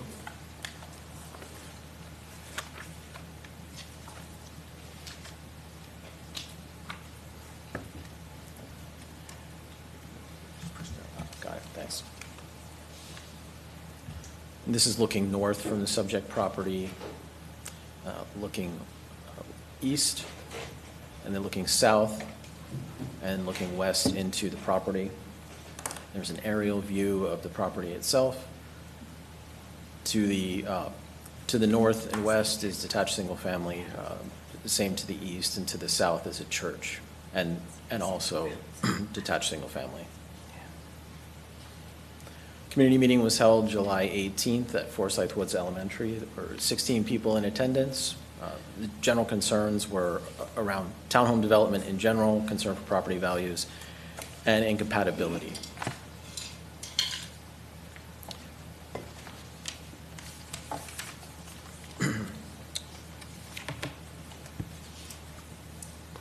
The Planning and Zoning Commission recommends adoption of the future land use map amendment and approval of the rezoning request.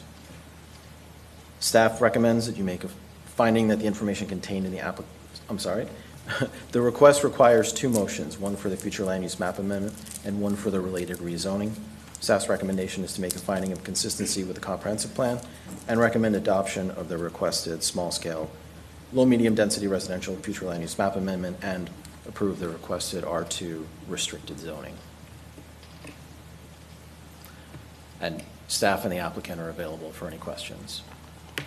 Okay, if the applicant is present or a representative and you'd like to come forward, now would be the time. Good afternoon, Mayor, Commissioners. Tom Sullivan with the Gray Robinson Law Firm, 301 East Pine Street.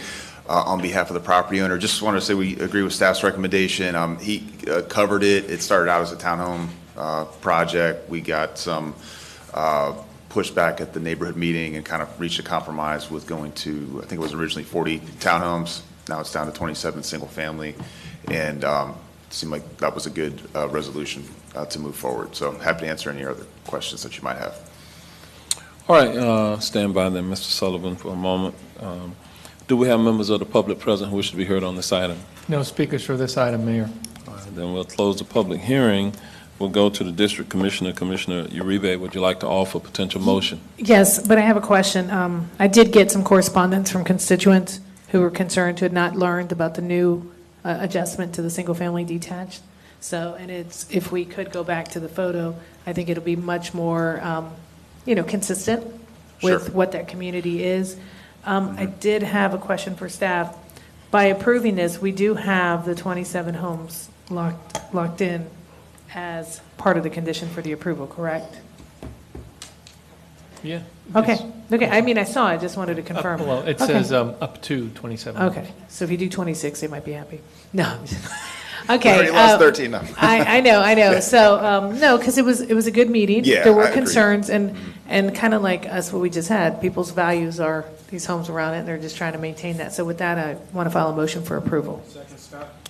All right, and this is for adoption, right? The first part, motion for adoption by Commissioner Uribe, second by Commissioner Scott. All in favor, let it be known by saying aye. Aye. Opposed, no.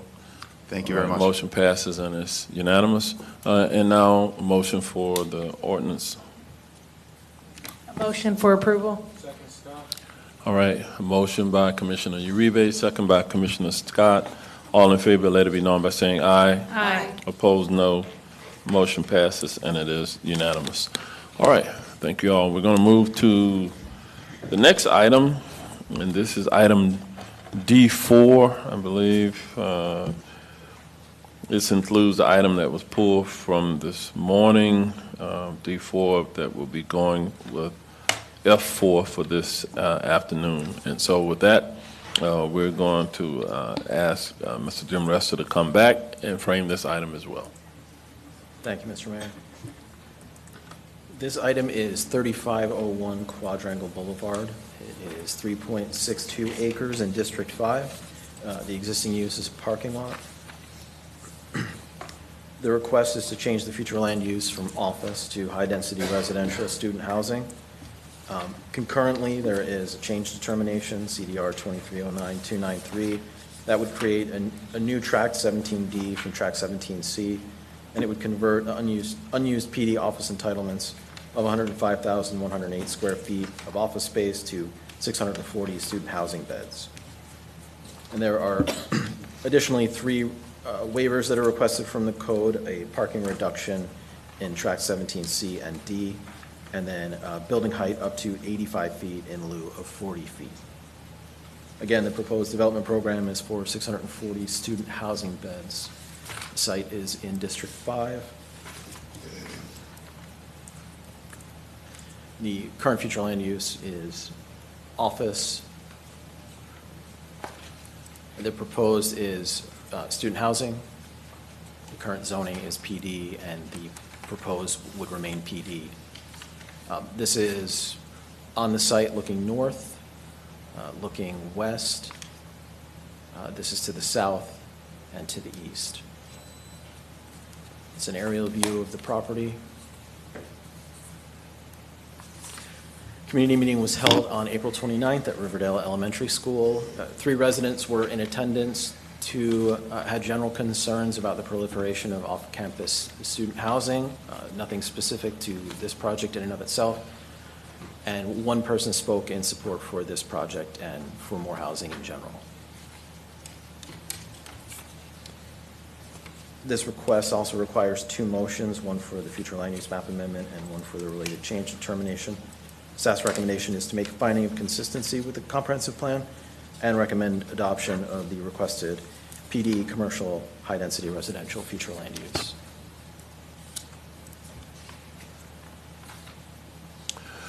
All right. With that, I'm going to ask the applicant on this item, our representative, to come forward for any comments. She's coming forward. Good afternoon, Mayor and Commissioners. Rebecca Wilson, 215 North Eola Drive with the Lowndes Law Firm. We are in agreement with the staff's recommendations and happy to answer any questions you all may have. All right, Ms. Wilson, then if you'll stand by. And do we have members of the public present who wish to be heard on this item? No speakers for this item, Mayor. All right, then we'll close the public hearing on this item. We'll go to the District Commissioner. Commissioner Bonilla, would you like to offer a potential motion? So moved. Second. All right, we have a motion by Commissioner Bonilla, second by Commissioner Scott. All in favor, let it be known by saying aye. Aye. Opposed, no. The motion passes, and it is unanimous. Thank you. And, say that one more time. One more. And the second motion? So moved. All right, we have a motion and a second for the second portion of D4. All in favor, let it be known by saying aye. Aye. Opposed, no. The motion passes, and it is unanimous. All right. Thank you. All right, do we have any other business before us this afternoon? Mayor, that is it. If there being none, then we stand adjourned.